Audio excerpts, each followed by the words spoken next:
What do you perceive as divine? We stand beneath the very gaze of the deity. Yet, we do not believe in divinity. Zhao Yuan found himself amidst the crowd, idly listening to the profound address delivered by the representatives of the Human Alliance government. His heart remained unperturbed. After all, nearly 3 centuries of history had rendered such speeches devoid of novelty for him. Indeed, no matter how grievous a wound may be, in the memories of those who cannot empathize, it will gradually fade. To be precise, this marks the 272nd year since the abyss descended, and also the 272nd year of despair on the blue planet. Unlike the disasters of yore, this calamity has nearly brought humanity on blue planet to the brink of extinction. 272 years ago, an entity known as Lan arrived. In an instant, the arrival of this being transformed myth into reality, freezing the entire blue planet in time, as if the very flow of time had halted. Subsequently, all present, whether in soul or spirit, were abruptly drawn into the void, encountering that being. Its colossal figure loomed amidst the boundless cosmos, with countless galaxies floating around it like mere specks of dust. In that fleeting moment, countless human scientists were driven to madness by this overwhelming spectacle that shattered their understanding. Yet, the ordinary populace erupted with fervor, exclaiming the names of deities as if to herald a new era. Alas, reality played a cruel jest upon them. There existed no compassion, nor was it perhaps required. Unmoved by human joy or sorrow, the entity indifferently bestowed its toys upon humanity. This toy was the Abyss game, without a hint of forewarning or hesitation. A game materialized on the blue planet, drawing everyone into the depths of the abyss. Thus began humanity's despair. Within a mere year, nearly 10 billion inhabitants of blue planet dwindled to just over 20 million, on the verge of extinction. Thus commenced the era of the abyss. Now, we find ourselves precisely in the 272nd year of this epoch, with a mere 28 years remaining until the first version of the game concludes. In these 272 years, humanity has conquered 17 layers of the abyss, leaving only one more to traverse, the 18th layer. No one knows what fate awaits humanity should they fail to breach the abyss within 300 years, nor can they fathom the outcome of conquering all 18 layers. For humanity has no choice. Despair and hope intertwine in this age. Zhao Yuan, shall we form a team to descend into hell together? Lin Peng whispered, nudging Zhao Yuan with his elbow. Given that the abyss resembles hell and consists of merely 18 layers, it is customary for those from the East to refer to the abyss as the 18th layer of hell. Essentially, the abyss and hell share the same essence, the path of death. Indeed, let us. Zhao Yuan replied softly, his own thoughts clouded. It would be disingenuous to claim he felt no fear. Each year, countless souls ventured into the abyss game, yet only a select few emerged unscathed. Though it may be termed a game, life is singular. The abyss game offers no rebirth, save points, or opportunities for a second chance, even if resurrection items existed. They were beyond the reach of novices like them. This game stands as a quintessential example of life and death, for otherwise, humanity would not have teetered on the brink of annihilation. As time gradually flows, the speeches of the government officials draw to a close, and the murmurs within the crowd slowly dissipate. Zhao Yuan has already dealt with several waves of team invitations. He understands that these are not genuine solicitations, but merely a source of solace sought by these young men and women amidst their panic. For no one knows whether they will return, not even Zhao Yuan himself. At this moment, the square is teeming with thousands of youths, and their presence constitutes only a small fraction of the newcomers this quarter. Simultaneously, countless people across Blue Star are converging towards the nearest abyss landing point. Let us go. The front is moving. Lin Peng interrupts Zhao Yuan's reverie. Zhao Yuan glances at the shifting formations ahead and nods, aware that the path they are about to tread is fraught with uncertainty. After all, they have reached an age where the comforts of the present world no longer belong to them. They are 15 years old. When the Abyss game first descended, there were no age restrictions. Regardless of age or frailty, individuals were forcibly drawn into the game, which was one of the reasons for humanity's initial catastrophic losses. After all, no one would expect an infant in a cradle or an elderly person waiting to die on a sickbed to survive in such a hellish realm. Thus, humanity inadvertently eradicated the class of the old, young, ill, and disabled, a class that has existed since the dawn of mankind. But in doing so, they also extinguished hope. A community without newborns is undoubtedly destined for extinction. It was not until the 7th year of the Abyss era, when humanity, while conquering the Abyss dungeons, obtained a precious artifact known as the Rule Stone, that things began to change. The Rule Stone possesses the ability to alter the rules of the Abyss. Although it can only modify a fraction, that fraction has afforded humanity a breath of respite. Infants and a small portion of individuals were granted amnesty. Henceforth, Only upon reaching adulthood would human infants be forcibly conscripted. This year marked the first glimmer of hope for humanity. The population gradually began to recover, and everything seemed to be heading toward a distant victory. However, as layers of the abyss were breached, the demand for population appeared to grow infinitely. Billions of humans became mere drops in the ocean within the abyss. The age of compulsory conscription gradually shifted from 18 to 17, then to 16, and now to the mandatory entry at the tender age of 15. Humanity has reached a pivotal moment. Perhaps in the ensuing years, this age threshold will continue to diminish. As Zhao Yuan proceeds with the crowd, a spatial passage materializes ahead, causing the throng to halt. There are no proclamations. One by one, figures begin to vanish before the portal. Clearly, everything has become somewhat numbed. Too many unnecessary procedures have been eliminated. Zhao Yuan, what kind of talent do you think we will receive? What profession do you aspire to? At this critical juncture, Lin Peng seems less tense and even somewhat excited. Although the Abyss game has brought calamity, it has also ushered in the extraordinary and the promise of immortality. Humanity's greatest desire, albeit accompanied by disaster, is effortlessly realized. I do not know. I hope to attain something worthwhile, Zhao Yuan replies, harboring a touch of hope. Talent and profession are the foundations upon which one can stand in the abyss, and each individual will receive these upon their first entry into the abyss. In our class, who do you think will acquire a rare profession? I aspire to be a support role, preferably as an aura support, Lin Peng whispered. You as an aura support? What a ridiculous notion. A nearby classmate burst into laughter upon hearing Lin Peng's words, mockingly turning to him. Fangji, do you not wish for it? Zhao Yuan inquired. Glancing at Fangji, I do wish for it. Fangji stammered suddenly. Slap. Then why are you laughing? Lin Peng irritably smacked the back of Fangji's neck. Enough of your antics. You too. Everyone is staring at us. Zhao Yuan helplessly interrupted their playful banter. Have you both received an invitation from the Human Hope Genetic Engineering? Fangji suddenly asked with a mischievous grin. Do you have one? Zhao Yuan and Lin Peng exclaimed in astonishment, turning their gazes toward Fangji. Fangji merely smiled in silence. Zhao Yuan exchanged a glance with Lin Peng, and they both squeezed Fangji in the middle, urging him to share. No. You only know how to talk nonsense every day. Lin Peng punched Fangji in frustration. But I do know who has been invited. Fangji brushed off the spot where he had been hit. Who? Zhao Yuan asked curiously. Fangji pointed his chin in a certain direction, and both Zhao Yuan and Lin Peng turned to look. Holy cow! An exclamation of shock escaped their lips simultaneously. Humph. Yang Lei shot a glare at the three upon hearing the commotion. It's nothing, nothing at all. Zhao Yuan and Lin Peng awkwardly smiled at Yang Lei, simultaneously turning Fangji's back towards him. Is it true? Isn't his father the legendary thunder mage Zhao Tianlei? Zhao Yuan said incredulously. Precisely because his father might be Zhao Tianlei, he was invited, Fangji replied with a smile. That makes sense. Lin Peng nodded in sudden realization. What sense does it make? There is no certainty about whether his father is Zhao Tianlei or not. What logic is there? Zhao Yuan, snapping back to reality, retorted unhappily. Regardless, he has indeed been invited. Fangji, feeling anxious at Zhao Yuan's skepticism, insisted. I truly envy that. Lin Peng displayed a rather lewd expression. Zhao Yuan instinctively halted his approving gestures, realizing he should not appear too lewd while disregarding the furious stares of the surrounding female classmates. Choosing instead to gaze into the distance, Zhao Yuan, Lin Peng, and Fangji, along with a throng of boys and girls around them, all hailed from the Human Hope Genetic Engineering's affiliated institution, Hope School, a rather mundane title. Yet it serves as the primary establishment for nurturing the youth of humanity in these times. With the advent of the Abyss, the first batch of human warriors ventured into the depths, step by step striving towards the extraordinary. While the early massive casualties faced by humanity turned population decline into a pressing concern. In essence, longevity has abandoned the notion of procreation. Initially, the topic of cloning, which belonged to taboo scientific discussions, was met with acclaim, but now, the distinction of taboo has become inconsequential. Battling the abyss is of utmost importance. Hence, the long-buried cloning technology was revived, receiving unwavering support from the higher echelons of humanity, leading to its rapid advancement. With the hopes of the people, the first clone stepped into the abyss.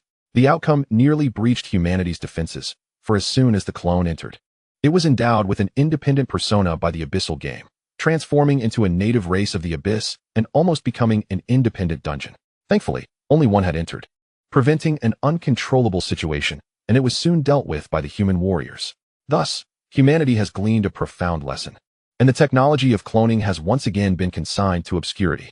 With unwavering support from the upper echelons, solutions soon emerged, leading to the advent of test tube babies. epitomized by Zhao Yuan and his companions in the realm of human hope through genetic engineering. As the abyss loomed, humanity struggled for survival, casting aside all moral and ethical considerations. As stated in the manuscript for humanity's survival, we forsake traditional ethics and morals to earn the right to discuss them in the future. After all, everything is for the continuation of humanity. Should we fail to endure these 3 centuries, all discussions of morality and ethics will only occur in hell. The valiant warriors at the forefront of the abyss are compelled to accept the incessant emergence of future generations. For instance, Zhao Yuan remains oblivious to the identity of his father. He only knows of his mother, a woman named Zhao Yuan, who bore him 17 siblings. This is the current state of humanity.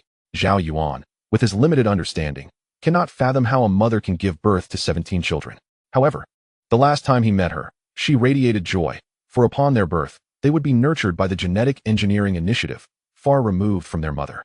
With only one opportunity to reunite each year, she is a gentle woman, respected wherever she goes, accompanied by intelligent robots that handle her every need. Enjoying a discount on all purchases, as an esteemed contributor to humanity, her voice resonates within the highest council. Each time they meet, she bestows upon Zhao Yuan numerous gifts, some of which he cannot even utilize. Zhao Yuan touched a gem in his pocket, a token from their last encounter, given to him with the knowledge of his impending journey into the abyss, with the mere instruction that he would understand upon entering.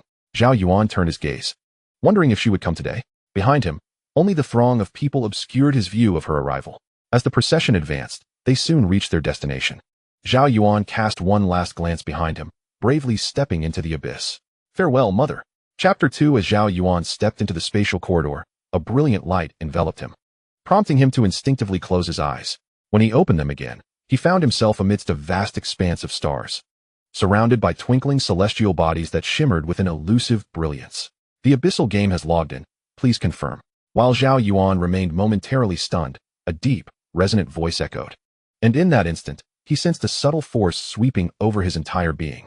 Gazing upward, he beheld a screen materializing before him, displaying a line of text. Please confirm if you wish to change your name. An image appeared, presenting a 3-dimensional representation of Zhao Yuan alongside his name, age, weight, and a plethora of other details. Beside his name, a prominent exclamation mark emerged, accompanied by a prompt asking if he wished to alter his name. Without a second thought, Zhao Yuan prepared to decline. His surname was derived from his mother, while his given name was randomly generated. In this era, most newborns inherit their mother's surname, with paternal surnames being a rarity, contingent upon whether the mother informs the child of this when they attain a certain level of awareness and whether they willingly choose to change it. In this regard, as a mother, the female has autonomy. In this era, it is rare for mothers to disclose information about fathers to their children. As the one who conceived, they possess knowledge of the basic details regarding the male counterpart, yet they remain oblivious to whether he is still alive. Death lurks at every moment in the abyss. Zhao Yuan had vaguely overheard discussions hinting that this pertains to women's rights, leaving him with a sense of perplexed admiration. Like the vast majority of people in this age, Zhao Yuan is indifferent to the identity of his father, as everyone understands the futility of such knowledge. Just as Zhao Yuan was about to select no, another pop-up appeared. Upon examination, it was revealed that among the Abyss game participants, there were 894 individuals named Zhao Yuan, and now only 893 remained. Please confirm if you wish to make a change. Oh, quite a few, but so what? Zhao Yuan tapped no, pausing for 3 seconds in silent tribute to the recently fallen namesake. Esteemed Zhao Yuan, your identity within the Abyss game has been established, and your unique code generated. It has now been synchronized with the Human Alliance database, and your Abyss game permissions have been activated. Please stand by. The screen before Zhao Yuan began to change rapidly. Icons flashing by. He had previously acquainted himself with these, and though he might not have seen them all, he was nonetheless familiar with their general functions. Now it was time to draw his talents. Heaven grant him a good one. Zhao Yuan clasped his hands together, murmuring a prayer. Let me see where it is. Ah, what is this? As Zhao Yuan searched for the icons, an email notification began to blink. So soon. Someone has added me as a friend. Could it be Linpeng? He asked quite prompt. Zhao Yuan clicked it open. Esteemed Zhao Yuan, congratulations. You have received a growth fund from the Human Alliance. Esteemed Zhao Yuan, congratulations.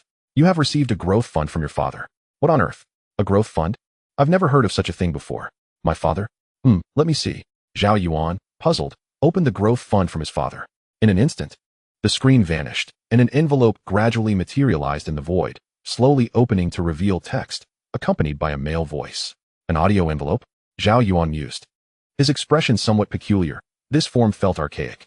Ahem, my unknown 388 son or daughter, what emotions stir within you as you read this letter?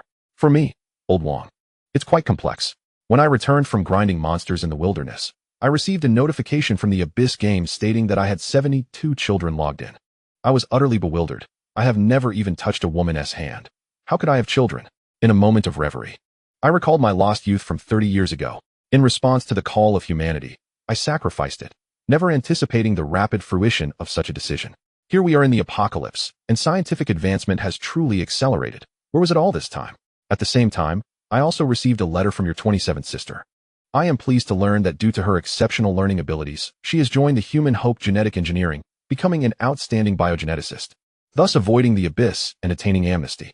It can be said that this is a talent unprecedented in 8 generations of the Wang family.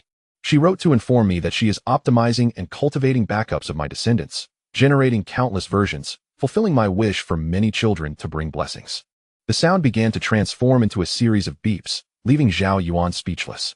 His father possessed quite a rich vocabulary, and even after 2 minutes, the beeping persisted. Finally, after an extensive 5-minute period of this incessant noise, silence was restored. Should you have the fortune to meet your esteemed sister, aged 27, please extend my gratitude to her. On behalf of the Wang family, thank her and her ancestors for producing such an exceptional talent. I cannot foresee how many sons and daughters I may have in the future. Thus, I can only reiterate this message 1,000 times, hoping it does not come to that. In conclusion, allow me to express, my dear son or daughter, being born in these tumultuous times is both your sorrow and our helplessness. At the very least, I enjoyed 20 years of peace. Though I once lived as a mere cog in the machine, I have witnessed a flourishing era, free from the daily struggles for survival. As a bearer of our lineage, I sincerely hope you can thrive and behold the distant dream of freedom. I have allocated all that I have learned, both useful and trivial, as well as a portion of my savings, into a growth fund for you, hoping it may offer some assistance. Should fate allow us to meet again in the future, I would prefer that you address me as brother rather than father, for I remain single and also seek companionship. Lastly, I hope you will remember, the path of humanity is fraught with trials, and the future appears bleak, yet the light of our kind endures. A flame passed down through generations. We, the children of humanity, are unafraid of death. On the night of the 43rd year of the abyssal era, as the sound faded, the envelope was consumed by a spark, leaving behind a flurry of ashes that eventually vanished. A letter from 229 years ago, Old Wang. Not even a name left behind. How unwilling he was for us to know his identity. Zhao Yuan reached out to grasp the non-existent ashes, murmuring to himself, Dear Zhao Yuan, you have received a growth fund from your father. An icon marked with a money bag flickered on the screen. Zhao Yuan nodded. Your abyssal level has not been unlocked. Please try again later. He scoffed, retracting his finger in disappointment. Let me take another look at what this human growth fund entails. Zhao Yuan turned to another email and promptly opened it. As light and darkness fluctuated, a figure emerged within the ethereal shadows, draped in a flowing gray mage's robe. A tall man gazed at Zhao Yuan. Young man, greetings. I am the Minister of Education and Public Relations of the Human Alliance. Before you embark on your journey into the abyss, allow me to present the current circumstances faced by humanity. Since the year 272, we have successfully conquered the 17th level of the abyss and stand before the boss of this stage. This will be a formidable battle.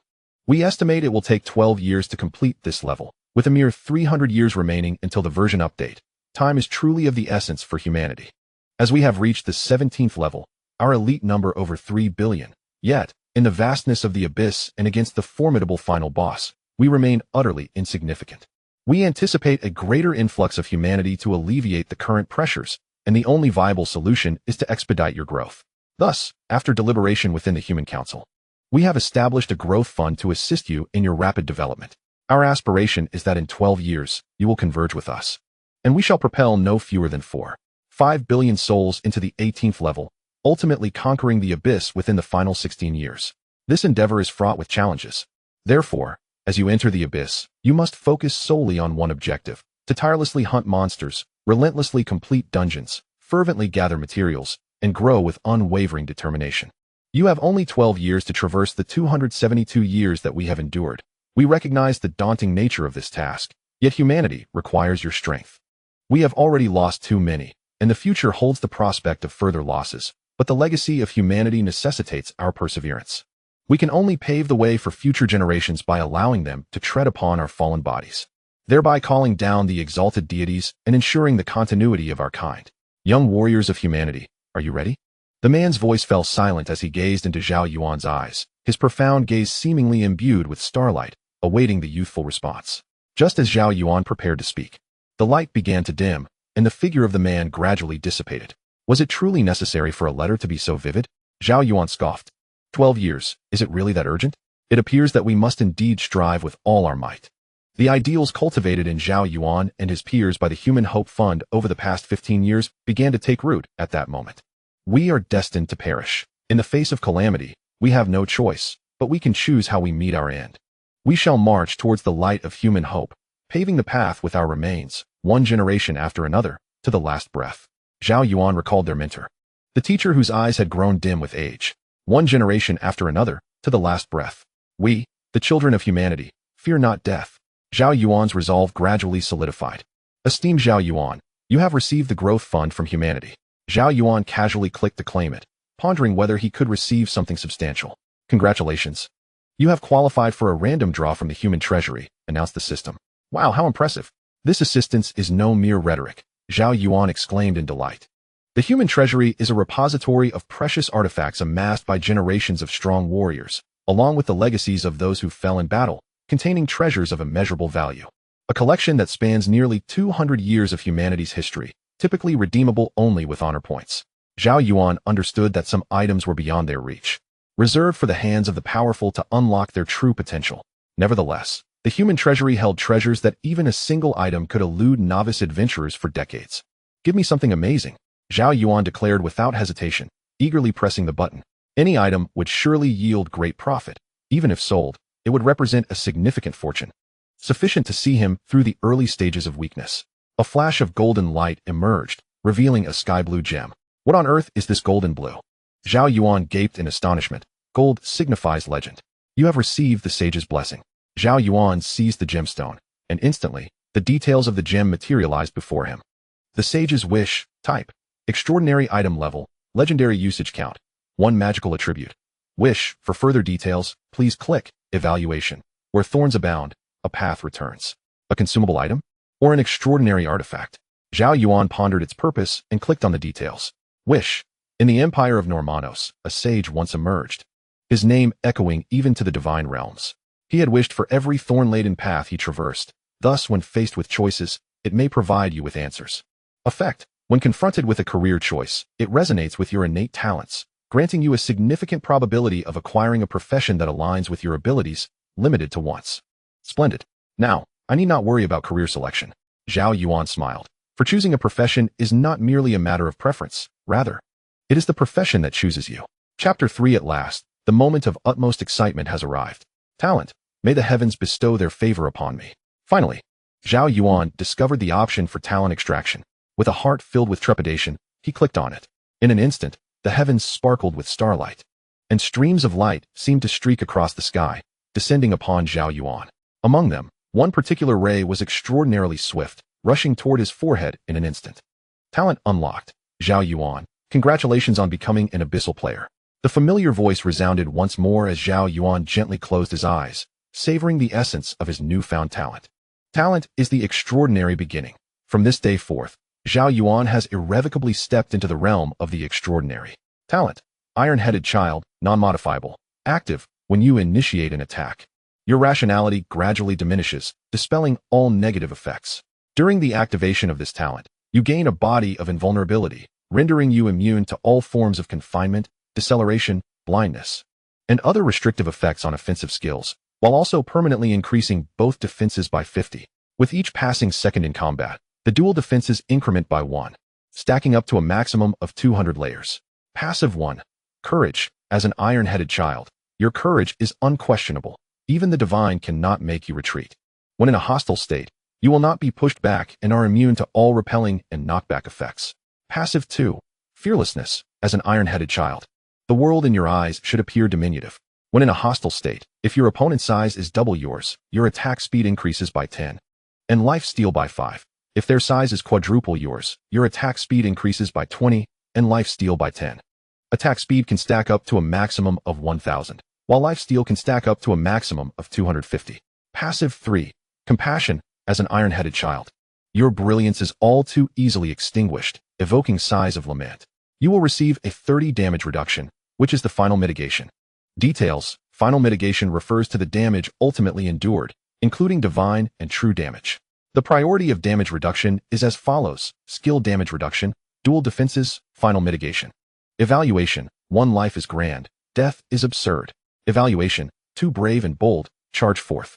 Evaluation: 3 a rabbit slips right into the tiger's maw. Your delivery has arrived. Zhao Yuan found himself at a loss for words. In the Abyss game, all talents possess a unique quality, and once acquired, they are immutable, or at least exceedingly difficult to alter. After all, in the realm of the Abyss, anything is possible, though the cost remains uncertain. Zhao Yuan had never encountered any item with such an effect. The iron-headed doll nearly took his breath away. Deep down, Zhao Yuan yearned to embody a supportive role, to possess a nurturing talent. In the Abyss game, if one were to inquire about the most coveted profession, the answer would undoubtedly be the support class. The demand for such roles is high, and their survivability is formidable. In a world where life is singular within a team, the only voices of authority beyond the leader are those of the support, and indeed, many teams find their leaders are often the support themselves. However, Zhao Yuan's talent evidently suited him more as a frontline tank, a bulwark, or a primary tank, given his damage mitigation, crowd control immunity, and health regeneration, attributes that align well with the majority of teams' requirements for a main tank. A warrior could also serve, perhaps as a secondary tank, at least contributing some damage. It seems I am destined to be a character who endures punishment, though thankfully my survivability is commendable. Zhao Yuan accepted his talent with resignation. Yet the name attached to it was rather difficult to utter. How could he introduce himself without revealing his brutish nature? It was time to select a profession. With such a talent, Zhao Yuan's enthusiasm for his vocation waned. Clearly, his options would be confined to tanking and damage dealing, with a slight possibility of control. Given the talent's immunity attribute, it was dictated by fate. Now, it remained to be seen which profession he would acquire, as both tank and damage roles encompassed various types. He located the profession button and clicked it. In an instant, 4 primary professions emerged: tank, damage dealer, control, and support. Tank specializes in taunting, possessing an exceptionally high health cap and dual resistances. Damage dealer, equipped with a specialization in damage output, boasting capabilities far exceeding other categories. Control features a specialization that ignores target resistance to abnormalities, wielding formidable control abilities along with immunity attributes. Support comes with a shared specialization, having an elevated speed cap and enhancement properties. Support is indeed the finest choice, Zhao Yuan mused. In a survival game, speed is essential for longevity, at least to outlive others. Here I go. Taking a deep breath, Zhao Yuan clicked to confirm. In an instant, the support option vanished from the interface, leaving only the tank, damage, and control options. At least his talent included some immunity and damage effects. Otherwise, he would be confined to the tank category. The tank category, synonymous with the meat shield, as its name implies, is built to withstand blows. As a new player benefit, when presented with 3 or more options, players are entitled to eliminate one choice. Finally, a decision presented itself, though its utility was questionable, yet it provided a sense of involvement. The control category was dismissed without hesitation. Zhao Yuan swiftly deleted it. Control is more suited for PvP and dueling, but in the current human context, who would one PvP against? Who would challenge him to a duel? The control system is akin to a current version of a sewer. It is not that it is unusable, but rather its status is somewhat awkward. In the terminology of contemporary games, it serves as a profession for affluent players and experts to dominate the novices, demanding exceedingly high standards of equipment and skill. As the control system faded away, the interface began to shift once more. Under Zhao Yuan's eager gaze, the tanking class gradually diminished, disappearing from the screen. It seemed his only option was to become a warrior. Zhao Yuan raised his eyebrows. With another change in the interface, 2 windows appeared: physical output and magical output. Before Zhao Yuan could examine them closely, the words physical output vanished in an instant, leaving only magical output. Could this be a magic tank? Zhao Yuan's expression stiffened. If it is a magic tank, then so be it. Perhaps he could even manage to become a formidable mage, he consoled himself. In the next moment, the interface shifted again, revealing options for ranged output and melee output. Naturally, ranged was the way to go. Didn't Team Melee mages suffer more? Zhao Yuan hurriedly asserted. A heartbeat later, the melee output option disappeared. Thankfully, the screen displayed a plethora of career names, momentarily dazzling Zhao Yuan's eyes. A system voice announced, "Detected your possession of the Sage's Blessing. Would you like to use it?" Yes. The Abyss game does not adhere to notions of career balance. A superior profession undoubtedly holds more promise than an inferior one. The sage's blessing gemstone emerged, and the interface erupted with blinding light. In the midst of the brilliance, Zhao Yuan seemed to glimpse the words wandering mage, but they soon faded from view. The radiance persisted for several seconds. Congratulations, you have become a star summoner. The system voice proclaimed. A star summoner? The ability to summon stars? How intriguing, yet wait, a summoner? What about my wandering mage? Hearing the name, Zhao Yuan initially thought of the stars, only to snap back to reality. He was indeed a summoner? Is this an output profession? Undoubtedly, a summoner possesses remarkable output capabilities, particularly magical and ranged. How could this possibly align with my talents? Surely, the sage's blessing must be a ruse, Zhao Yuan thought anxiously.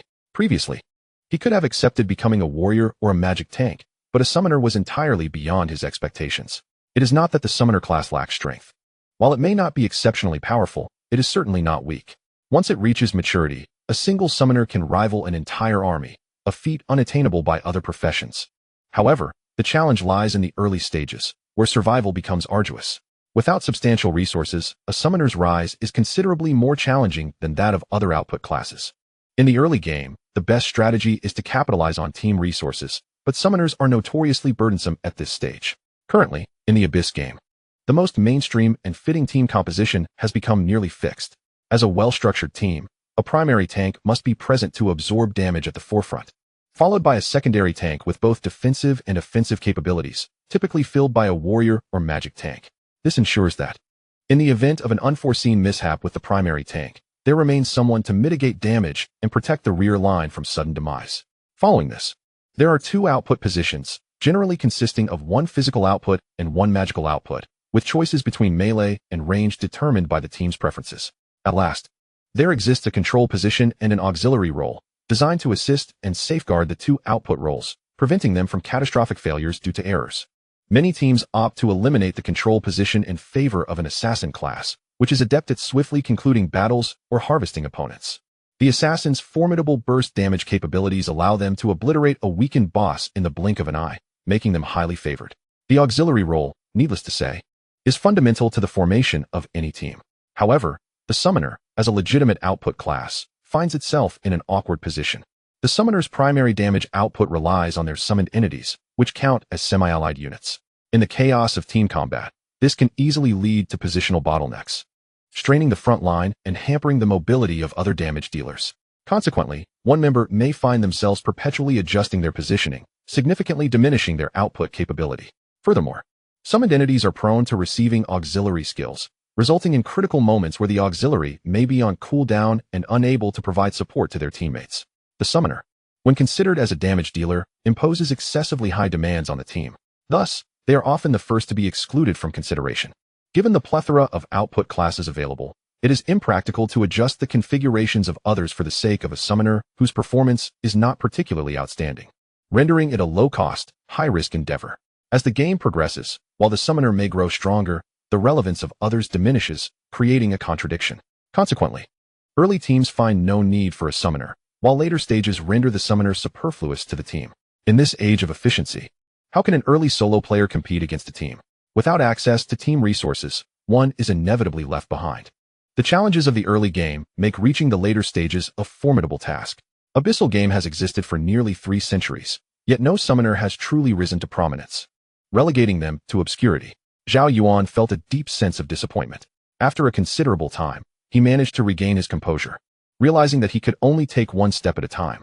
Star Caller, class passive, blessing of the stars. All your summoned entities will share your talents.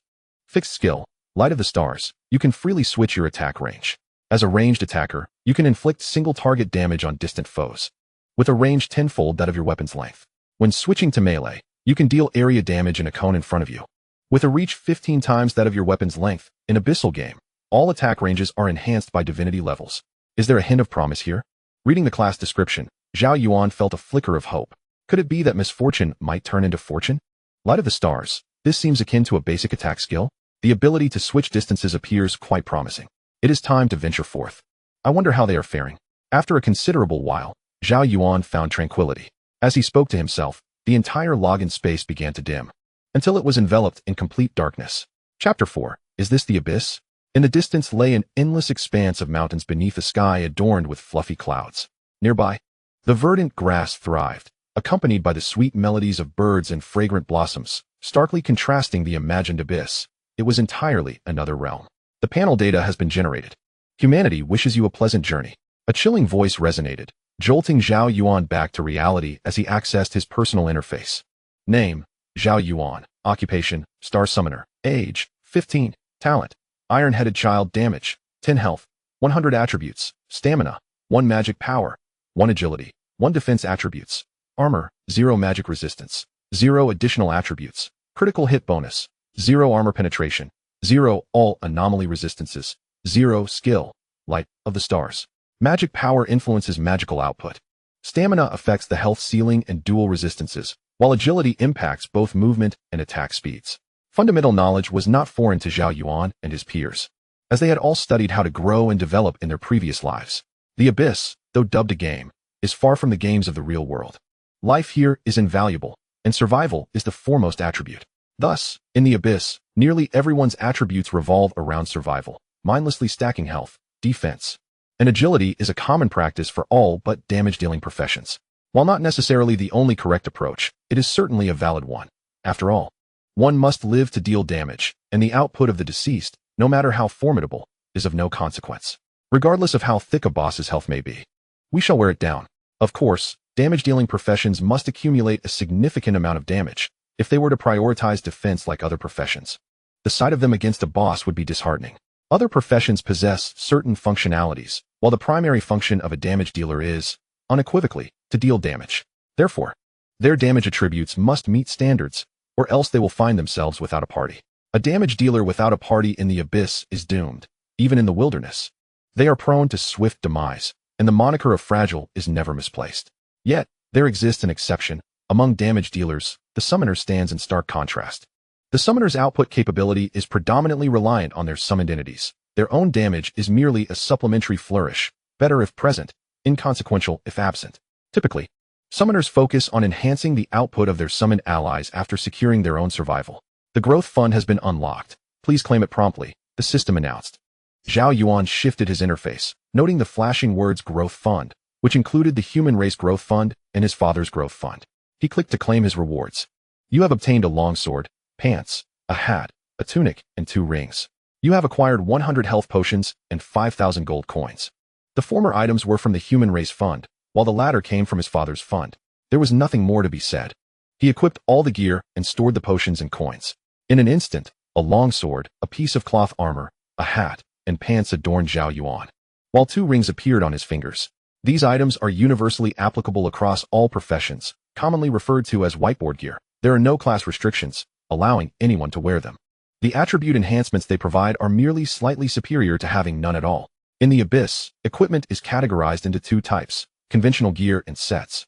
Conventional gear includes main hand, offhand, hat, tunic, pants, and 2 rings, totaling 7 items.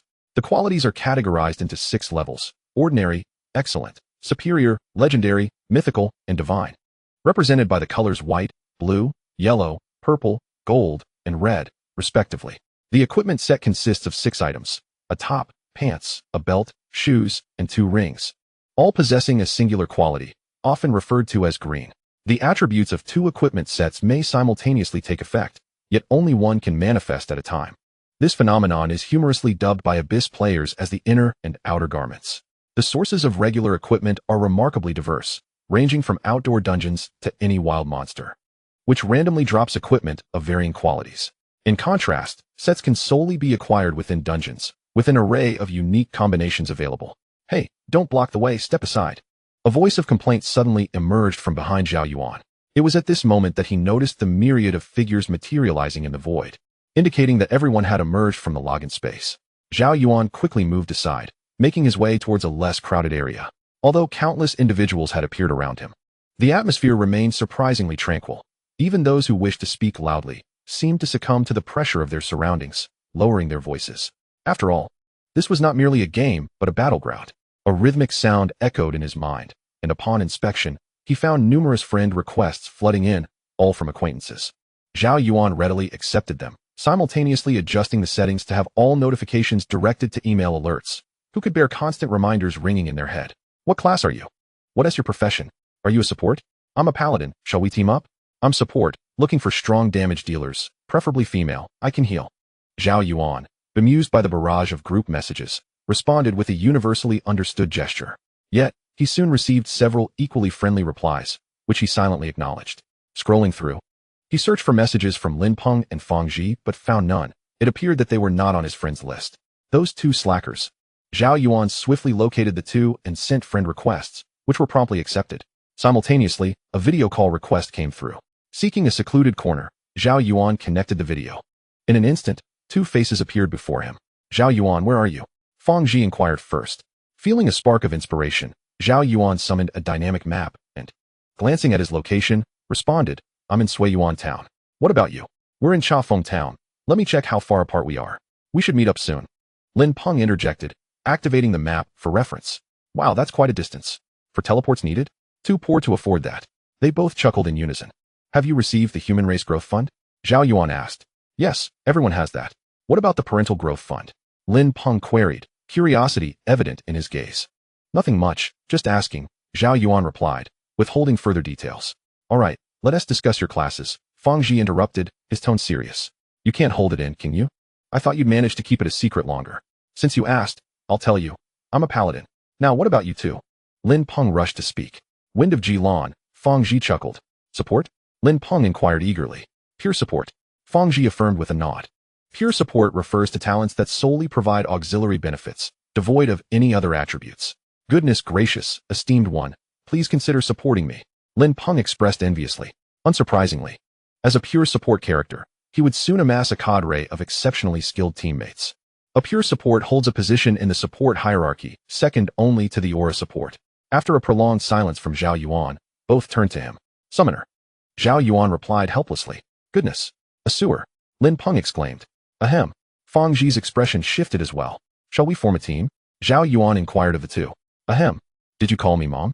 What about Zhao Yuan? I think I just spotted my mother. Fang Ji suddenly seemed to see something, hastily ending the call. Zhao Yuan glanced at Lin Peng. You know, his mother passed away several years ago. Encountering her in the underworld is quite normal, Lin Peng remarked somewhat disgruntled. Zhao Yuan remained silent. Zhao Yuan, you know we've matured into adulthood, and as you're aware, I'm a paladin, a secondary tank. My influence within the team won't be substantial, Lin Peng stated resignedly.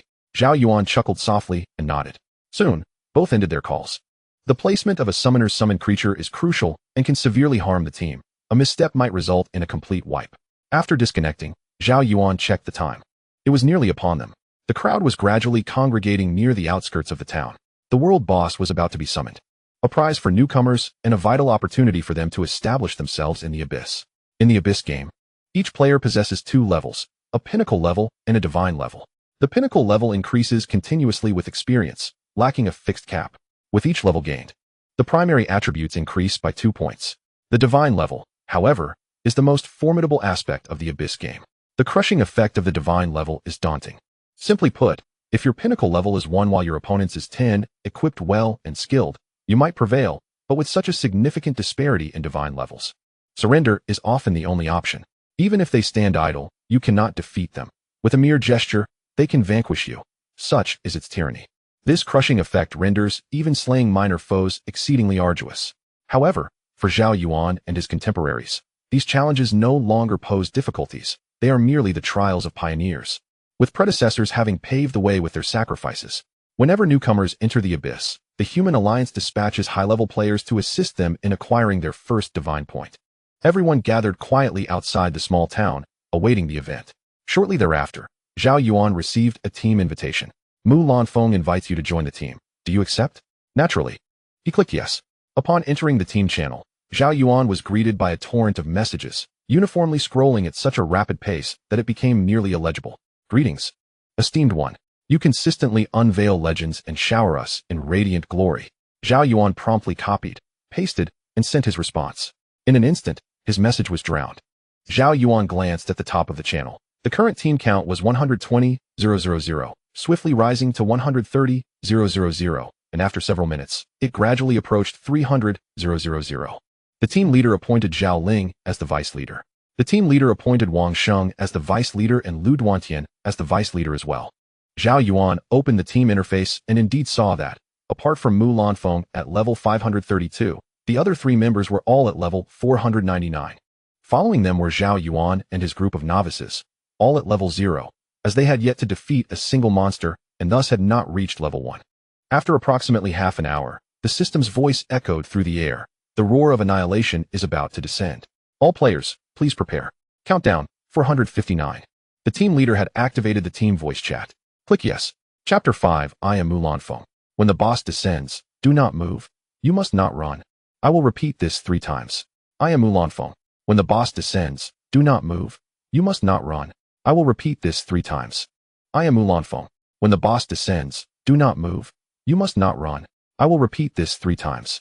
At that moment, Zhao Yuan noticed the team channel had begun to scroll again. In the next second, everything came to a halt. The team leader had silenced all members. The system's voice arrived belatedly. This powerful figure seemed somewhat aloof, Zhao Yuan murmured to himself. Zhao Yuan then glanced at the upper part of the channel.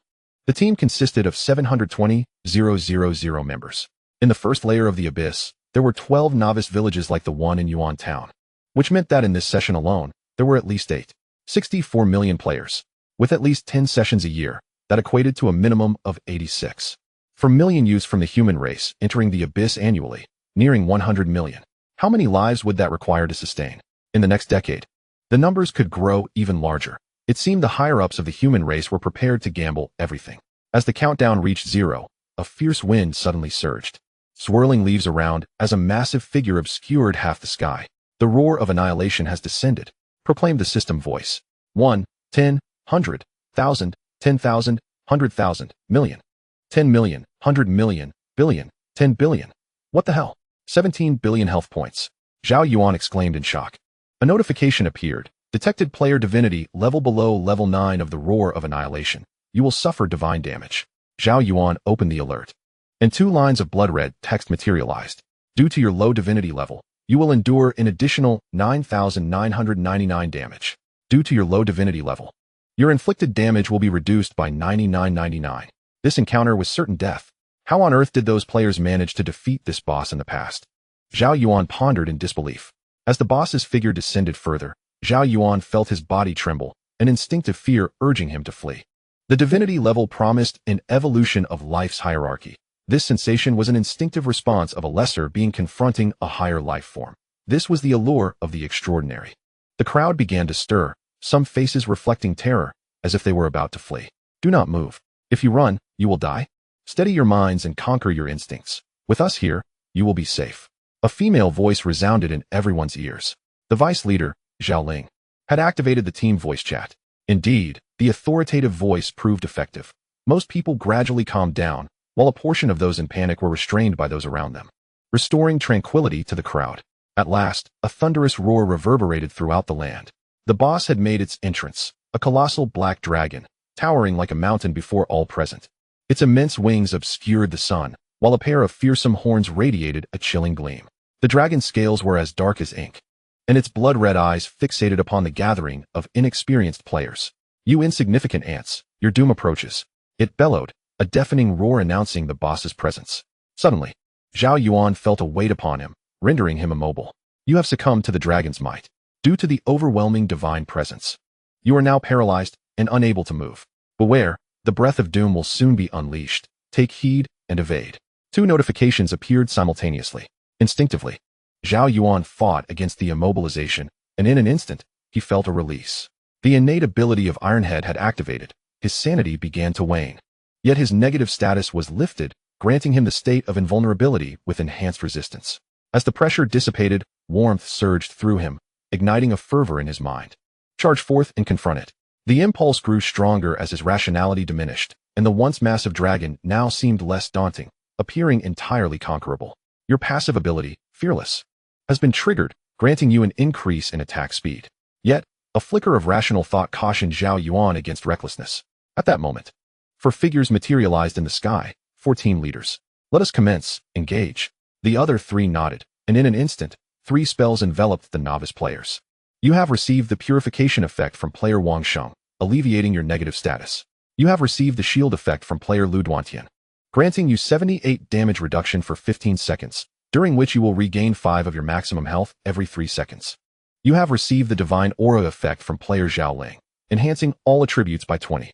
You have acquired the Divine Shield, capable of absorbing 5 attacks, and the Lightness Aura, increasing your movement speed by 50 while negating unit collision for 120 seconds. 3 notifications chimed, and the players felt a surge of 3 layers of buffs. In that fleeting moment, nearly all the novices felt a wave of relief. Having support was reassuring, especially when that support came from seasoned players. The magnitude of these skills was nothing short of miraculous. Truly, the support was akin to a paternal figure. Long live the support. Zhao Yuan heard someone shout nearby. Instantly, he sensed the gaze of 3 individuals above him. Not me. Zhao Yuan's mouth opened to speak, but a nearby warrior shouted, "Support. I'm over here." Player Chu Qua had been silenced by Vice Captain Zhao Ling. The breath of doom will arrive in 5 seconds. Evade. Along with the silencing, a red notification appeared. Simultaneously, Zhao Yuan noticed that the boss's skill coverage had enveloped them entirely. At that moment, nearly everyone looked up at the 4 leaders, realizing that if the boss's skill were to descend, they would surely face annihilation. The immense divine suppression induced a fearsome increase in damage, leaving little room for comfort. The breath of doom will arrive in 3 seconds. Hell's execution. At this moment, the Captain Mulan Feng, who had remained inactive, finally took action. The Doomsday Dragon breath was just 1 second away from arrival, and the Doomsday Dragon's world-destroying roar had been vanquished, the apocalyptic crisis resolved. Players, press on. What? This is an assassin. The air was filled with gasps of astonishment. Zhao Yuan was also stunned. What did he just witness? A cascade of overwhelming damage numbers filled his vision, the golden digits so numerous that Zhao Yuan struggled to discern how many digits there were. At that moment, he finally grasped what people referred to as explosive damage, the sheer output that left one in awe. In less than 3 seconds, a boss with over 1.7 billion health points vanished into thin air. Was this the infamous health bar disappearance technique? It was as if they could obliterate the heavens, the earth, and even the air. In this moment, the allure of the damage-dealing class planted a seed of astonishment in the hearts of these fledgling players. If only he could change classes. Zhao Yuan felt an overwhelming desire to immediately transition into an assassin. It was simply too magnificent. No, it was explosively magnificent. The sheer volume of damage numbers was truly breathtaking. Though Zhao Yuan understood that there must have been significant divine damage enhancement involved, that was still 1.7 billion. And it occurred in less than 3 seconds. Undoubtedly, this was a spectacular display of the assassin class. You have earned a divine point. The divine level has been activated. Current level, 1 star, 1 level. The system notification chimed. There are many methods to attain divine levels in the Abyss game, but most are probabilistic with low odds. There are only 2 guaranteed ways to obtain divine points. One method is to kill 10,000 elite monsters of the same divine level, which will grant 1 divine point, with each point corresponding to a level. 1 star corresponds to 1 layer of the Abyss, and each layer yields a fixed 9 divine points, ascending in sequence. Thus, in the current version, the highest achievable divine level is 18 stars, 9 levels.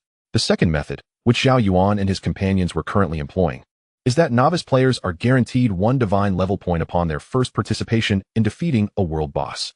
Subsequent kills of world bosses grant points randomly, with low probabilities, and cannot be obtained repeatedly.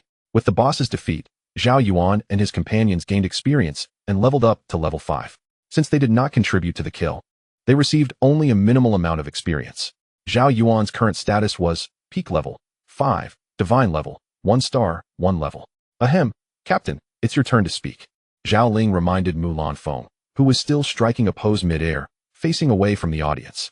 Seeing that Mulan Feng had not reacted, Zhao Ling called out once more.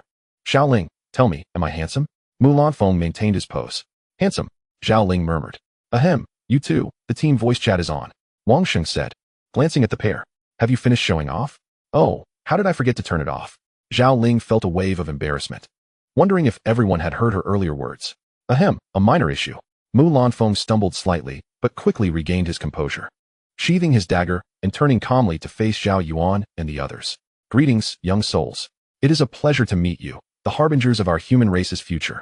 As your elder, I wish to impart a piece of wisdom that I hope you shall forever cherish. Never attempt to challenge foes beyond your divine level, unless, of course, you possess mythical equipment. Ahem, Captain, it is prudent to be mindful of our roles, Wang Sheng reminded with a hint of resignation. As representatives of the Human Alliance, tasked with guiding this group of novices through their inaugural venture into the Abyss, it is essential to choose our words with care. We symbolize the Human Alliance, And as educators, we bear the responsibility of nurturing these fledgling spirits. Ambitious aspirations may lead them astray, hindering their growth and contradicting the Alliance's steadfast advocacy for prudent development. Well, this is my first time undertaking such a role, and I can only shrug in resignation. Ultimately, all our words converge into a singular sentiment. The light of humanity shall endure, our legacy shall be passed on, and we, the children of humanity, shall face death without fear. After much contemplation, I could only reiterate the principles of the human alliance. The light of humanity shall endure, our legacy shall be passed on, and we, the children of humanity, shall face death without fear. Below, 700,000 young men and women solemnly responded, their voices rising in unison. The sound reverberated for miles, momentarily silencing the world around us, evoking a sensation of power that surged through the mountains and rivers. Ha ha ha, splendid. Until we meet again, my fortunate companions. I hope that one day, you may stand shoulder to shoulder with us in battle. Now, my friends, it is time for us to depart. With a heart full of joy, I laughed and gathered the spoils from the defeated boss, glancing at the other three. My interest in the novice boss's drops was not particularly strong. Rather, it was a matter of the Human Alliance's policy. Distributing such trifles among 700,000 individuals would be futile. Compared to the resources allocated to novices by the Human Alliance, this was but a drop in the ocean, especially since our race has begun to establish a solid foundation.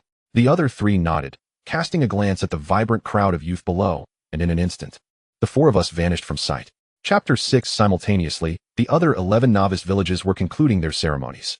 However, unlike me, the other captains had prepared remarkably engaging speeches that garnered fervent applause, leaving a lasting impression on the newcomers. Upon learning of this, I felt a twinge of regret. Had I known, I would have prepared a more impactful address myself. This welcome event, while seemingly trivial, held significance for our entire race. As many have traversed this path through generations, it is a long-standing tradition for the successors to stand upon the shoulders of their predecessors. Though this matter may appear minor, it garnered unexpected attention, as it seemed to signal a shift in the intentions of the Human Alliance's leadership. In previous years, the welcome ceremonies focused on fostering teamwork, strategic alignment, and collaboration among new recruits. Yet this time, it was a spectacular display of instantaneous victories. Each of the 12 novice villages showcased astonishing exhibitions of rapid eliminations. Assassins, mages, warlocks, and other exceptionally potent classes each dispatched their adversaries within 10 seconds, demonstrating their explosive prowess to the fullest extent. Certainly, they were not astonished by such splendid displays. In the parlance of the game, it was merely a matter of level and equipment. Was it not sufficient to possess hands? Their true perplexity lay in the deeper implications held by the higher echelons of humanity. Given the current state of the human realm, nearly all output-oriented professions adhered to a philosophy of survival first, output second, striving for damage only when assured of their existence. Only a select few pursued the so-called extreme damage, amassing all attributes, skills, and equipment solely for the purpose of maximizing output, dancing upon the edge of a blade. While their damage was indeed formidable, outmatching 10, the number of those who met untimely ends was far greater, categorizing them as either prodigies or madmen. The human population was vast, and though a small fraction sought extreme damage, it benefited the overall progress of the abyssal dungeons. However, excessive encouragement and an overwhelming number of such individuals would inevitably lead to significant casualties among output professions, potentially jeopardizing the entire dungeon's progress. Thus, the human leadership never endorsed such behavior. Yet, this time, the extravagant and shocking performance before the newcomers would undoubtedly steer a considerable number toward the path of extreme output. After all, even these high-level players could not help but exclaim in astonishment at such explosive results, especially considering these were merely 15-year-old youths. Many held reservations regarding whether this was the appropriate manner to guide newcomers. Nonetheless, they were acutely aware that the human leadership would soon redirect resources toward damage-oriented classes. Akin to the initial support classes, it seemed that the dawn of the output class was upon them. This also indicated a deficiency in damage within the human ranks. Zhao Yuan was blissfully unaware of these dynamics. Once the leader departed, the team disbanded, and the crowd dispersed in all directions towards the distant town. Zhao Yuan casually located an inn and rented a room. At merely 2 gold coins per day, it was an affordable expense. Regardless of whether in the mortal realm or the abyss, the landscape was vast and sparsely populated. With the formidable enhancements of the extraordinary in technology, housing had become a commodity readily available. However, technology could not be transported into the abyss. Even if replicated there, all intelligent products would instantly gain independent consciousness. turning hostile without the need for intelligence to be created. The damage inflicted by such entities would hardly rival that of high-level output professions. The fireballs conjured by advanced mages were not significantly inferior to nuclear explosions. Had it not been for Lan's efforts to stabilize the blue star, it was likely that these formidable human beings would have long since fled with it. Sitting upon the bed, Zhao Yuan contemplated his forthcoming journey. Now that he had become a summoner, the path of solo play was almost inevitable, yet he could traverse this journey at a leisurely pace. There was no need for haste. First, he would navigate through the early stages. Open the auction house, Zhao Yuan declared. Instantly, the auction house interface materialized before him, showcasing a myriad of items, gemstones, equipment, and skills in abundance. Upon surveying the prices, Zhao Yuan quietly closed the auction house. Nearly every item required a 3-digit level, with prices never dipping below 1 million. Clearly, he was not yet worthy. Open the marketplace. Zhao Yuan switched to another option. In contrast to the auction house, the marketplace was more accessible, serving as a means for high-end players to dispose of their unwanted items, while for newcomers, it was akin to a treasure trove. For them, newcomers playing on an established server, many items can be acquired at remarkably low prices without the need for risk, allowing for swift development. However, the challenge of earning money has simultaneously increased significantly. Many items have become so inexpensive that even farming them personally results in a loss. Upon detecting that a player has opened the marketplace for the first time, the human race's interest-free loan system has been activated. A system message prompts, "Would you like to proceed with the loan?" Curious, I check it out. A new interface materializes, and Zhao Yuan quickly comprehends the situation. This is indeed a stratagem of the human alliance. Each novice player can apply for a loan of 20,000 credits at every level, up to level 500, totaling an impressive 10 million gold coins, with the crucial feature of being interest-free. Interestingly, the interface does not clarify how repayment will occur in the future, nor does it explain the repercussions if one were to fall midway. It appears to be a gift of gold, coupled with the Human Growth Fund, which offers 5,000 gold coins per level, reaching to 5 million gold coins by level 500. The level of support is indeed substantial. Zhao Yuan clicks to collect all the gold coins, unable to suppress a sigh of astonishment. This support was non-existent at the beginning. The Human Growth Fund and interest-free loans have been in place for 20 years, with nearly 100 million newcomers each year. This represents a significant expenditure. Currently, at level 5, with the parental fund providing 5,000 gold coins per level, Zhao Yuan finds himself with 150,000 gold coins without having lifted a finger. Oh, now it's just over 140,000 after spending 2 gold coins. This translates to 150,000 in real-world currency. Quite impressive. Let me see what I can purchase now. Zhao Yuan is in need of equipment and skill books, and gathering these essentials would mark his foundational establishment. Upon opening the equipment section, Zhao Yuan finds himself speechless. While the equipment prices are not exorbitant, the level requirements are surprisingly high, with the minimum being around 30 to 40 levels, and many items requiring over 100 levels. Soon enough, Zhao Yuan gives up, as the summoner class is scarce, and the equipment available is far less than that of other professions. After scouring the marketplace, he discovers a subpar magical staff designated as excellent, yet it demands a level of 75. Although its attributes seem decent, it is absurdly priced at 666. Clearly, this is the handiwork of a bored individual with a peculiar sense of humor. A glance at the listing reveals it has been posted for a staggering 10 years. Zhao Yuan promptly leaves a negative review. Switching to the skill book section, Zhao Yuan breathes a sigh of relief. Now this is more like it. The summoner skill books number in the tens of thousands, with varieties reaching into the thousands as well. Both equipment and skills can drop for any class. Usable items are kept, while those not suited for one's profession are listed for sale. However, unlike equipment, many players, upon discovering that certain items are unsellable and unusable for themselves, opt to disassemble them for materials rather than listing them on the marketplace, as they fetch little value. Skill books, on the other hand, cannot be disassembled and can only be destroyed, thus their preservation rate is certainly higher than that of equipment. Zhao Yuan navigates through the skill book categories and finds the summoner section. The skill books, akin to equipment, are categorized into ordinary, fine, excellent, legendary, mythic, and divine. Upon inspection, he discovers that the most basic type is priced at a mere 20 gold coins, with a staggering stack limit of 99, and astonishingly, there are 10 full pages of them. He clicks to delve deeper. Colorful butterfly, type, summoning quality, ordinary skill description, summons a colorful butterfly from the land of butterflies, increasing the summoner's movement speed by 2. It would be better not to have it at all. Zhao Yuan shook his head, realizing that indeed, one gets what one pays for. He noticed a nearby evaluation button and clicked on it. To his surprise, it was merely a large moth, absurdly named a colorful butterfly. Does it think I am uneducated? The like count stood at 10,000. Of no use. It merely serves as fodder for synthesizing skill books. Purchasing it is only for its low price. Anyone who buys it for over 5 gold coins is a fool. The like count reached 120,000. Zhao Yuan proceeded to explore the mythical quality category, primarily to broaden his horizons, as he could not afford any of them. He discovered that there were none available. And when switching to the legendary quality, he encountered the same fate, only finding a few in the legendary tier. Exiting the interface, he opened the world channel. Realizing he could only speak within Abyss 1, he decisively commented, "Why are there no mythical quality skill books for sale in the market? What do you expect? Can one acquire mythical items in the market? Can one acquire mythical items in the market?" There were some absurdly sarcastic remarks. However, Zhao Yuan soon received an answer.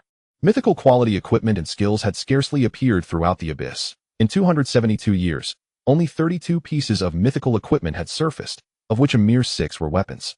The skill books were slightly more numerous, totaling just 192. Who could afford to buy such things? As for why he was so knowledgeable, it was because every time a mythical item dropped, the entire Abyss would be notified by the system, freezing the world for 3 seconds, colloquially known as being on television. The question remained whether there existed a summoner profession. Zhao Yuan set aside his thoughts and examined the legendary quality items, discovering one with an astonishing price of 99,990.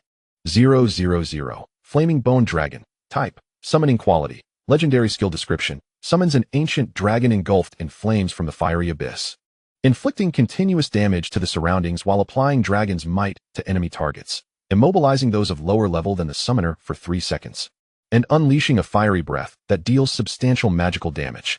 It appeared impressive, with continuous damage, explosive potential, and control capabilities.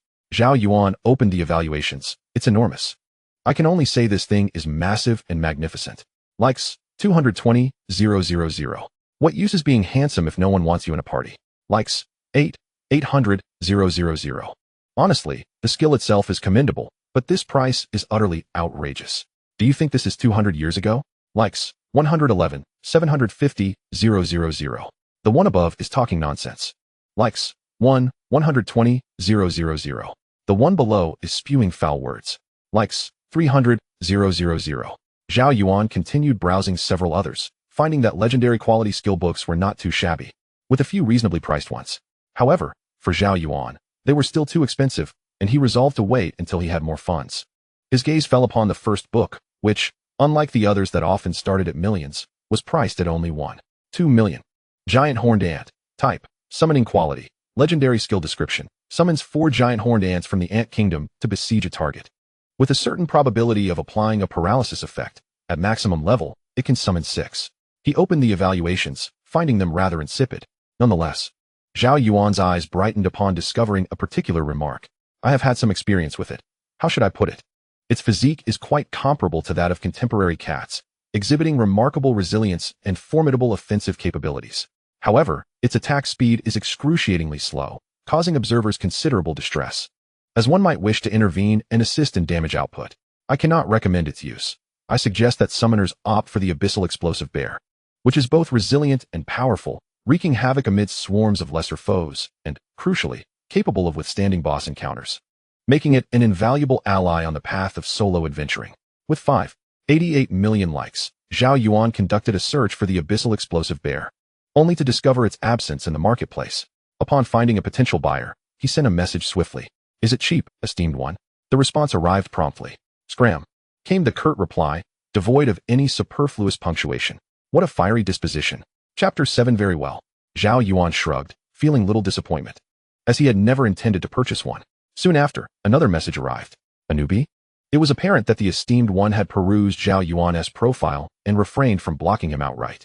Whether he was cute remained uncertain, yet he was undeniably inexperienced. Greetings, esteemed one, Zhao Yuan politely acknowledged. Oh, poor little newbie, you ventured into the deep abyss of summoning, huh? You must persevere. The tone of the esteemed one had noticeably softened. At merely level 5, what are you doing contemplating legendary skills? Buy a few basic survival skills and venture into the wild. With a stroke of luck, you will acquire everything you need. The early stages of leveling up are quite rapid for you now, he advised kindly. Indeed, I understand. I was merely inquiring. When I have sufficient funds, I shall return to purchase, Zhao Yuan replied candidly. After a few minutes, another message arrived. Currently, in the wild, the lowest price I can reduce is by 50. Go level up first. In half a month, when I return to the main city, I will take it off the shelf and mail it to you as a gift. What a generous soul. However, Zhao Yuan felt a bit reluctant. Thank you, esteemed brother, but there is no need. It is too precious, he hastily replied. 2 centuries ago, legendary skills would have been deemed valuable, and while they barely qualify as expensive in the context of other professions today, within the realm of summoners, they are merely a means to scrape by, as the esteemed one explained. Zhao Yuan sensed a profound malice. Being a summoner was indeed a formidable challenge. You are still too low in level. Upon reaching level 100, with full channel unlock, if you shout a couple of times in the world channel, you might just acquire a few legendary skills. Summoners are exceedingly rare. Many players, unable to endure the solitude of solo play in the mid to late game, often transition to support roles or pursue crafting professions. I've noticed several legendary skill books in the market priced at over 10 million, Zhao Yuan inquired with curiosity. Those are merely scams, designed to exploit new players logging in. They are aimed at deceiving the wealthy second and third generation players who fail to recognize their folly. The truly valuable items are the legendary skills, the esteemed one elucidated. Of course, should you happen to obtain legendary skill books from other professions, you may sell them. The prices remain favorable and demand is high. However, if you acquire skills from those underwhelming professions, it is quite normal to languish in the market for decades. Of course, some exceptionally powerful skills are exceptions to this rule. Thank you, esteemed one, but there is no need for gifts. In a few days, when I have enough, I would be immensely grateful if you could lower the price for me. Zhao Yuan expressed his gratitude. It is of no consequence. I shall rectify it now. I have been involved with this for 3 or 4 years, yet it seems few are interested. The skills I possess lack potency. Nevertheless, I recommend perusing the occupational guides provided by the Human Alliance to discover some practical skills. Thank you, esteemed one. No need for formality. Let us strive for advancement. Upon closing the chat, Zhao Yuan indeed noticed that the price of the skill had been adjusted to 600,000. He exhaled deeply. Although he had long been aware of the challenges faced by summoners, a flicker of hope lingered in his heart, always pondering the possibility of a fortunate turn. This market event had thoroughly shattered Zhao Yuan's illusions. The path of a summoner is fraught with difficulty. After sitting for a while, Zhao Yuan rose. It is wise to heed the advice of predecessors to avoid unnecessary detours. Approaching the front desk, he spotted a multitude of books in a corner, appearing to number in the thousands. After a prolonged search, he finally located the General Guide for Summoners. Compared to other professions, his guide was significantly thinner, less than 1/20th the size of the thickest volume. He also casually picked up Monster Farming Guide for all professions and returned to his room. These resources were generously provided free of charge by the Human Alliance, with numerous branches located in novice villages and various inns where individuals might gather. Within the Abyss game, the 4 primary classes, tank, support, and others, exhibit few underperforming roles. Simply acquiring a few skill books, combined with inherent talents, could yield satisfactory results, particularly in the tank and support categories. The summoner, however, has become the least favored among damage-dealing classes, while others merely vary in their output levels. Although high-tier groups may overlook summoners, there remains a demand for them in lower-tier teams. As for control classes, the situation is dire. The less capable often transition to crafting professions, while the proficient may still attain a respectable status, excelling in one-on-one combat. A skilled player can manipulate the battlefield with finesse, rendering opponents powerless. While one may boast of immense damage potential, one must first be capable of delivering such output. Typically, a standard team comprises a primary and secondary tank, 2 damage dealers, a support, and a controller, totaling 6 members. This configuration offers the highest cost-effectiveness, as experience gained in the Abyss game is fixed, meaning solo play is equivalent to 100 players without restrictions. A 6-member team strikes the optimal balance between efficiency and safety. Due to varying focuses, some teams may replace the controller with a support or assassin. However, lacking a controller can complicate encounters during PvP, necessitating strategic choices. Consequently, 7-member teams are becoming a trend, albeit at the cost of reduced leveling efficiency. These strategies are the culmination of over 2 centuries of development, distilled into the optimal routes identified by experienced players. The remaining formations consist of temporary teams comprised of solo players, which inherently carry greater risks. A well-established team typically evolves into a brotherhood or cherished companionship over time, fostering a deep trust. The very foundation of team formation is built upon this principle. Then there are the lone wolves, summoners, who are equally adept at solo play, a distinct advantage they possess. Other professions, lacking the protection of a team, hesitate to venture deeply into the wilderness. The summoner is one of the few professions endowed with subordinates, and indeed, it boasts the highest number of them. The notion of a solitary individual forming a legion is not merely boastful. Following closely is the Beastmaster, Card Pet Trainer, Dragon Knight, and others, whose circumstances are significantly more favorable than those of the summoner. Their subordinates possess the ability to communicate, exhibit intelligence, and demonstrate coordination, thereby eliminating the issue of positioning. Consequently, their teams enjoy a far superior standing. Zhao Yuan's talent exacerbated this shortcoming. The decline of rationality is a substantial pitfall. What little wisdom one possesses is rendered even more uncontrollable with this decline. Upon returning to his chamber, Zhao Yuan opened the General Guide for Summoners and began his study. He discovered that there are a total of 123 known summoner professions among the human race, including Necromancer, Spirit Summoner, Hero Summoner, Elemental Summoner, and so forth. Each specialization within the summoner profession has differing emphases and paths, broadly categorized into pure summoning and auxiliary summoning. Pure summoners rely entirely on their summoned entities for output, while auxiliary summoners depend on their own capabilities. Zhao Yuan's inherent talent indicated that his output capacity was not particularly remarkable. Thus, he was largely confined to the path of pure summoning. However, this might not be absolute, as improved attributes in the later stages could also allow for auxiliary summoning.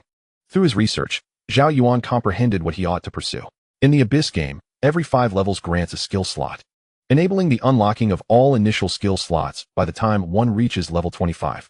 The game does not impose a limit on the number of skills players can acquire, but only provides 5 free skill slots. To obtain a 6th slot, one requires the item skill expansion stone, needing just 1 for the 6th skill, 2 for the 7th, 4 for the 8th, 8 for the 9th, and an astonishing 16 for the 10th, and so forth. The first 5 skills can be freely swapped without restrictions. However, once the 6th skill is unlocked, any subsequent skill change necessitates 3 skill expansion stones. Zhao Yuan accessed the marketplace and searched for skill expansion stone, only to find that one costs a staggering 80 million. He discovered that each dungeon randomly drops these stones, instantly igniting his motivation. If he could acquire even one, it would be worth 80 million. After pondering for a considerable time, Zhao Yuan resolved to follow the recommendations in the guide. He accessed the marketplace, located general skills, and purchased a book on swift steps for ease of escape, followed by a tome on blink for evading skills, a protective shield for emergencies, and a healing tome for survival, expending a total of 400 gold coins, 100 coins per book, which was acceptable. Upon returning to the Summoner Profession menu, he clicked on the Excellent Quality section and found a skill named 3 Hounds, priced at 500 gold coins, which he found reasonable. Thus, he secured the skill for a total of 900 gold coins. The recommendations from the Human Alliance are known for their cost-effectiveness, ensuring that novice players are not led astray. Setting aside the general guide for summoners, he opened comprehensive guide to monster farming. It was time to strategize his leveling path. The entire guide is divided into 3 sections: Wilderness, Dungeon, and World Boss. The first layer of the Abyss features a wilderness with 10 level maps, comprising both a common area and a divine area. The common area contains only level 1, while the divine area encompasses levels 2 through 9, perfectly corresponding to the 1-star level 9. The copy elaborates on the 9 fixed divine dungeons of the Abyss, offering a comprehensive explanation of the dungeon's narrative, the number of monsters, the routes to traverse, and the loot. It details the approximate number of minor monsters within each dungeon, their skills, the location of bosses, the abilities possessed by these bosses, the various phases they undergo, and the critical aspects to be mindful of. Every minute detail is meticulously laid out, including the optimal paths for farming, indicating where to find shortcuts and where to trap minor monsters, all clearly marked. In other words, these dungeons have been thoroughly explored and exhausted. After 272 years and nearly 100 billion players repeatedly entering these dungeons, what secrets could possibly remain? Open your storage space and earnestly preserve this book. It may serve as a useful reference when encountering uncertainties in the wild. In the Abyss game, every player possesses a storage capacity of 50 slots. Should additional space be required later, it can be accessed at the cost of gold. As long as one has the means, one could potentially acquire 100 million slots. The game indeed mirrors reality in its relentless pursuit of wealth. After a night's rest, Zhao Yuan rose early the next morning, ready to embark on his journey. It's time to set off, Zhao Yuan. You must strive and persevere. He motivated himself. From this day forward, he either aimed to vanquish minor monsters all the way to the highest echelons or succumb to the Abyss, unburdened. Having checked out of his lodging and with a returned gold deposit in hand, Zhao Yuan made his way into the wilderness. passing by a shop run by another player. He purchased some essential supplies, including 2 large barrels of water, and at a bun shop, he acquired 40 dumplings of various fillings, half meat and half vegetarian. After exiting the novice village, he located a teleportation array and was about to depart when he received a message. Upon opening it, he discovered it was from Lin Peng. "What are you up to? Have you gathered a team to level up?" Zhao Yuan inquired. "Not yet, and you?" Lin Peng responded. Zhao Yuan felt a twinge of envy at how quickly Lin Peng had formed a team. "I'll help you find one. Summoners are not entirely unwanted." Lin Peng reassured him. "Thank you, Lin Peng." Zhao Yuan expressed his gratitude, though he held little hope. After some investigation over the years, he learned that not all summoners in the Abyss for 272 years preferred to solo. Some did have teams, but one must consider who their teammates were. They were often family members, fathers and sons, husbands and wives, or uncles and nephews. Outsiders were rare. Nevertheless, it mattered not. As long as a summoner thrived in the later stages, a team would not be necessary. Concluding their conversation, Zhao Yuan stepped onto the teleportation array, which granted 1 free use per day. Chapter 8. A flash of light enveloped him, and Zhao Yuan vanished from sight. When he reappeared, he found himself amidst the wilderness, an ordinary zone with a low danger level. Zhao Yuan had thought he had arrived early, only to discover that the area was already bustling with players, most of whom traveled in groups, with only a few lone souls scattered about. At this juncture, Zhao Yuan felt no urgency. He opened the settings and switched to peace mode, as the Abyss game offered only 2 modes in the wild: peace mode and kill mode. In peace mode, players cannot attack one another, while kill mode, as the name suggests, allows for unrestricted attacks. However, once one switches to kill mode, a blood-red exclamation mark appears above their head, serving as a constant reminder to those around them. In the wilderness, should you activate the slaughter mode and be observed by other players, upon returning to the safe zone, you can expect an invitation for tea from the officials of the Human Alliance. Whether you return is uncertain. The game's mines are perpetually understaffed, and it would be remiss not to grant you a decade or 2 for your audacity in engaging in slaughter mode. Furthermore, it is prudent to set the pain mode to 0. After all, injuries will not feel any less intense merely because this is a game. With all preparations complete, Zhao Yuan sprinted towards a relatively less populated area. As his divine level increased, his body would undergo continuous evolution, progressing towards the extraordinary, gradually. Basic needs such as eating and drinking would fade away. The stronger the divinity, the more robust the physique. At present, Zhao Yuan ran like the wind, significantly faster than in the real world. Once his divine level reached 2 stars at level 1, he would be able to soar through the skies and traverse the earth, akin to the deities of ancient legends. The further he advanced, the more remarkable his abilities became. Upon reaching 3 stars at level 1, even the resurrection of severed limbs would pose no challenge. Thus, while the Abyss brought calamity, it also fulfilled humanity's age-old desires for myth and immortality. After considerable effort, Zhao Yuan finally discovered a relatively secluded spot, halting approximately 400 to 500 meters away from a small team. This location was ideal, with an appropriate number of wild creatures nearby and other individuals within shouting distance in case of an unexpected event. Zhao Yuan cast a glance at the opposing team, a group of 3 men and 4 women, making up a total of 7. They noticed him as well and nodded in acknowledgement, to which Zhao Yuan reciprocated. In the Abyss game, mutual assistance among humans had become a norm. As long as one did not overstep boundaries, others were more than willing to offer their help. Taking a deep breath, Zhao Yuan felt a mix of excitement and tension. He waved his hand to produce a skill book, clicked to learn, and a flash of light illuminated the area as the first skill slot activated, imbuing Zhao Yuan's mind with all the knowledge of the skill, seamlessly integrating it into his instincts. With a mere thought, 3 canines materialized from the void. Woof, woof, woof. They barked, charging towards the nearby creatures. Instinctively, Zhao Yuan shouted, "Come back." The 3 dogs, however, showed no response. In an instant, he understood, with another thought. The dogs vanished. He almost forgot that the summons of a summoner autonomously attack all enemy targets within a 30-meter radius, while beyond that distance, they must be actively directed to the target's location, with the range increasing as levels rise. After taking a step back, he summoned the dogs once more. This time, lacking enemy targets, the 3 canines circled around him, being his first skill and inaugural use. How could he not capture a memento? Finding an appropriate angle, he snapped a picture as if extracting it from the void, catching it as it fell. He promptly opened his personal space and shared it. Commemorating my first time. Let us go. The space settings were adjusted to be visible only to friends. With everything in place, it was time to commence. Zhao Yuan retracted the dogs, approached a wild creature, seized a plain long sword, and delivered a swift strike with a basic attack before quickly retreating. The light of the stars, akin to the size of a stone, descended with a shimmering tail, striking the head of a wild creature and inflicting over 1,000 points of damage. Provoked by the attack, the creature turned its ire towards Zhao Yuan, charging at him. Along the way, 3 spectral hounds emerged from the void, lunging at the wild beast.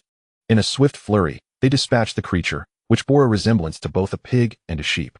Experience surged automatically towards Zhao Yuan, accompanied by the resonant voice of the system declaring, "You have gained 30 experience points. A human experience pool bonus has been detected. Would you like to activate it?"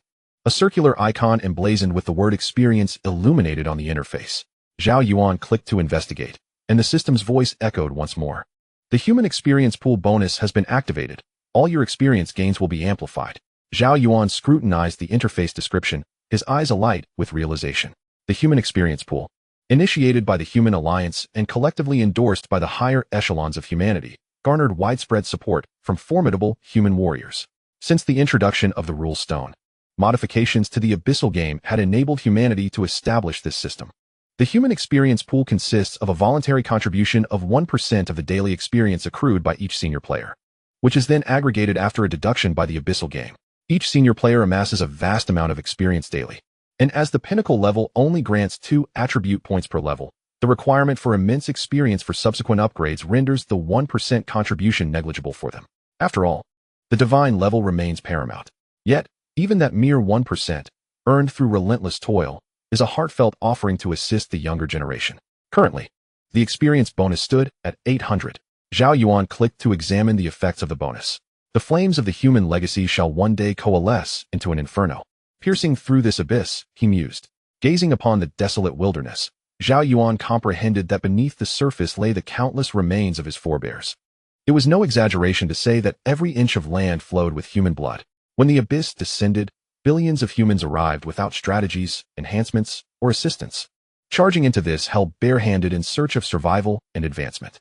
They had slain 10,000 elite monsters in this ordinary zone to unlock the divine level. Each dungeon completion had claimed countless lives, as many fell in the absence of strategies and suitable equipment. Every success was born from the sacrifices of innumerable individuals. Unlike Zhao Yuan and his companions, who had everything at their disposal now, they farmed for the divine level, unlocking world bosses, unaware of the multitude who charged towards the bosses despite the vast divine level disparity. Each skill of those bosses left swathes of corpses in their wake. Yet still, countless souls surged forward, inflicting even the slightest damage. It is crucial to note that the Abyssal game follows a main storyline, each thread bound by time constraints. Currently, Zhao Yuan and his group faced none, for the main quest had reached the 17th level of the Abyss. In that brief year, humanity dwindled from billions to merely 20 million. The toll taken by the bosses of the first level of the Abyss was likely no less than 70 to 80 billion lives. The lesson of the insurmountable divine hierarchy began to circulate during that era. Thus, the initial layer of passage, described as being built upon the corpses of nearly 10 billion humans, is not an exaggeration. Just as the first formidable being of humanity, the one who possessed the first mythic equipment, Xia, boldly declared before confronting the world boss, "If I fall, pay me no mind. Pick up my gear and step over my corpse to vanquish it." He led the charge towards the colossal figure exuding divine suppression, akin to an ant's roar against a dragon. Today, his visage can only be glimpsed within the annals of history. Yet, the spirit he left behind has inspired all throughout the ensuing 271 years. What of the gods? Let us confront them. The boss fell, and the ants ultimately slayed the dragon, though that figure too succumbed. From that moment, humanity rose. Among the surviving 2 million elite, they gleaned lessons, consolidated power, and established the Human Alliance. In the years that followed, although lives continued to be lost, the catastrophic casualties of yore were no more. Over the span of 271 years, humanity has burgeoned from a mere 2 million to a robust 50 to 60 billion. Humanity still perseveres in this abyss, repeatedly slaying former bosses, as if caught in a cyclical fate, past cause, present effect. Returning his focus, Zhao Yuan continued to hunt monsters, employing the same method. Having achieved the first, countless would follow. While Zhao Yuan himself bore little damage and wielded rather ordinary skills, there existed a divine level of superiority between him and the monsters. Damage inflicted increased by 99, while damage sustained decreased by 99. Coupled with the output from his 3 dogs, the endeavor proved effortless. In less than 3 hours, Zhao Yuan ascended to level 30. mastering all available skills for purchase. Equipping himself with the level 30 whiteboard gear drawn from the growth fund, his efficiency surged. His canine companions grew stronger alongside his ascent. Now, Zhao Yuan could unleash his potential without the need to lure monsters, merely managing his distance to avoid plunging into an overwhelming throng. He also took out the guide to commence his studies. Within the guide, he discovered the name of these wild monsters, sheep-pig beasts, or alternatively, pig-sheep beasts, lacking in novelty. Over the past 2 centuries, the Human Alliance has dedicated a portion of its strength to investigate the origins of this abyss, while concurrently cataloging and naming all types of monsters. Through relentless inquiry and research, as well as the unreserved traces left by ancient ruins, combined with studies on the wild creatures, hypotheses emerged suggesting that each wild monster species in the abyss may have once belonged to an intelligent race. Moreover, each dungeon could very well represent a fragment of history of a particular intelligent race. The first layer of the abyss is densely populated with 9 fixed dungeons and sporadically appearing minor dungeons in the wilderness. If this conjecture holds truth, it unveils a profoundly terrifying narrative. One cannot help but ponder. If the day were to come when humanity fails, would the abyss not spawn a legion of human-like monsters? Would a dungeon arise depicting a segment of human history? A chilling thought indeed. The truth of it all resides solely with the celestial entity, Lan, who majestically reigns over the vast cosmic sea. It has once promised that when humanity traverses the abyss within 3 centuries, it shall respond to 3 inquiries posed by mankind. What a benevolent gift this is. With merely 28 years remaining in that span, all shall soon be unveiled. The thrill of monster hunting inevitably wanes, and the initial excitement gradually diminishes. Zhao Yuan trails behind his companion, the dog, automatically collecting every piece of equipment dropped by the creatures they vanquish. Most of these are mere common items, and only a handful of monsters emit a blue glow upon defeat. Zhao Yuan equips what he can use, while the rest he disassembles into universal materials, vital for enhancing gear, an insatiable void in the later stages, where every bit amassed counts. After 10 hours, Zhao Yuan has reached level 45. As his level ascends, the pace of advancement slows considerably. His party has cycled through numerous members. Gradually, the sky loses its luster, and night begins to cloak the land. Zhao Yuan attains level 50. Time to call it a day? Chapter 9. The exhilaration of an 800 experience boost is delightful. Swiftly claiming his growth fund, coupled with an interest-free loan, Zhao Yuan has amassed 1.5 million gold coins. It is time to return, for the experience in the ordinary zone is somewhat lacking. Although Zhao Yuan has reached level 50 in a single day, the experience gap between each level widens with progression. The returns from the ordinary zone are dwindling. He quickly returns to the distant town, and, upon entering the safe zone, casually checks into a hotel. Zhao Yuan begins to reflect on the day's gains. In truth, there is little to show. He has equipped all usable items and disassembled the rest. He possesses 899 universal materials. However, upon seeing the 1.5 million gold coins, Zhao Yuan feels a surge of joy. Despite 1 million being alone, he remains unconcerned. As long as he survives and continues to level up, this debt is trivial. Should an unforeseen event occur, debts vanish with death, requiring no further contemplation from Zhao Yuan. With a promising start, Zhao Yuan is filled with renewed confidence. He begins to devise a plan for tomorrow, deciding against venturing into the wilderness, viewing the ordinary zone merely as a transitional phase. Ideally, he intends to commence tomorrow at level 1 of divinity, hunting monsters while simultaneously seeking elite foes to gradually elevate his divinity level. Ascending from level 1 to level 2 of a 1-star divinity requires the defeat of 10,000 elite monsters of the same tier, a task that is exceedingly time-consuming. In the wild, monsters also exhibit level distinctions: common, elite, vassal, and racial kings, commonly referred to as white, blue, gold, and orange monsters, respectively. A single gold monster equates to 100 elite monsters, while an orange monster is equivalent to 1,000 elite ones. Thus, defeating just 10 orange monsters allows one to elevate their divinity level by 1. However, such creatures are scarce. It is not uncommon to spend 10 days or even half a month in the wild without encountering a single one. Moreover, as the leader of its kind, the orange creature commands significant respect, often accompanied by several golden creatures, numerous elite monsters, and a vast horde of ordinary ones. When the orange creature meets its demise, all surrounding monsters enter a state of frenzy. Such scenarios are utterly terrifying, and encounters with golden creatures typically require group efforts to overcome. However, Zhao Yuan's strategy does not involve immediately enhancing his divine attributes. He understands the adage that to excel in one's craft, one must first sharpen their tools. He plans to commence dungeon runs starting tomorrow, aiming to elevate his level to 150 before considering any divine ascension. This course of action may not be ideal. In the first layer, players around levels 150 to 160 will be relatively equal, and after defeating 80,000 elite monsters, they can elevate their divine level to 9, thus gaining access to the second layer of the abyss. For newcomers, early leveling is paramount. Keeping pace with the main group is the key to success. In the initial stages, equipment requirements are minimal. Anything functional will suffice. However, as players progress into the mid to late game, both their gold acquisition capabilities and the quality of their equipment will experience a significant upgrade. It is only then that one should consider the attributes of their gear.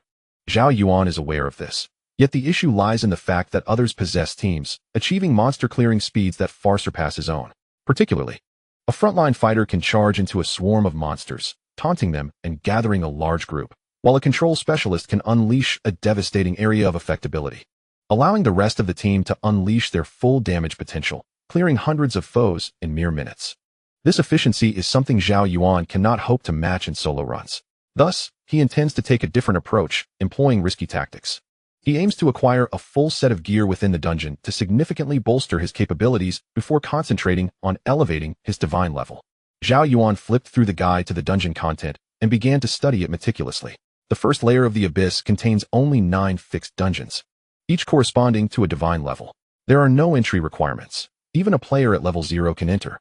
But what difference does that make if it amounts to a death sentence? Therefore, Zhao Yuan has no intention of tackling higher-level dungeons. The only suitable option for him is one dungeon, the Silent Palace. Upon examining the storyline, he discovered that it revolves around a day when a rebellion occurs in the Khan's palace. The queen plots to poison the emperor and instigate a coup, only to be thwarted by a clever head of the guards. Players assume the role of a guard tasked with saving the emperor and eliminating the queen. They must defeat 3 bosses before they can confront her: the deputy head of the guards, a female attendant of the court, and a mysterious figure. In reality, by the time players reach the final stage, the old emperor has already been poisoned. The supplementary storyline is extensive, centering around a power struggle interwoven with various romantic entanglements, essentially a grand drama. Yet, for players, aside from a select few who appreciate the narrative, the primary concern is the gear dropped by the queen. Nonetheless, beneath the narrative, there is an image of the queen, depicted as graceful and exquisitely curved, radiating an air of cold nobility. Her long legs are as white as jade, yet she bears a singular horn on her forehead, clearly marking her as non-human. The photograph is remarkably well captured, and Zhao Yuan found himself captivated by her lower half for several minutes before reluctantly shifting his gaze away.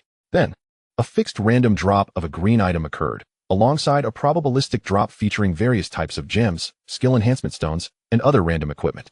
The most valuable among these was a legendary gem. This legendary gem, however, is not to be confused with those of legendary quality. It simply bears the name legendary gem. Unlike other gems that merely enhance attributes or resistances, the legendary gem bestows skills. The quantity of legendary gems is vast, their price is impossible to gauge, some are worthless, while others are exorbitantly priced. In this dungeon, the gem named Tears of the Angel dropped. The guide succinctly stated its value in 4 words: wealth overnight. The probability was also summarized in 4 words: fortune favors the bold. Zhao Yuan was intrigued. What gem could be so outrageous? Upon checking the marketplace, he found nothing. A visit to the auction house yielded the same result. Was it truly so scarce? Resorting to his usual method, he wondered who might possess details about the Tears of the Angel. In the World Channel, a newcomer posed another question: time to sleep. In dreams, anything is possible. The honest player, seeking the Tears of the Angel, was met with mockery. The World Channel often harbored a cadre of cynics, perpetually casting doubts. However, Zhao Yuan soon received an image containing a screenshot of the Tears of the Angel, accompanied by some explanations.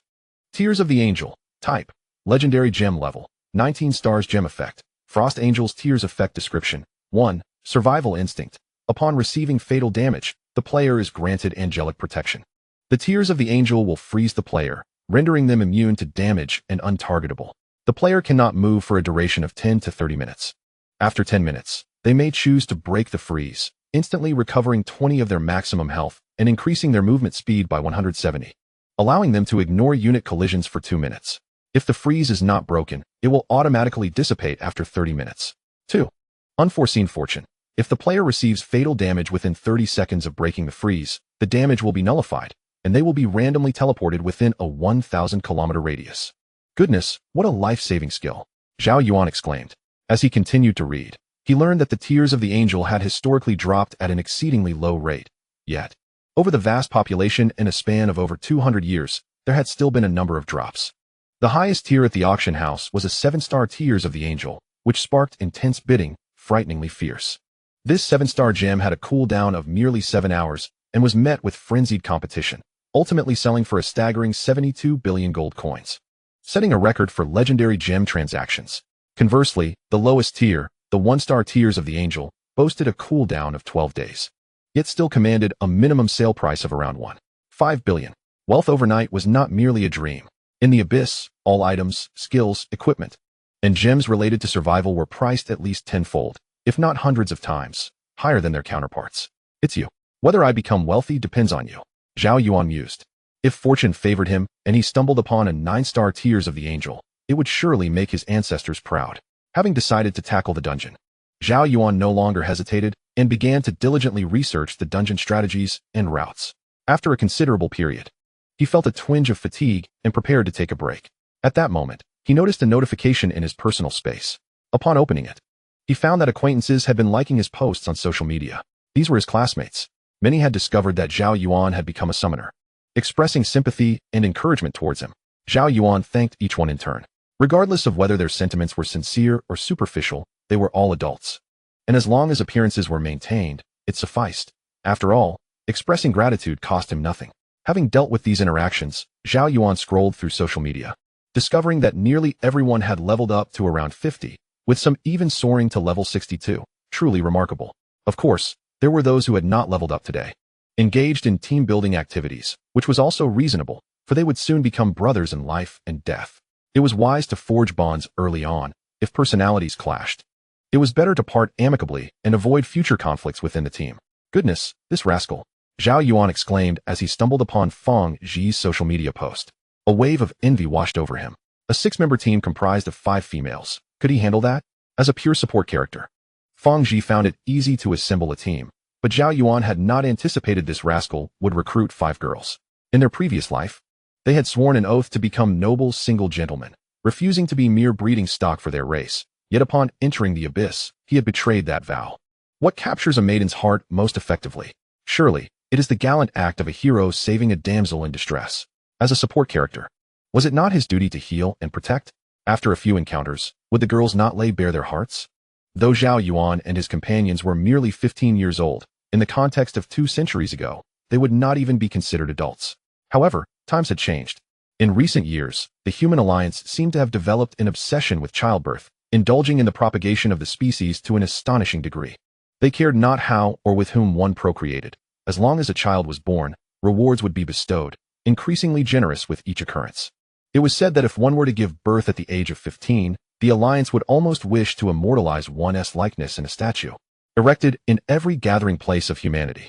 Allegedly, a member of the Human Congress remarked that had humans the ability to reproduce irrespective of gender, they would have wished for men to bear children as well. If humanity could reach a population of billions, what need would there be to pierce the depths of hell over 3 centuries? This sentiment clearly reflected the overwhelming desire of the current human leadership for a substantial population base, a yearning that had spiraled beyond control. Of course, acts contravening a woman's will were strictly prohibited. The female warriors within the human alliance were hardly fewer than their male counterparts. Mutual consent was the foundation of all. Zhao Yuan decisively commented with a disdainful emoji. He then accessed the marketplace to purchase the skill book he had previously negotiated. The giant horned ant was now in his possession. Time to rest. Chapter 10. As dawn broke, Zhao Yuan rose early, quickly tidying himself before heading out. Checking out of his accommodation and embarking on his journey, he made a beeline for the teleportation point, once again taking advantage of the free teleportation array. As long as he availed himself of it daily, each day would yield a profit. Upon arriving at the dungeon, he noted that the number of players here was significantly fewer than in the wild zones. Low-level gear held little value. The cycle of equipment upgrades was short, compounded by the stringent requirements for divine levels. Presently, the majority of players are predominantly engaging in jungle activities, with dungeon runs becoming increasingly scarce. Zhao Yuan gazed upward, where a colossal luminous screen loomed ahead. With a mere thought, a surge of energy connected him to the dungeon. Lines of room channels materialized before his eyes. He casually selected one and submitted a request. The team setup had restricted access, allowing only fixed members to enter. It was then that Zhao Yuan realized this was a limited room. He sought out one that permitted all to join and clicked to enter. As he awaited, a player joined. Just as he was about to summon, a male voice echoed, followed by an abrupt silence. "You have been kicked from the team," the system announced. A word would have sufficed. How discourteous! Zhao Yuan exclaimed in frustration. Undeterred, he attempted to join another room, only to be expelled once more shortly thereafter. Unwilling to relent, he tried again. At last, Zhao Yuan found himself in a room occupied by only 2 players. After several minutes of silence, it seemed promising. In no time, the team swelled to 7 members. Feeling a surge of anticipation, Zhao Yuan eagerly prepared himself. This was his inaugural dungeon run, and he was quite nervous. "You have a team voice chat," the system prompted. To his surprise, it was the team leader, and he chose to connect. "Hello, I apologize. But as this is our first dungeon run, we may not be able to accommodate a summoner. I'm truly sorry." Before Zhao Yuan could respond, a female voice, tinged with regret, interjected. "If only you had mentioned this sooner. I've been waiting for so long." Zhao Yuan replied, a hint of exasperation in his tone. "I'm terribly sorry. I didn't realize you were a summoner. After all, summoners are quite rare, and you know how precarious their situation is now. As we are all novices, lacking coordination, adding a summoner could be perilous. I sincerely apologize." The sweet voice resonated again, though the implication was clear. But what did she mean by saying summoners were currently awkward? "We have always been in an awkward position." "Very well, I understand." Zhao Yuan was not one to overstay his welcome. Since they had expressed their stance, he felt no need to linger. He opted to withdraw from the team. Surprisingly, Zhao Yuan experienced little disappointment. Initially, he had no intention of forming a team, preferring to tackle the dungeon solo, fully aware of his own class. However, standing before the dungeon, a sense of trepidation washed over him. No matter how meticulously he had researched the dungeon strategies, practical experience was irreplaceable. What if an unforeseen mishap occurred and he met an untimely demise? A friend request materialized. Zhao Yuan opened it to find it was from the earlier girl. Friend request accepted. "I am truly sorry for wasting your time. I sincerely apologize. Perhaps we can tackle a dungeon together in the future." Zhang Shima sent a message. "No problem." Zhao Yuan thought to himself, bemused by the girl's persistence in adding him as a friend to apologize. "Thank you." He dismissed the message with a smile. Having gained a new friend, with time still on his side, Zhao Yuan tried several more rooms. Some players graciously apologized, while others unceremoniously expelled him. Just as he contemplated giving up, he suddenly noticed a room labeled "Feel free to join." Zhao Yuan joined and discovered the team already comprised 15 members, bringing the total to 16 with his arrival. The experience gained from the dungeon is fixed. With 16 participants, the rewards are pitifully scant. Nevertheless, it's merely the first attempt, so we shall consider it a learning experience. At this moment, another individual joined, bringing the total to 17. With sufficient numbers, we are ready to proceed. The captain activated the team voice chat. Before we entered, I addressed the group. "We are all newcomers embarking on this venture for the first time. I trust you have all studied the strategy. There is little to elaborate upon. This dungeon is relatively straightforward, so it is imperative to heed the commander's instructions and avoid unnecessary chaos." Zhao Yuan tapped on the captain's icon, Zhao Tong. "Shall we enter the Silent Palace?" "Yes." A flash of light engulfed Zhao Yuan, and he vanished. Upon reappearing, he found himself within the dungeon, confronted by the majestic and imposing palace hall. At present, the queen has revolted, and our sovereign is ensnared, beset by peril. A voice narrating the unfolding drama revealed a wounded man clad in armor addressing Zhao Yuan and the others solemnly. They stood in a line, their roles defined as the last remaining palace guards. The speaker was the astute captain of the guards, as described in the strategy guide. Zhao Yuan was well aware of the scripted dialogue, as the guide meticulously detailed each NPC's lines. In these tumultuous times, it is our duty to serve. The captain of the guards launched forward. "Do not mind him, listen to me." Just as the captain prepared to rally them, another figure appeared, delivering a swift kick that sent him flying. This dungeon encompasses 3 minor bosses, and beyond the palace gates lies an array of minor foes. However, we need not confront them directly. We can exploit a glitch. There is a small dog hole behind the palace wall that allows us to bypass the minor adversaries entirely, Zhao Tong proclaimed. Leading the group for the first time, Zhao Tong felt the weight of responsibility yet was filled with joy. Typically, in a fixed team, it is encouraged to have a singular voice for effective command, usually held by the captain, who wields decision-making power during battles. In casual teams, the leader is often whoever organizes the group, and generally, everyone adheres to their directives. Thus, those lacking tactical insight seldom take the initiative to form rooms. as they risk severe criticism. The guide elucidated these dynamics, though it remained unclear who first discovered these strategies. Once publicized, they became widely emulated, indeed saving considerable time. After leading the group for 5 minutes around the castle walls, Zhao Tong discovered a corner with a dog hole large enough for a single person. Without hesitation, he squeezed through, and the others followed suit, Zhao Yuan being the last to crawl in. Emerging from the hole, they rounded a corner and arrived at the boss's entrance. 10 guards stood vigilant at the threshold. Tank the enemies at the front. Those who can deal damage should do so to swiftly eliminate these minor foes. With that, for individuals advanced, provoking the 10 minor foes, who charged at them frantically. Initially flustered, the 4 soon regained their composure, successfully drawing the enemies away. Now attack. With this command, the ranged attackers were the first to strike, followed closely by the melee fighters who surged into the fray. Zhao Yuan released 4 colossal horned ants, which immediately charged towards the nearest monster. Upon witnessing the summoned beasts, the melee damage dealer before Zhao Yuan became hesitant, their attacks slowing as they feared the summoned creatures. A single hit from a minor foe could significantly diminish the health of this fragile damage dealer. Even the tank, responsible for drawing aggro, exhibited signs of panic, attempting to evade the 4 horned ants and casting a disapproving glance at Zhao Yuan. Fortunately, he had only attracted 3 small monsters. After a few deft maneuvers, he successfully redirected the aggro of one of the small creatures onto the horned ants, distancing the other 2 from the formidable insects. The melee damage dealer followed the tank without hesitation.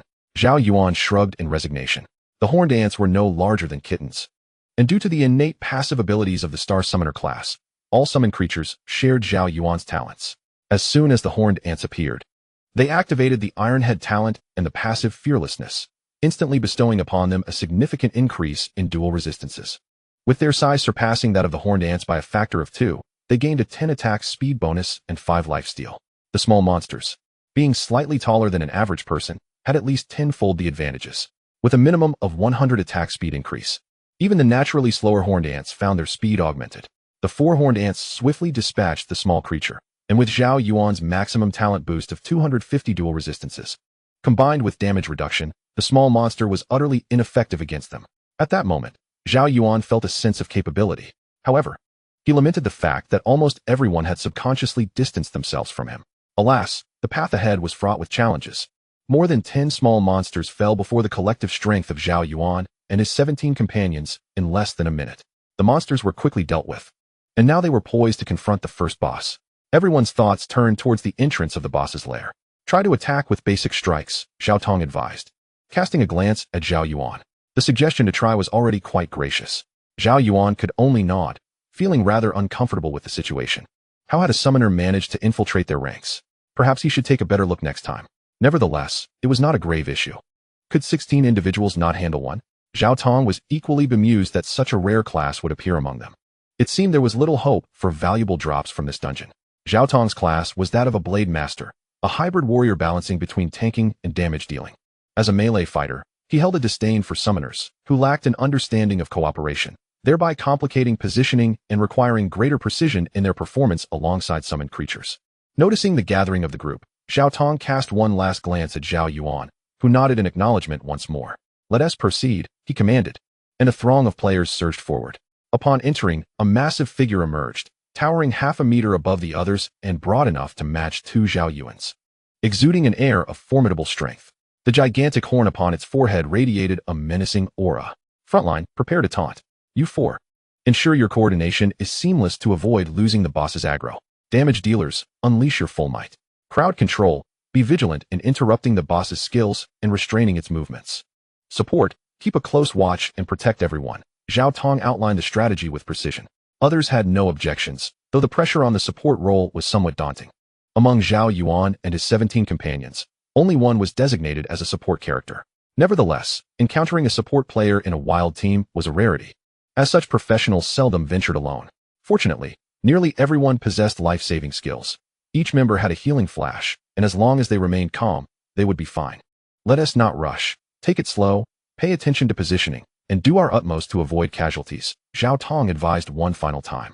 With that, the 4 frontliners charged forth, one activating taunt while the other 3 provided support. The battle with the boss commenced. Chapter 11. You dare to defy us. The guards witnessed a group of players charging in with palpable aggression, triggering the storyline cutscene. At this point, Players were hardly concerned with the narrative. One of the frontliners leaped forward, smashing his shield into the boss's face. The taunt was executed flawlessly. The boss's enmity was instantly drawn in, as a 3-meter-long sword was swiftly unsheathed, its cold gleam flashing menacingly. With one decisive slash, the air tore apart, as if cleaved by the blade itself. The meat shield stood firm, raising his shield to absorb the blow, yet the immense force sent him staggering backward. Without hesitation, the next player followed suit, striking the boss with his shield once more. For creatures of similar size, this face-smashing tactic seemed to carry a taunting bonus. A favored maneuver among tank players. The four coordinated their efforts, maneuvering the boss, while the others began their offensive. Zhao Yuan joined the fray. Delivering basic attacks, every little bit counted. Equipped with a longsword, his striking range extended approximately 10 meters, slightly inferior to traditional ranged attacks, yet still within a safe distance. He unleashed a flurry of starry light upon the boss, inflicting negligible damage. The first boss posed little challenge and lacked any unique mechanics. Continuous output was the key, as sheer damage would suffice to defeat it. Indeed, under the collective assault, the boss soon fell, leaving behind a pile of inconsequential loot for the players to sift through. With their initial success invigorating their spirits, the group turned their attention to the second boss. This next adversary was located beyond 3 grand halls, surrounded by hundreds of lesser monsters, representing a significant hurdle within the dungeon. Here, the sheer number of minor foes could incite a frenzy, enhancing their attack speed, health, and dual resistances dramatically, rendering each a formidable mini-boss. This segment tested their collaboration, and Zhao Yuan had anticipated Zhao Tong would offer a detailed strategy. To his surprise, Zhao Tong merely gestured for everyone to advance boldly. Wait, Zhao Yuan felt an ominous premonition. However, no one heeded his warning, with only a handful of players hesitating momentarily. Zhao Yuan struggled to comprehend that not everyone shared his patience to meticulously study strategies for half the night. Even those who did might only focus on the boss's tactics. In a fixed team, there would typically be a leader who personally researched strategies and convened a meeting before setting off, instilling confidence and adherence to orders among the members. Such cohesion was utterly unattainable in a random group. They had just vanquished the boss, and their confidence surged, bolstered by the fact that this was merely a low-level dungeon, leaving them devoid of any reverence. Having defeated the boss, they believed that a mere handful of lesser foes would be a trivial task for their numbers, akin to slicing through vegetables. Initially, their ascent had caused some disorientation among them, prompting Zhao Yuan to slow his pace. The 4 frontline fighters charged forward without hesitation, one of them drawing a substantial number of monsters. However, one had attracted a bit too many and began to falter, gravitating towards another for support. The rest were preoccupied with dealing damage, oblivious to the unfolding situation, and instead, one of them hastily provided a speed boost to the struggling frontline fighter. No! Zhao Yuan shouted in alarm, but it was too late. The 2 clusters of bosses quickly converged. A flash of blue light erupted, and in an instant, all the lesser monsters went into a frenzy. Quick, gather together. Zhao Tong, too, was bewildered. How could they possibly cluster now? In their panic, they sought safety, believing that nothing could offer more solace than being huddled together. Split up. Zhao Yuan was exasperated. Did this group possess any common sense? If they distanced themselves, the frenzy would gradually subside. Yet, Zhao Yuan's words fell on deaf ears. Waves of monsters continued to accumulate, their frenzy intensifying. It's over, Zhao Yuan lamented, smacking his forehead. Zhao Tong, in a fit of desperation, attempted to eliminate a few foes to alleviate the pressure, but his reckless assaults only attracted more monsters. In a moment of carelessness, a small creature wielding a hammer struck Zhao Tong, leaving him dazed.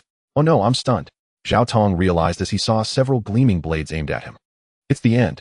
Someone help, Zhao Yuan bellowed. But at that moment, nearly everyone was embroiled in their own calamities, leaving the healer overwhelmed.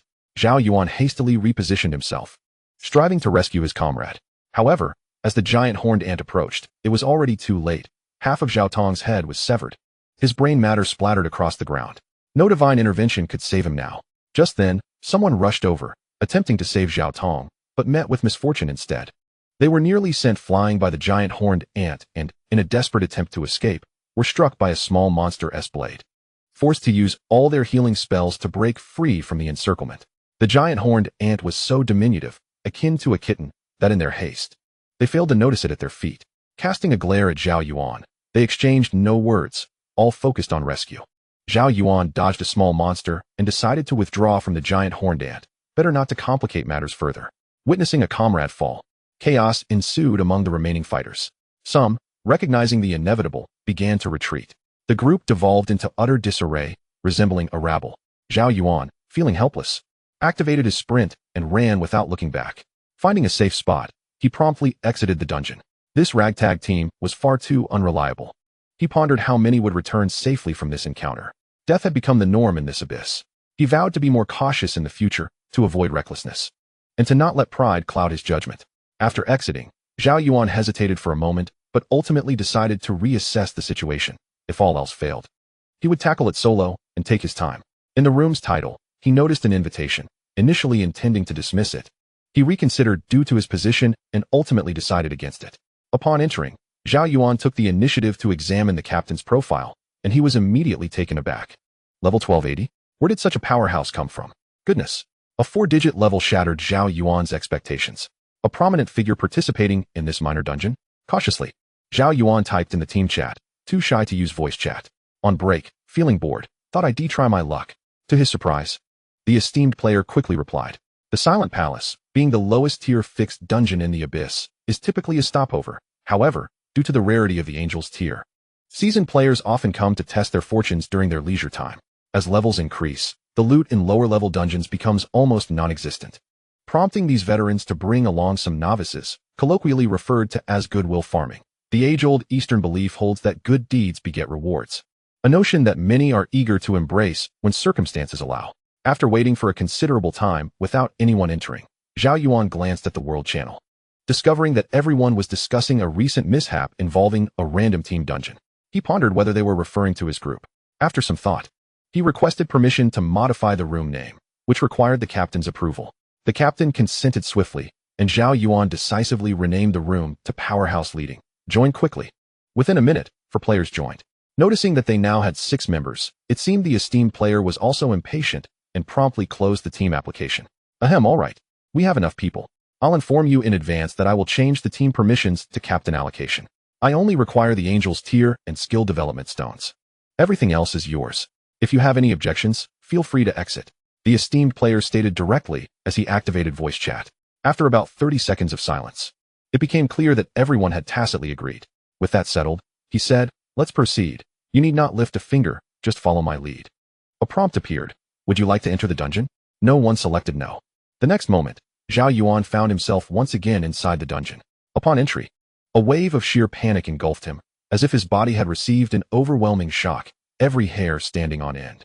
An instinctual urge compelled Zhao Yuan to flee. Yet his body remained frozen, akin to a mouse encountering a cat or a rabbit facing a lion. With great difficulty, he turned to confront the source of the danger, a man in white, clad in an ancient robe, with long hair cascading casually behind him.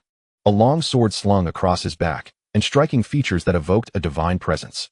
In that instant, Zhao Yuan felt an overwhelming impulse to kneel before him. This was the stark contrast brought about by the immense divine level. The aura of higher beings instills a terrifying intimidation in those of lower standing. What a predicament!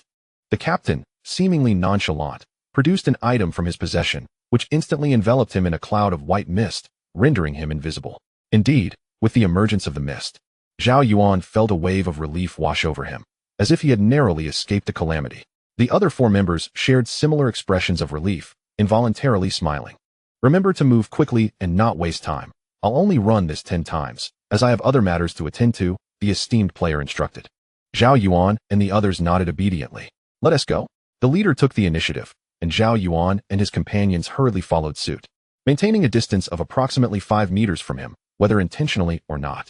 It is instinctive to seek advantage and avoid harm. The leader, taking the lead, naturally did not delve into any obscure corners, but confidently advanced towards the palace gates. Along the way, minor creatures, alerted by the intrusion, rushed forth in impressive numbers. Yet before they could approach within 10 meters of Zhao Yuan and the others, they were swiftly vanquished by a surge of sword energy, leaving behind a bounty of equipment and a handful of gold coins. Zhao Yuan and his companions quickly rushed to collect the spoils.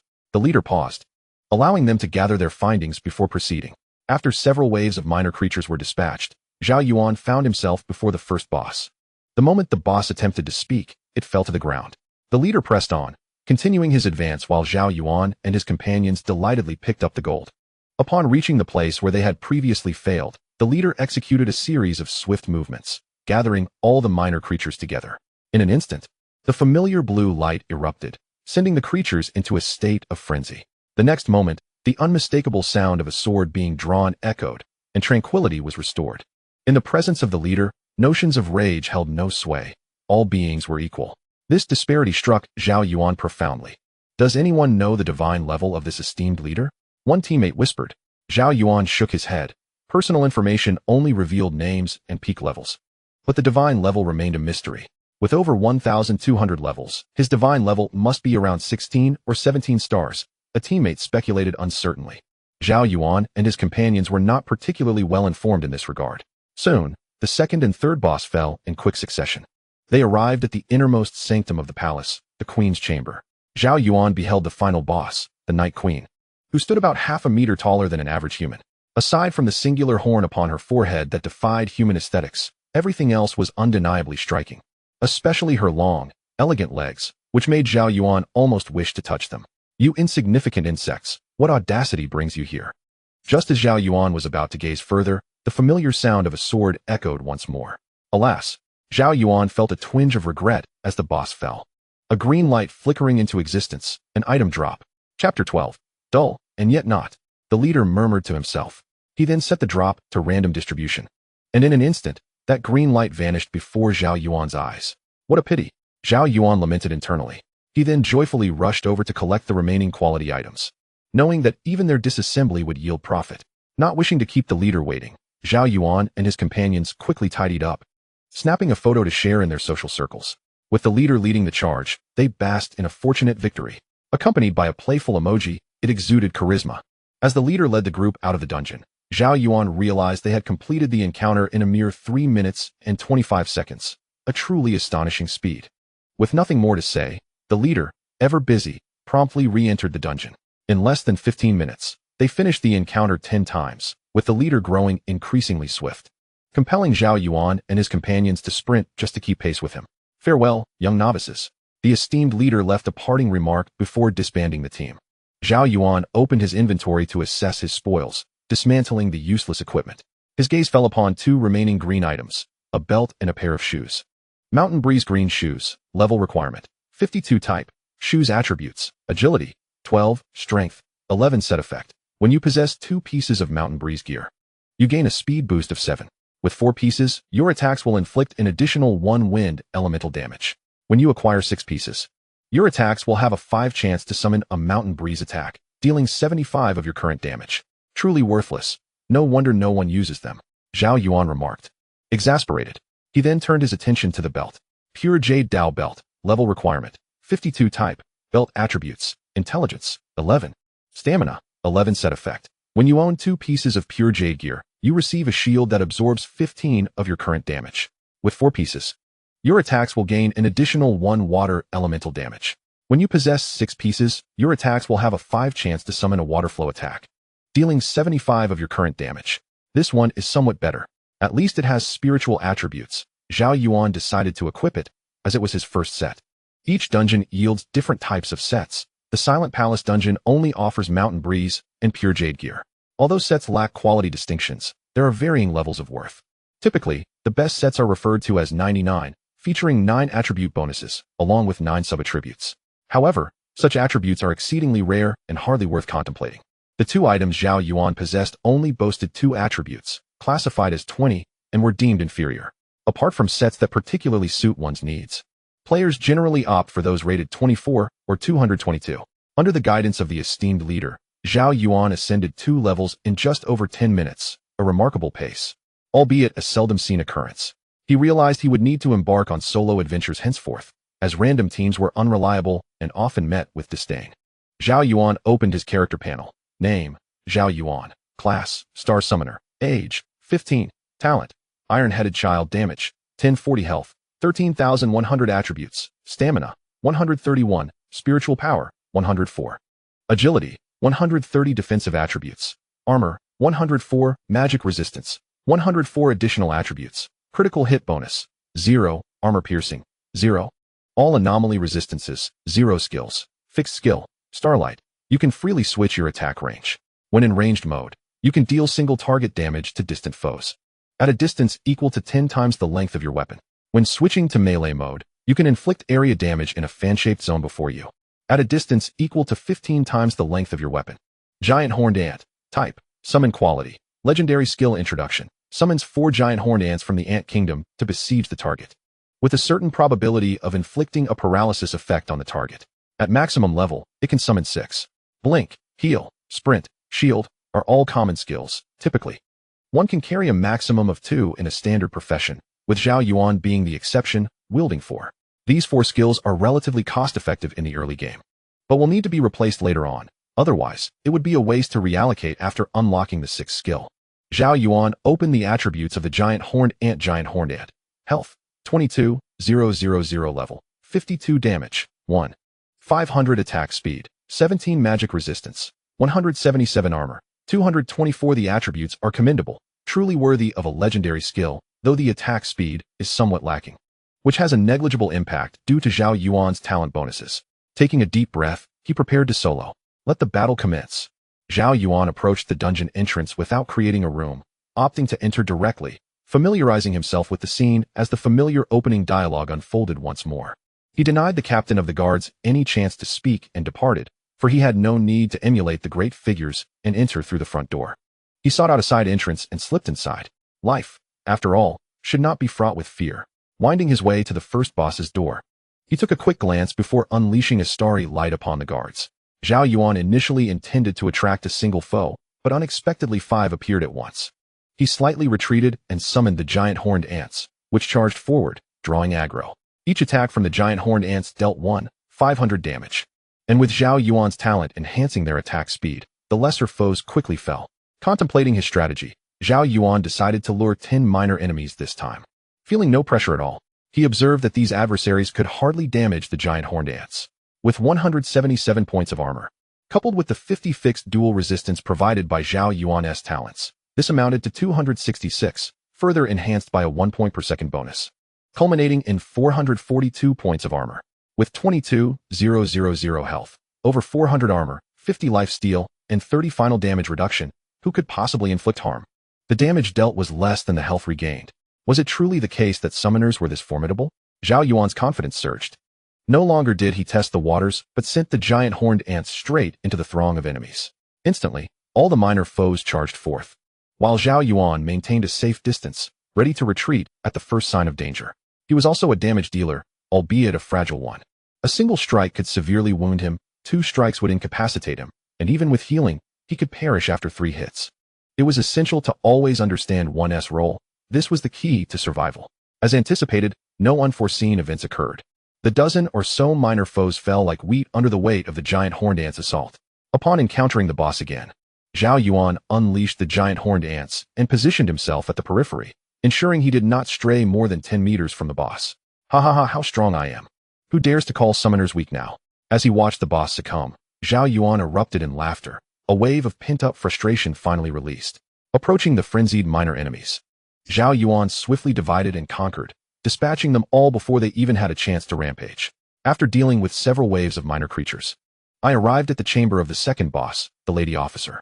In comparison to the deputy guard captain, the lady officer was noticeably more agile. However, this agility proved futile, for without eliminating Zhao Yuan, she could not hope to vanquish the giant horned ants.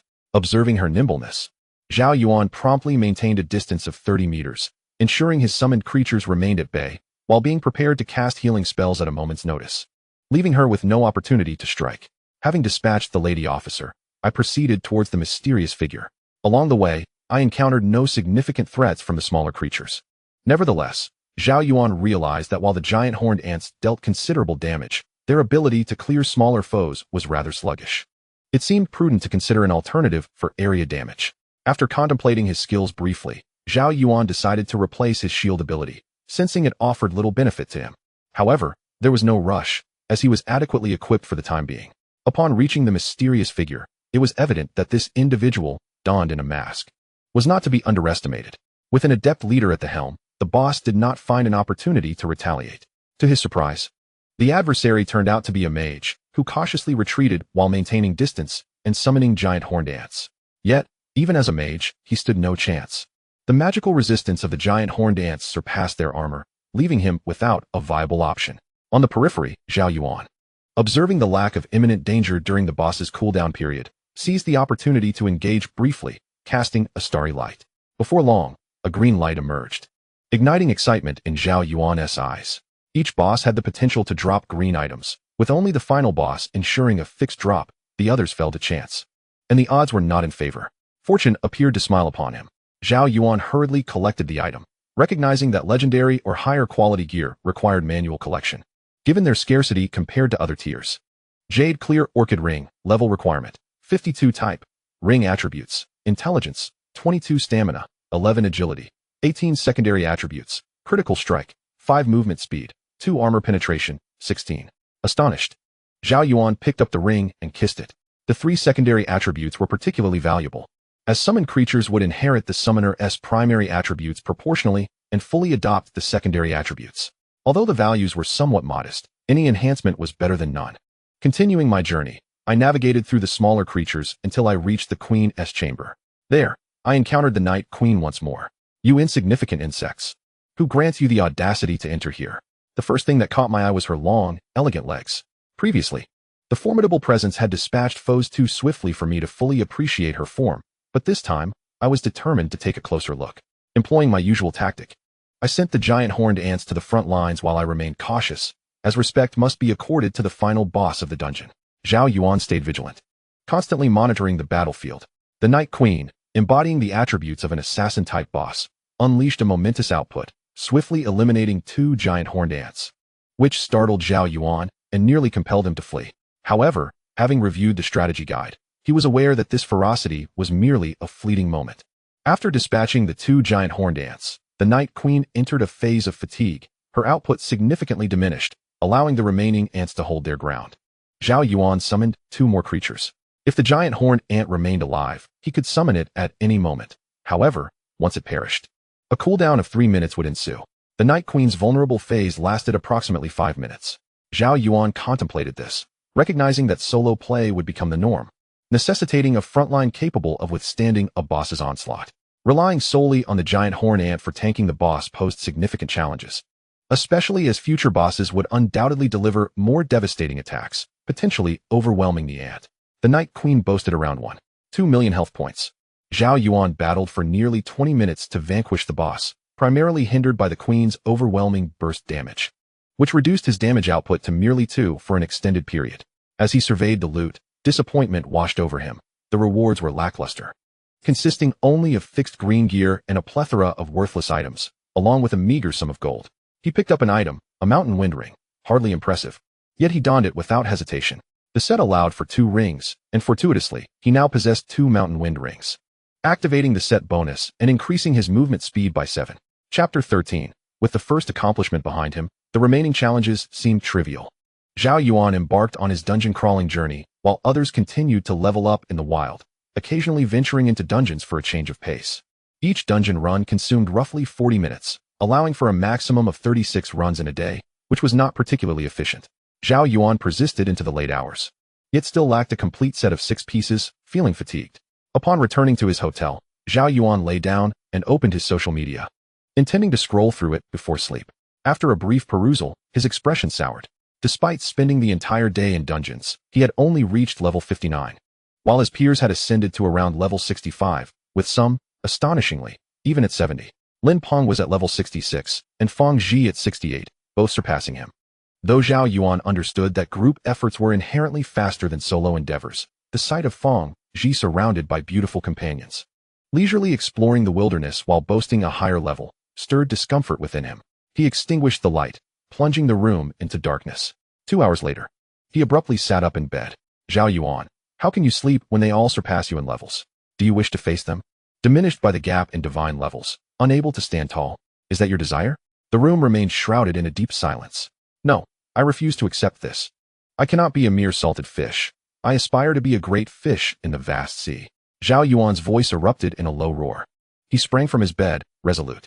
From this day forth, I shall sleep only 2 hours each night, and dedicate the remainder of my time to dungeon runs and leveling up. Once I reach my peak level, I will then pursue elite monsters. With determination, Zhao Yuan prepared himself and rushed toward the dungeon, while nearly all the novices rested. Days melded into one another, and a week swiftly passed. Zhao Yuan maintained his rigorous schedule, resting only 2 hours daily while committing the rest of his time to dungeons.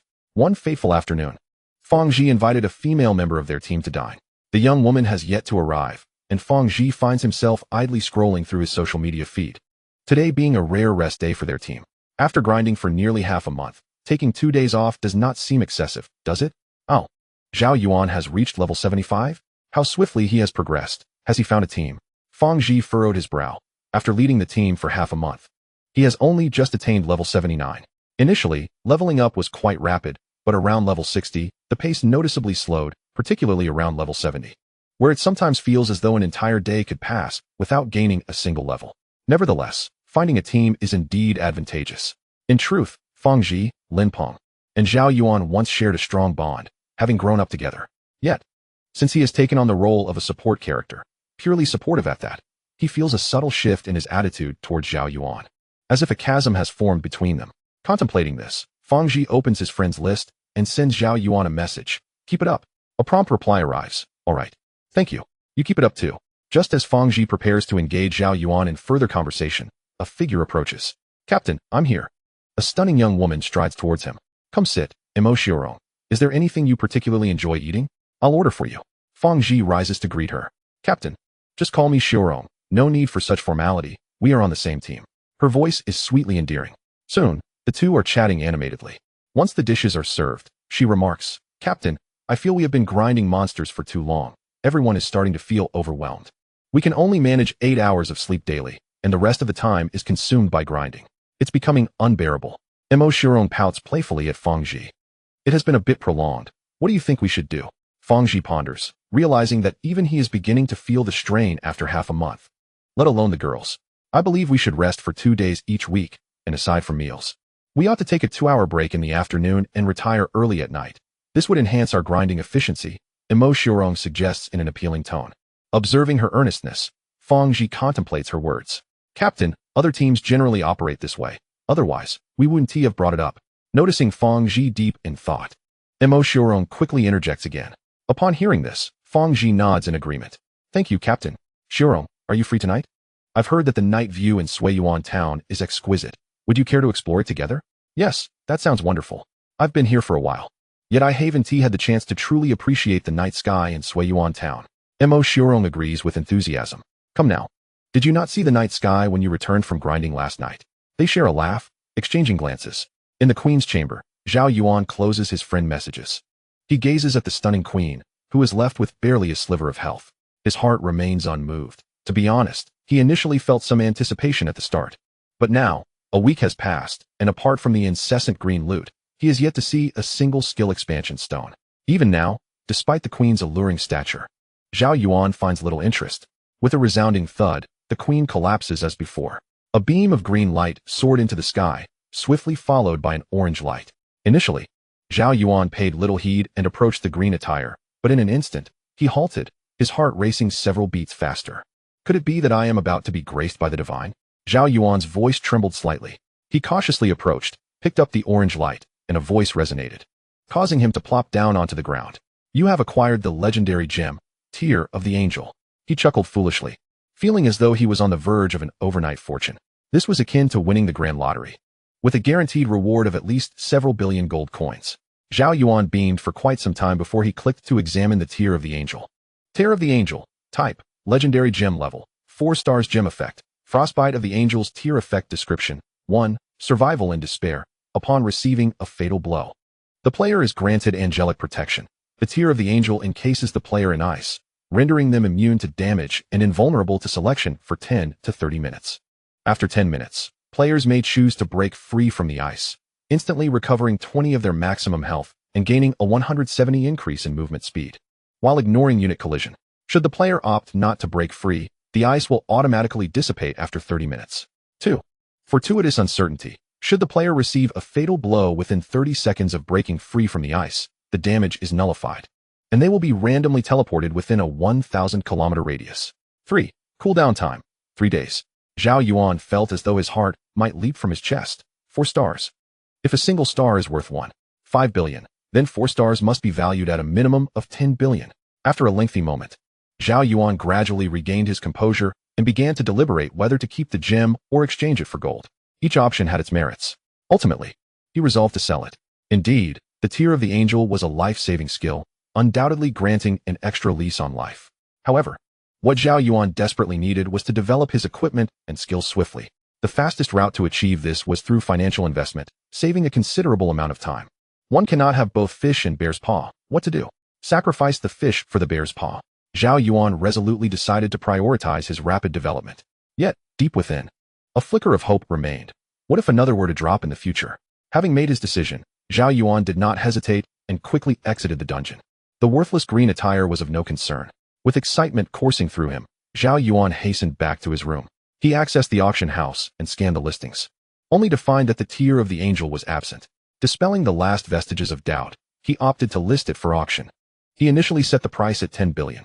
Might that be too steep, deterring potential buyers? Zhao Yuan swiftly retracted the listing. What if someone were to buy it? He relisted. Perhaps a revision was in order. After all, starting at such a high price might deter most buyers. He adjusted the price to 9.5 billion and promptly took it down again. What did it matter if others couldn't afford it? Worst case scenario, he could keep it for himself. He relisted, this time setting the price at 12 billion to gauge the response. Meanwhile, a stir arose in the depths of level 17. Countless players. At the moment Zhao Yuan placed the Angel's Tier on the market, received an email notification. The Angel's Tier you are interested in has been listed in the auction house. Shortly thereafter, another email followed. The Angel's Tier you are interested in has been removed from the auction house. Many had yet to return to the safety zone when yet another notification arrived. Damn it, who is so quick? Some grumbled, contemplating a return to their arduous quest. The Angel's Tier you are interested in has been listed in the auction house. The Angel's Tier you are interested in has been removed from the auction house. Who dares to toy with me? In an instant, a multitude of voices erupted in frustration. The Angel's Tier you are interested in has been listed in the auction house. This time, the wait was long, and no one received a removal notification. It was confirmed, the Angel's Tier was indeed available. Who is so generous, a deity or a fool?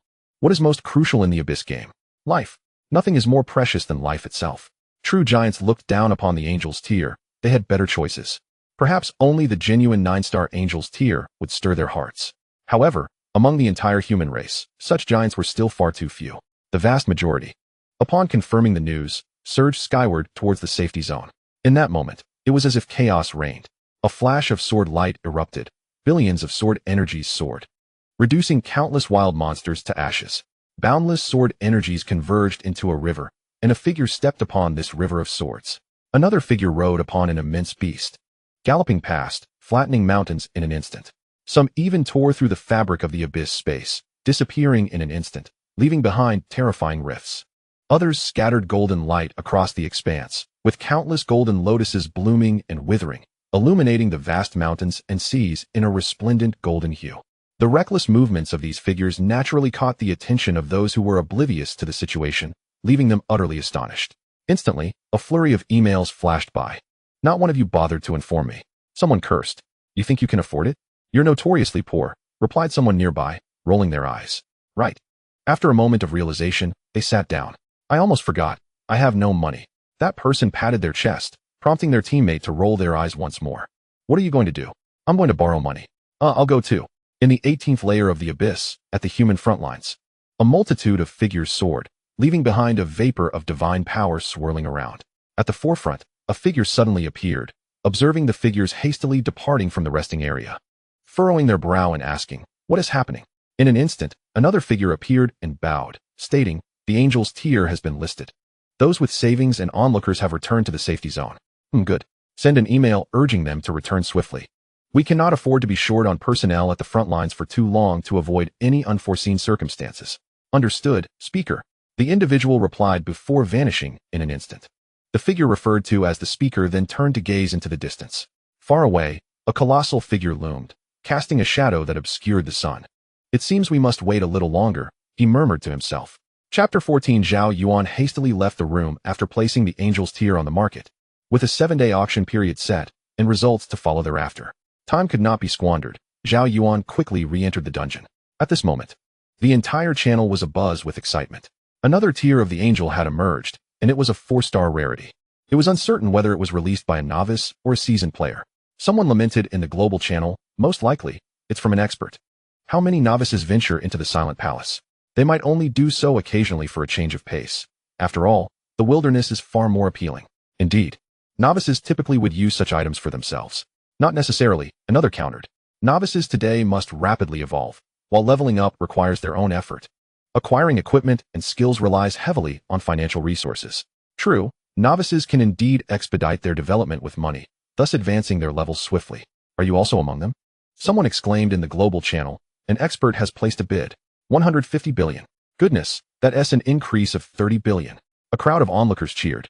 If only I had such wealth, I wouldn't have to grind every day. Someone else sighed enviously. You have no idea. A 4-star tier of the Angel could fetch around 400 billion. A base price of 120 is already quite low. To prevent any abnormal individuals from snatching it up with a single bid, everyone tends to raise the price initially. Another explained. The auction house has a set rule. The buyout price is 10 times the current bid, allowing for immediate purchase without waiting for the auction to conclude. Such fierce individuals have appeared in history, though they are rare, hence the caution in setting reasonable initial prices to avoid a swift buyout. Zhao Yuan had long ceased to pay attention to this. He was solely focused on leveling up. A week later, Zhao Yuan exited the dungeon, and as he stepped out, his stomach churned violently, prompting him to step aside and vomit. After an entire week of relentless grinding, it turned out that dungeons could indeed induce nausea. He took a sip of water and rinsed his mouth. Thankfully, with the divine level attained, his physical resilience had significantly improved, preventing him from collapsing unexpectedly. Time to head back. Zhao Yuan straightened himself. Over the week, he maintained an impressive leveling pace of 1 level per day, now reaching level 82. There were no significant gains from this week's dungeon runs, save for a skill expansion stone, which could be deemed a profit. Upon returning to his room, Zhao Yuan collapsed onto his bed, needing rest before anything else. Upon awakening, he checked the auction house, only to discover that the auction had concluded. What the hell? 470 billion. I'm going insane, haha. His heart raced with exhilaration. Ha ha ha. Zhao Yuan chuckled foolishly for quite some time. Fortunately, the soundproofing in his room was excellent. Otherwise, he would have drawn complaints by now. After a while, he composed himself, yet a twinge of regret lingered in his heart. A life for 470 billion. Was it a gain or a loss? Zhao Yuan sighed. Perhaps one day, when faced with death, I will understand.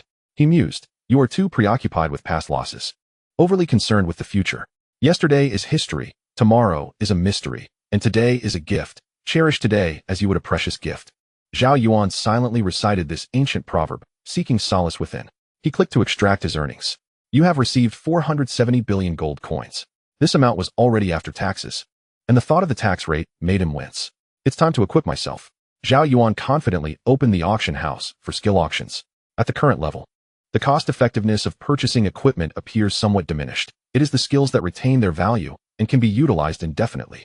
It would be prudent to wait until the end to procure equipment. Presently, Zhao Yuan feels emboldened to explore the skills available in the auction house. Hundreds of millions? A trifling sum. He directly peruses the most expensive offerings. What an exorbitant price.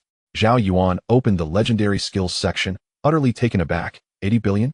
Was it not stated that summoner skills were the most affordable? Upon examining the legendary skills of the assassin, he found a starting price of 135 billion. The paladin began at 129 billion, the swordsman at 140 billion, and the Templar at 115 billion, while the support class commenced at 165 billion. The control skills seemed relatively reasonable, starting at 90 billion. Well, it appears the summoning skills are indeed the most economical, given the scarcity of mythical skills. The legendary skills have come to represent the pinnacle of achievement. After 272 years of the Abyss game, legendary skills were initially not for sale. They were exchanged solely through barter. Only legendary skills could be traded for other legendary skills. Over time, as the availability of legendary skills gradually increased, they began to manifest in the auction house. Even so, they remain unattainable for many. Currently, numerous individuals cannot afford legendary skills. Possessing even one or two could elevate one to the status of a deity. Tens of billions, even hundreds of billions. Without decades of accumulation, a team stands little chance. Barring the exception of unscrupulous individuals, Zhao Yuan's mind settled as he contemplated which skill could possibly be worth 80 billion.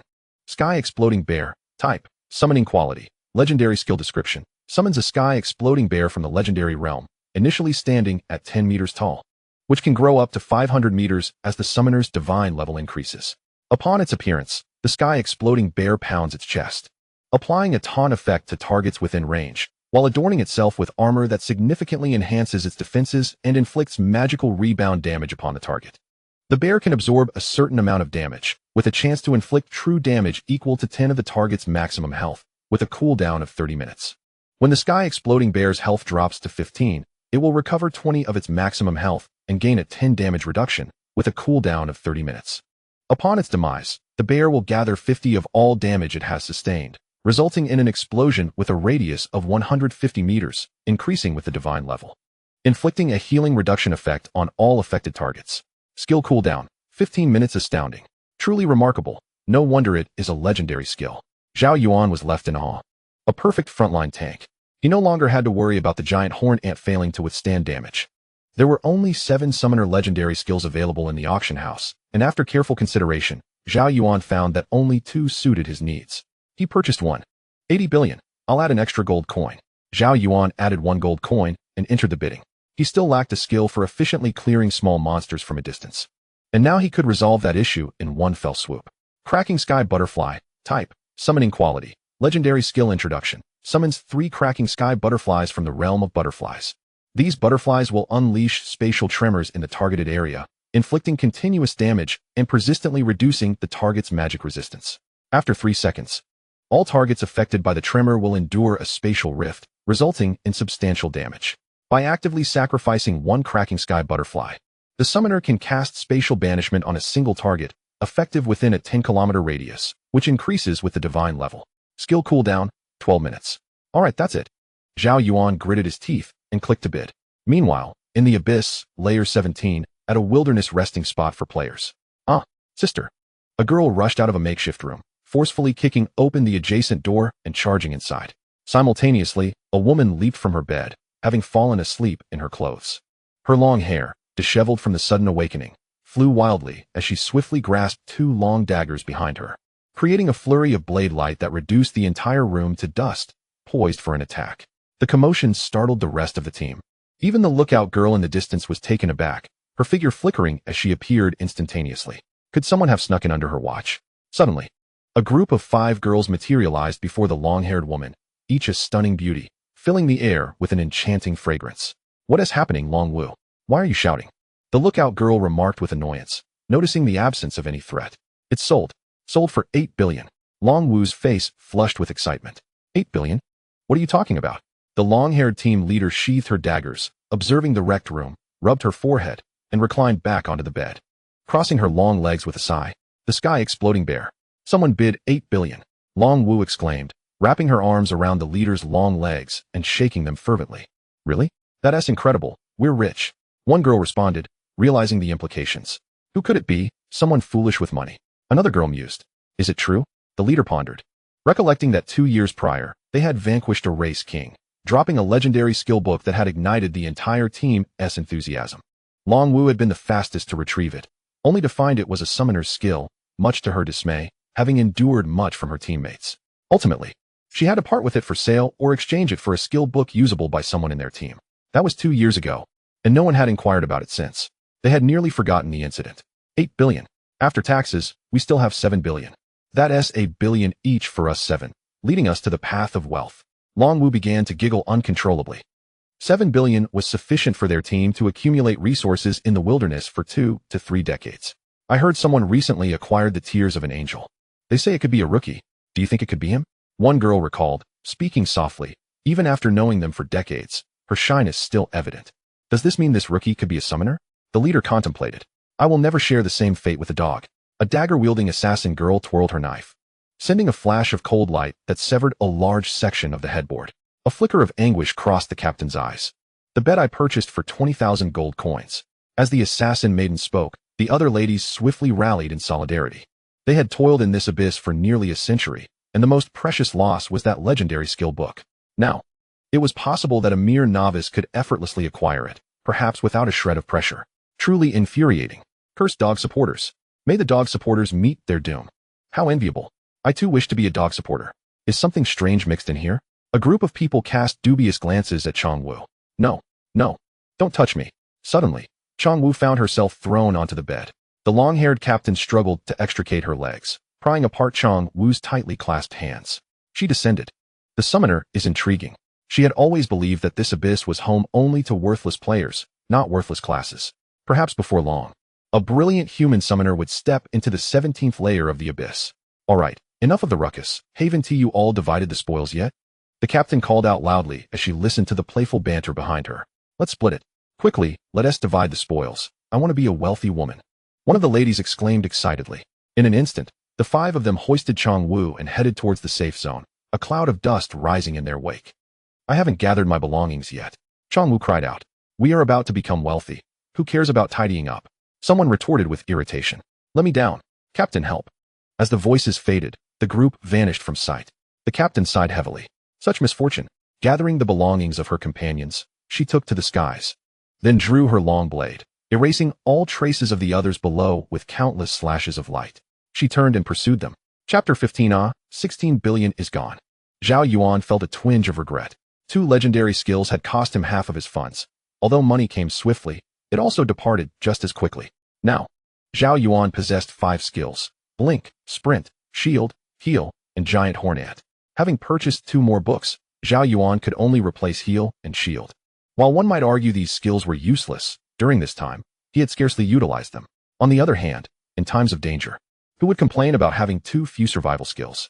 Having forsaken these 2 skills, he resolved to play cautiously, avoiding unnecessary greed for damage output and decisively retreating when danger loomed.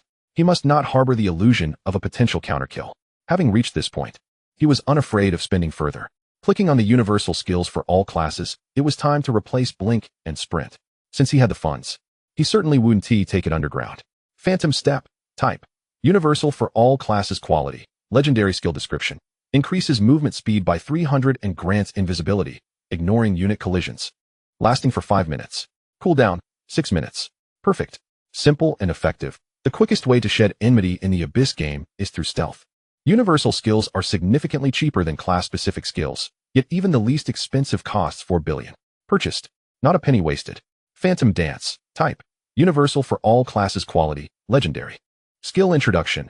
Instantly traverse a distance of 80 meters, disregarding obstacles, while simultaneously conjuring 3 illusory duplicates that move in all directions.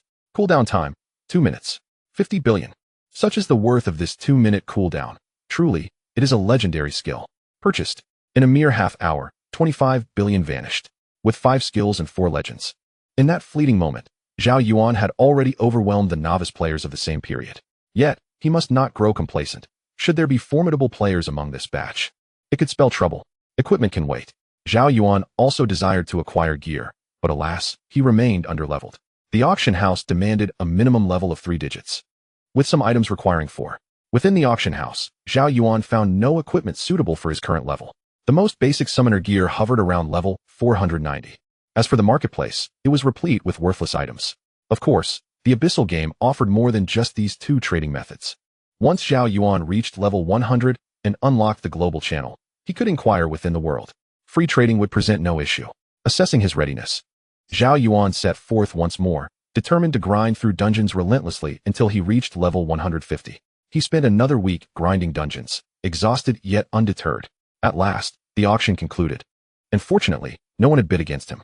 Zhao Yuan, at a staggering price of 25 billion, secured 4 legendary skill tomes.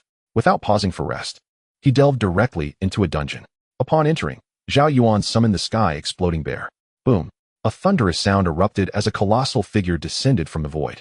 The earth trembled, dust billowed, and a massive crater formed upon impact as a gigantic bear emerged, exuding an overwhelming presence. Its snowy fur was luxuriously fluffy, swaying without wind, while its formidable claws cleaved the ground like mere tofu. With a deafening roar, the bear, reminiscent of a gorilla, pounded its chest, revealing a flowing, dark red armor akin to molten lava, adorned with sharp spines. A pair of massive, bony wings spread across its back, rendering the bear exceptionally ferocious. Absolutely stunning. Zhao Yuan swiftly accessed the attributes of the sky-exploding bear. Sky-exploding bear. Health, 420,000 level. 83 damage. 20,000 attack speed. 20 magic resistance. 12,000 armor. 999. These attributes are somewhat extravagant. With 420,000 health and 12,000 magic resistance, it is indeed an exaggeration to label it merely a boss. It dwarfs even the giant horn ant. However, in comparison, the giant horn ant synergizes better with Zhao Yuan's talents. Later on, when faced with colossal foes. The giant horn ant, fully benefiting from Zhao Yuan's passive talents, would enjoy a 1,000 attack speed boost. With 6 fully leveled giant horn ants, their output would be unimaginable. Zhao Yuan then summoned the rift butterfly.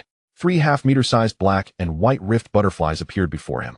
The 3 rift butterflies bore little difference from ordinary butterflies, save for the visible spatial ripples generated between their wings as they flapped. The rift butterfly, life, 80,000 level, 83 damage, 72,000 attribute, space magic resistance, 320 armor, 240 critical hit, 15 armor penetration, 16. To have a natural critical hit of 10 is truly remarkable. Zhao Yuan was overjoyed. Summoned entities inherit the player's primary attributes proportionately, but fully inherit the secondary attributes. With such critical hits and armor penetration, which minor creature could withstand this damage? The attributes were still not intuitive enough. Zhao Yuan traversed the dog hole and returned to the boss door. The sky-exploding bear plunged directly into the horde of minor creatures. As 3 rift butterflies initiated their assault, waves of spatial shockwaves erupted, with damage manifesting above the heads of the minor creatures. As the spatial tremors coursed through, the creatures staggered, their speed significantly diminished. After 3 seconds, the sound of ordinary paper being torn echoed through the air, and in an instant, all the minor creatures collapsed. There was no need for the giant horn ant to deliver a finishing blow. The damage overflowed. Perfect. It was worth every bit of the 8 billion spent on this legendary skill. Zhao Yuan chuckled with delight. He swiftly approached the first boss. A day of dungeon grinding had commenced. Meanwhile, as Zhao Yuan engaged in his dungeon pursuits, the global channel, which he had yet to unlock, was abuzz with discussions. For legendary skill books were auctioned off, unmistakably from the same individual, and while general skills were one thing, the willingness to purchase them did not guarantee their usage. The legendary general skills were sufficient for an ordinary person's lifetime. However, the simultaneous acquisition of 2 legendary skill books by a summoner was intriguing. It was rare for a profession often relegated to the sidelines to warrant such investment. It appeared that a summoner was intent on rising against the odds. Nonetheless, some voiced skepticism, noting that such a profession typically operated solo and would need to exert far more effort to keep pace with a team, day in and day out. Who could endure that? After all, humans are inherently social creatures. Soloing for a day or 2 is manageable, for a month it is bearable, but for a year, witnessing others cluster together, who could withstand such a fate? On that day, Zhao Yuan received a message from Lin Peng while in the dungeon. Has your divine level reached 2 yet? Not yet. How about you? Zhao Yuan inquired. Soon. Probably within a week. And you? Lin Peng sent a cheerful emoji. I still have a long way to go. Zhao Yuan replied, self-deprecatingly. By the way, there's a class reunion next week organized by the vice class leader. Are you going? Lin Peng asked after a while. The vice class leader, Yi Jisheng, was an assassin. Before entering the abyss, they were considered acquaintances, as they saw each other daily. However, their relationship was not particularly deep. They merely exchanged greetings, avoiding unnecessary interactions. I'll see closer to the date, perhaps. Zhao Yuan deflected. He had no intention of attending. A week later, most would be at least level 1 star, level 2, while he remained at level 1. Sitting among the crowd under the pressure of divine levels, wasn't he that uncomfortable? As for showcasing his 4 legendary skills, wouldn't he that only invite ridicule? Portraying him as foolishly wealthy? As the saying goes, 30 years on the east bank of the river, 30 years on the west. Let us wait another 10 years and see. Zhao Yuan found himself deeply immersed in the dungeon, tirelessly grinding day and night. As time passed, Fangji extended an invitation, which Zhao Yuan politely declined, citing his busy schedule. Fangji expressed his regret, offering to introduce Zhao Yuan to some teammates. Gratefully, Zhao Yuan declined, assuring him that he was doing well. After some lighthearted conversation, Fangji remarked on Zhao Yuan's impressive leveling pace, to which Zhao Yuan responded with a smile. Engaging with an old friend lifted Zhao Yuan's spirits, prompting him to dive back into the dungeon. Time flowed swiftly, and a year slipped by. The dawn of a new year approached, heralding the arrival of fresh recruits into the abyssal game. 3 centuries had passed, only 27 years remained. Zhao Yuan and his contemporaries had all reached around level 150, gradually nearing the coveted 1-star, level 9. Emerging from the dungeon once more, Zhao Yuan reflected on the year that had swiftly passed. He had matured, his physique more robust than a year prior, and the youthful innocence on his face had given way to a touch of maturity. In this era, nearly everyone possessed exceptional genes, rendering physical unattractiveness a rarity, regardless of gender. Suddenly, the sky erupted in a burst of vibrant colors. A resounding boom reverberated throughout the abyss. Player Zhao Yuan, after a year of relentless effort, had conquered the dungeon 431 times, achieving the I am a Grind Emperor accomplishment and earning the novice title of Grind Emperor. In that instant, nearly every player, save for those in the dungeon, looked up in astonishment. The announcement echoed thrice, igniting a fervor across the abyss. The title was a rarity, only slightly less coveted than mythical equipment. In the 273 years of the abyss, a total of 246 titles had been awarded, averaging less than one per year. Goodness, 431 times, averaging every 13 minutes. This fellow must be utterly exhausted. Does he not sleep? Does he not eat? Does he not spend time with his girlfriend? Grinding a dungeon every 13 minutes is simply excessive. How are we supposed to keep up? Once again, the Alliance had found a model to aspire to. Soon, they would rally everyone to learn from him. Was it truly necessary to push oneself to such extremes? Please, be human. I'm already struggling as it is. Working myself to the bone daily. Zhao Yuan wondered if he was even human anymore, feeling queasy after grinding a mere 10 times a day. Yet, he had surpassed 100 runs. Those in the first layer of the abyss who recognized Zhao Yuan also gazed skyward, captivated by the grand announcement. Their feelings a mix of astonishment and pride. Lin Peng, overjoyed, shouted to his teammates, "That's my brother. We grew up together." He quickly opened his friend list to message Zhao Yuan. "Is that you? Is that you?" In an instant, every Zhao Yuan in the abyss was inundated with frantic calls from friends and family. "You're with me every day. How could it possibly be me? If I had that kind of endurance, what would I need you for?" Zhao Yuan, the captain, vented his frustration at his teammates. Even Zhao Yuan himself was bewildered. "Am I on television now?" Before me, a golden speck of light emerged, drifting in the void as if it were transforming the unreal into the tangible, distilling the endless illusions into a series of truths. Instinctively, Zhao Yuan reached out to grasp it. Liver Emperor, type, title level, beginner quality, none attribute. Luck, 10 experience bonus, 15 evaluation. Possessing this title may grant you a glimpse of a miraculous reality. An extraordinary phenomenon beyond the reach of countless races. Chapter 16 At this moment, the Minister of the Education and Publicity Department of the Human Alliance was listening to a report. Among the known individuals, there were 893 named Zhao Yuan, with approximately 120 having perished in the past year. Currently, there are 773 individuals named Zhao Yuan, of which 452 are confirmed to be incapable of achieving this feat. All situated on the 17th level, with little time to engage in such dungeons. A staff member recited the records. "Get to the point." The minister frowned. "All right. In fact, 6 individuals meet the criteria, but the think tank has analyzed and is more inclined towards this one." The staff member produced a document. Zhao Yuan, a summoner? Level 152. Divine rank, 1 star level 1? How intriguing. The minister chuckled. Indeed, only a novice combined with the summoner profession could possibly persist in a dungeon.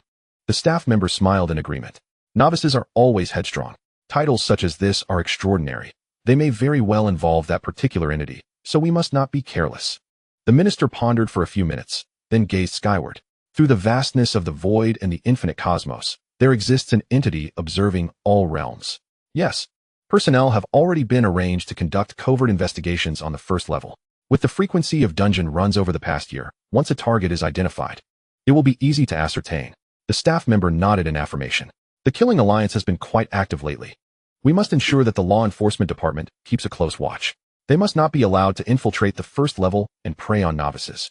The disparity in divine rank is such that rescue would be impossible. Suddenly, the minister recalled something and said solemnly, "Just as in times of peace, there exist terrorists, anti-human organizations, and cults. Let alone in this apocalyptic era, the Killing Alliance is currently the largest anti-human organization. They proclaim that Lan is the one true deity, insisting that humanity should not resist the divine, but should instead offer themselves to it, merging with this abyss. Although they may seem insignificant to the Human Alliance, akin to ants shaking a tree, their actions are truly revolting, as they frequently snuff out the hopes of humanity's champions. We have already engaged in formal discussions with the law enforcement department, and they have arranged for personnel to monitor the arrival of high-level players in the lower levels. Should any unidentified individuals appear without proper notification, they are to be eliminated immediately." The staff member replied. Monitoring the growth of novices has always been a priority for the law enforcement department. The arrival of high-level players in the lower tiers poses a far greater threat to novices than a world boss, as a mere wave of the hand could result in massive casualties. The Human Alliance cannot accept such a situation. Should it arise, countless individuals would be implicated. Regardless of who takes action, they will be captured by the true peak powers of humanity, hung on the flagpole of the Human Alliance. forever unable to seek survival or death.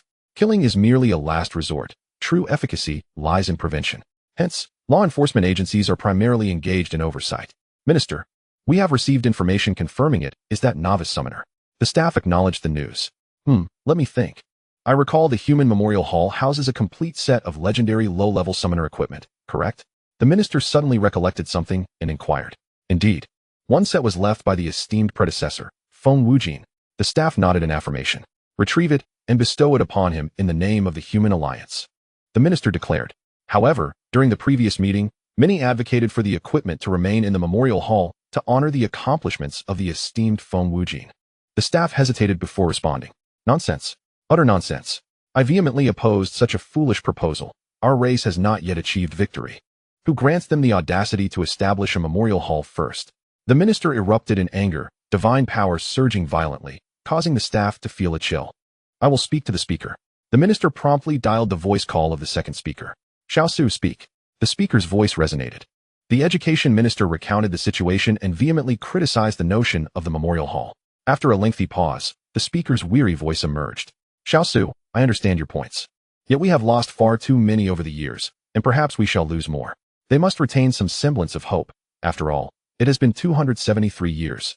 And we are beginning to falter. Hearing the speaker's fatigued tone, the minister felt a twinge of regret for disturbing him. As for the summoner lad you mentioned, I concur. Grant it to him. I shall handle the rest. Certainly. You must also keep an eye out for promising youth among the younger generation. They will be our future mainstay. And we should not be stingy with some resources, as those are of little use to us now. I understand, speaker. Xiao Su, we truly are weary, so very weary.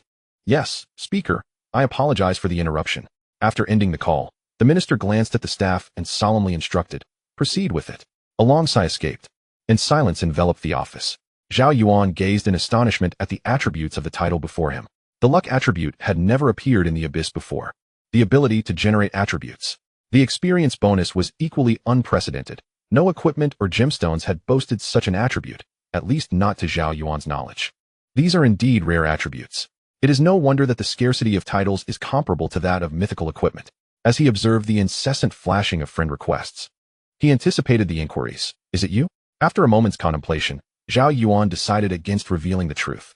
No, it is merely a coincidence. I have been in the wilderness lately. Though somewhat clandestine, it is safer to remain discreet until I can protect myself. Such a pity, I thought it was you. Lin Peng's disappointed tone reached his ears. Zhao Yuan felt a pang of sympathy, but ultimately remained silent. The wilderness is fraught with danger. Becoming too famous without the means to safeguard oneself can lead to an untimely demise. Zhao Yuan swiftly returned to his room, finally allowing himself a breath of relief. For an entire year, Zhao Yuan had been engulfed in the relentless grind of dungeons, to the point of desensitization. However, this year bore fruit. As he opened his inventory, he discovered 12 skill expansion stones, 1 Angel's Tear, and an array of worthless gear. Angel's Tear, type, legendary gem level, 6 stars gem effect, Frosty Angel's Tear effect description, 1, desperate survival. Upon receiving fatal damage, the player will be granted angelic protection. Encased in ice by the Angel's Tear. During this time, the player becomes immune to damage, cannot be targeted, and is rendered immobile for a duration of 10 to 30 minutes. After 10 minutes, the player may choose to break free from the ice, instantly restoring 20 of maximum health and enhancing movement speed by 170, while ignoring unit collision. If the player opts not to break free, the ice will automatically dissolve after 30 minutes. 2. Unforeseen fortune. If the player suffers lethal damage within 30 seconds of breaking free, they will be immune to that damage and will be randomly teleported within a radius of 1,000 kilometers. Cooldown, 12 hours. Fortunately, one had indeed dropped. Zhao Yuan chuckled heartily at the Angel's Tear, realizing it was not for sale. Who has sent me an email? Zhao Yuan noticed the email icon glowing. Hello. Zhao Yuan. Due to your exceptional performance, you have garnered the unanimous recognition of the Human Alliance. We hope you will continue your efforts and reach the 17th layer of the Abyss soon. For someone at your current level, relentless dungeon grinding is not the optimal choice. In abyssal games, divine rank is paramount. Yet, we see your dedication. To aid your growth, we have prepared a special gift for you. May the light of humanity be passed down. Keep going, young one. Indeed, the Human Alliance was quick to recognize my achievements. Zhao Yuan was momentarily taken aback. You have obtained the Thunder Staff. You have obtained the Sage's Insight. You have obtained the Thunderous Twilight. Zhao Yuan was left speechless as he gazed upon the 7 resplendent pieces of equipment. Golden items were indeed legendary. Lower-tier legendary equipment was typically less expensive than skill books, while higher-tier was conversely priced. Nonetheless, even low-tier legendary gear was still legendary. Zhao Yuan had never encountered a single piece of legendary equipment until now, and here he was, receiving 7 at once. Thunder Staff, Type, Weapon, Main Hand, Quality, Legendary Level, 150 Primary Attributes, Spirit, 86 Stamina, 109 Agility, 99 Spell Critical, 17 Spell Penetration, 15 Spell Attack Bonus, 22 Magical Attribute, Summon Damage increased by 10. Elemental Attribute, all damage from your attacks will carry lightning properties. Sage's Insight, Type, Offhand Quality, Legendary Level, 150 Attributes, Spirit, 99 Stamina, 82 Health, 354 Magic Resistance, 322 Frost Resistance, 7 Slow Resistance, 12 Magical Attribute. All skill levels 2 Elemental Attribute, Lightning Element 52 with such attributes. I am invincible. Zhao Yuan laughed uproariously, finding it impossible to contain his joy on this splendid day. In conventional gear, legendary items possess an additional magical attribute, while those of the mythical tier boast an elemental attribute. Zhao Yuan was well aware of this fact. Within the Abyss game, elemental attributes serve as an unparalleled means to amplify damage. The more elemental enhancements one acquires, the more formidable the damage becomes, particularly when facing monsters susceptible to specific attributes. For damage-dealing classes, assembling a complete set of equipment with matching elemental attributes is an arduous endeavor. Conversely, the Summoner class does not impose stringent demands regarding elemental attributes. Unlike elemental mages, for whom donning water attribute gear as a fire mage would be nearly detrimental. Currently, Zhao Yuan possesses approximately 23 billion gold coins. After some contemplation, he ventured into the marketplace and expended around 10 billion to purchase a myriad of gems, which he promptly embedded into all his equipment and upgraded. These items are essential and will remain useful. Even when he shifts to new gear, the gems can be removed and transferred. In the later stages, the enhancement provided by gems is not inferior to that of the equipment itself. Zhao Yuan felt no regret in spending this sum, as he is not financially constrained. However, he refrained from selling the 12 skill expansion stones, recognizing their necessity. Unlike equipment, their value does not diminish with levels, so it is prudent to retain them for personal use. Zhao Yuan continued to browse the marketplace and decided to refresh his entire set of gear. With an influx of newcomers leveling up, the marketplace offered a slightly greater selection of lower-tier equipment. He also listed some of his surplus gear that he no longer required. Over the past year, through dungeon raids and equipment drops, Zhao Yuan has amassed nearly 70 to 80 million, though the prices for lower-tier items are rather disheartening, yielding minimal returns upon sale. He opened his attributes. Chapter 17 Name, Zhao Yuan. Class, Star Summoner. Level, 152. Talent, Iron-Headed Child. Damage, 7288 Health, 24080 Attributes. Stamina, 680 Magic Power, 954 Agility, 1209 Defensive Attributes. Armor, 800 Magic Resistance, 978 Additional Attributes. Critical Hit Bonus, 42 Armor Penetration, 37 All Status Resistances, 8 Skills. Light of the Stars, Phantom Dance, Ghostly Step, Giant Horned Ant, Sky Exploding Bear, Tearing Butterfly. Zhao Yuan nodded in satisfaction. He felt that his prowess surpassed that of 90% of his contemporaries. Even with the presence of seasoned players in this iteration, he believed he could hold his own. However, it is unlikely that these veterans would invest in new players at the early stages, as the cost-effectiveness is somewhat lacking. After all, the survival pressure for newcomers has significantly diminished, with the primary focus now being on leveling up. After a restful night, Zhao Yuan prepared his essential supplies the next morning, leaving behind the comforts of home without hesitation and heading into the wilderness. The night before, he had glimpsed into the social sphere, noting that most players were nearing the divine rank of 7 or 8. Reports indicated that some had already ventured to the second layer of the Abyss, a remarkable feat within a year. Initially, accessing the lower layers of the Abyss requires defeating all the world bosses of the current layer to gain qualification. However, this remains part of the main storyline. According to the historical data of the Human Alliance, a novice requires at least 30 to 40 years to catch up with the majority. However, in the past 2 decades, the influx of experience has significantly accelerated this process. Recent statistics indicate that it now takes an average of 17 years for a newcomer to reach level 17, with the fastest record standing at 15 years and 7 months. This record was achieved by the Lightning Frenzy Squad 3 years ago, which reportedly garnered the attention of the high-ranking officials of the Human Alliance. For Zhao Yuan and his cohort, the Alliance has set an ambitious expectation of 12 years. The reasoning behind this expectation remains a mystery to Zhao Yuan. With a year already passed, only 11 years remain, and Zhao Yuan harbors doubts about whether they can meet the alliance's lofty aspirations. However, such considerations are perhaps beyond his purview, as he, a lone wolf, finds it challenging enough not to hinder the group's progress.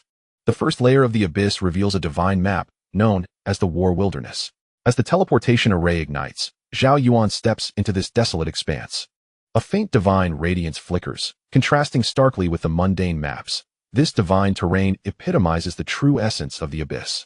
The sky is shrouded in a perpetual gray haze, unchanged since time immemorial, while the ground is littered with the remnants of shattered walls and scattered bones, emanating an aura of dread. With a crunch, Zhao Yuan steps on an unidentified bone, setting forth towards the north. According to the monster spawning guide, a valley lies to the north, often swarming with hordes of wild creatures.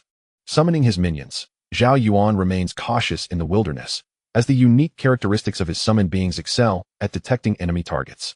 Within a 30-meter radius, these summoned entities will aggressively engage any adversary, even reducing mere venomous insects to mere pulp. As he traverses the terrain, ordinary wild creatures fall before him, often vanquished before he can arrive, thanks to the swift and seamless efforts of the rift-wing butterfly. The butterfly's prowess in dispatching these lesser foes is astonishing, requiring nothing more than a spatial tremor to obliterate them in swift succession. With over 1,200 agility, Zhao Yuan moves with the swiftness of the wind, and after half a day's journey, he finally reaches his destination, the Five Elements platform. This grand altar sprawls across the entire valley, teeming with an uncountable number of skeletal monsters. Stepping cautiously on the fragmented stone tiles, Zhao Yuan enters the valley, now devoid of any other humans. They have long since departed, and soon the next wave of novices is expected to arrive, releasing his summoned creatures. The sky-exploding bear crashes into the throng of monsters like a small mountain, while 6 giant horned ants rush forth, with the rift-wing butterfly tirelessly harvesting the fallen foes. The valley is immense, brimming with monsters, and soon several elite creatures materialize, their deep blue forms standing out amid the throng of lesser adversaries. Yet, facing Zhao Yuan, they pose no threat. A single wave of his summoned beings suffices without requiring his intervention. With his hands tucked into his pockets, Zhao Yuan strolls leisurely through the valley, finding that as long as he keeps the lesser creatures at bay, the summoner's task remains quite manageable. As he wanders, Zhao Yuan pauses beneath a fractured wall, the scattered debris around him a testament to the countless visitors this place has endured. The walls lay in a state of disrepair, yet remnants of faint lines could still be discerned upon the crumbling surface, undoubtedly remnants of ancient murals. Zhao Yuan, stepping upon the fissures, effortlessly ascended the wall, scaling it with ease in just a few moments. Standing just a few meters high, he gazed upon the surrounding entities below, not counting the sky-exploding bear, which loomed like a small mountain even from his vantage point atop the nearly 3-meter wall. A quick survey of his surroundings revealed no immediate threats. The lesser creatures could not breach the 30-meter radius around him, even if an elite creature were to spawn. Zhao Yuan settled down and consulted a guidebook, flipping to the section on the Five Elements platform. However, his findings were lacking. 2 centuries prior, when humanity first ventured into this place, it was already in a state of ruin, resembling a sacrificial altar only by its vague contours. The murals upon the walls had long since faded beyond recognition, and although some had endeavored to study and reconstruct their meanings, such efforts proved futile. As Zhao Yuan circled the city walls, a flash of blinding light caught his eye from a crevice at the wall's edge. Curiosity piqued, he reached into the gap and retrieved a smooth stone. Brushing away the ash that coated it revealed nothing particularly special about the stone at first glance. Yet, upon closer inspection, it felt oddly different. Its surface was excessively smooth, as if it had been polished over time. Holding the marble-sized stone before him, he gazed toward the dim sky. Suddenly, a gasp escaped him as he threw the stone away in shock, tumbling from the wall in the process. How could this be? A sense of horror gripped him. He had not been aware that the abyssal game contained such terrifying elements. Just moments ago, as he held the stone aloft, a gaping maw had appeared before him, sending a shiver down his spine. After a moment of hesitation, Zhao Yuan picked up the stone again, cautiously placing it before his eyes to gaze at the sky once more. The air was still, and nothing occurred. Could it be that his instance had manifested some side effect? Doubt crept into his mind as he experimented again, this time with no abnormalities observed. It seemed that his earlier fright had been nothing but an illusion. Boredom settled in as he contemplated discarding the stone once more, but he halted mid-motion. Was it possible for one to frighten oneself? A self-deprecating smile graced his lips as he began to toss the stone playfully in his hand. Its tactile quality was undeniably pleasant, akin to that of a jade stone. As he continued to manipulate the stone, his thoughts drifted back to the guidebook, and he resumed his studies. Below, the sky-exploding bears tirelessly shattered clusters of lesser creatures, while the rift butterfly danced gracefully within half a meter of Zhao Yuan, its black and white wings creating ripples that spread toward the surrounding monsters with each flutter. The giant horned ants wreaked havoc, and as one wave of lesser creatures fell, another surged forth from the distance, accompanied by a handful of elite foes, a cycle repeating endlessly. In the distance, a skeletal figure stirred momentarily, soon followed by another bone that quivered in response. A gust of wind, seemingly from nowhere, swept through the long quiet battlefield, stirring the desolate war-torn landscape with an unexpected ferocity. The relentless winds howled, lifting clouds of bones into the air. Suddenly, figures emerged from the novice village of the human race, standing suspended in the air, gazing at the ever-intensifying tempest engulfing the battlefield. What is happening? Why has the wind suddenly arisen? One man inquired. I have no idea. It seems that for over 2 centuries, this battlefield has not witnessed such an occurrence. Another replied. Where there is an anomaly, there must be something amiss. We should remain vigilant. Fortunately, this is merely a first-level map, and there are hardly any novices left. Someone else added. I believe Zhao Yuan ventured out today. One person suddenly remarked. The expression of the foremost man shifted. Have any high-level players entered this map today? No, Captain. A voice quickly responded. Go check it out. The higher-ups just instructed us to keep an eye on Zhao Yuan. If anything were to go awry, we would certainly face repercussions. It's best to take a look. The captain mused. Understood, I will go. A team member nodded and swiftly made his way towards the first-level battlefield. Half an hour later, the team member returned. Everything is fine, Captain. Zhao Yuan is still grinding monsters at the 5 Elements platform, situated in a valley where the wind is not strong. I wandered around in the wind a few times. It was just pure wind, nothing unusual. He reported honestly. Well, let us not concern ourselves with him then. The first level poses little danger, as long as no high-level players descend upon us, the captain affirmed. The others seemed unconcerned. What significant mishap could occur at this level? Even if a player were to cause trouble, it was unlikely to manifest in such a manner that would escape their team's notice. Zhao Bo, report the situation to the higher-ups. The captain suddenly instructed, gazing into the distance. Captain, did you discover something? Another member perked up, as the first layer of the abyss, while safe, was indeed quite dull. Nothing. The captain shook his head, admitting he had not noticed anything. Yet, the inexplicable winds, especially of such magnitude, surely indicated something had transpired, though whether it was good or ill remained unknown. The captain is simply cautious. Zhao Bo chuckled. Of course, the captain is notoriously timid. Are you not aware? Someone else jested. Immediately, a lively discussion erupted among the group. Although they joked, their hands were not idle. A message was sent upward. Despite their teasing about the captain's timidity, no one ever opposed him, for following such a leader ensured longevity. Soon, a response came from above. Captain, we've received word. The auspicious and ominous test revealed no issues. Zhao Bo announced. That is reassuring. The captain nodded in relief. Nothing is best. Chapter 18. Amidst the swirling clouds of bones and the ceaseless presence of wild monsters, each roamed about seemingly undisturbed, creating a space that felt as though it existed in 2 dimensions. At the 5 Elements platform, Zhao Yuan furrowed his brow, observing the distant valley entrance as waves of wind surged in like a deluge. He glanced at the wild monsters around him, who were utterly unfazed, and felt a twinge of confusion. Why has the wind arisen? Zhao Yuan pondered, picking up the monster grinding guide, which contained no mention of such an occurrence. There are anomalies in events, so it is prudent to exercise caution. Zhao Yuan gazed at the paper for a moment, muttering to himself. At this moment, he remained oblivious to the faint glow emanating from the stone in his pocket. With a few swift movements, Zhao Yuan arrived before a mountain wall, sheltered from the wind. Climbing upon a pile of rubble, he concentrated, and 6 enormous horned ants materialized before him. Zhao Yuan endeavored to convey the thought of burrowing to the horned ants. And to his astonishment, the 6 creatures immediately began to excavate the mountain wall, their powerful forelimbs effortlessly penetrating the stone as if it were mere tofu. With instinctual cooperation, the horned ants worked in unison, and within 20 minutes, a hole appeared. Zhao Yuan ventured inside, and, after surveying the space, found it satisfactory. The wind in the valley had intensified considerably, stirring the debris around him. The white bones scattered across the ground were swept up, evoking a sense of an impending storm. Logically, such fierce winds ought to have uprooted or scattered the skeletal monsters. Yet, they seemed impervious to the gale, continuing their assault on the sky or wandering aimlessly as if bound by an unchanging rhythm. This scene was both vivid and illusory. Zhao Yuan directed the horned ants to pile the remnants of stone at the entrance, leaving only a gap the size of a human head for observation.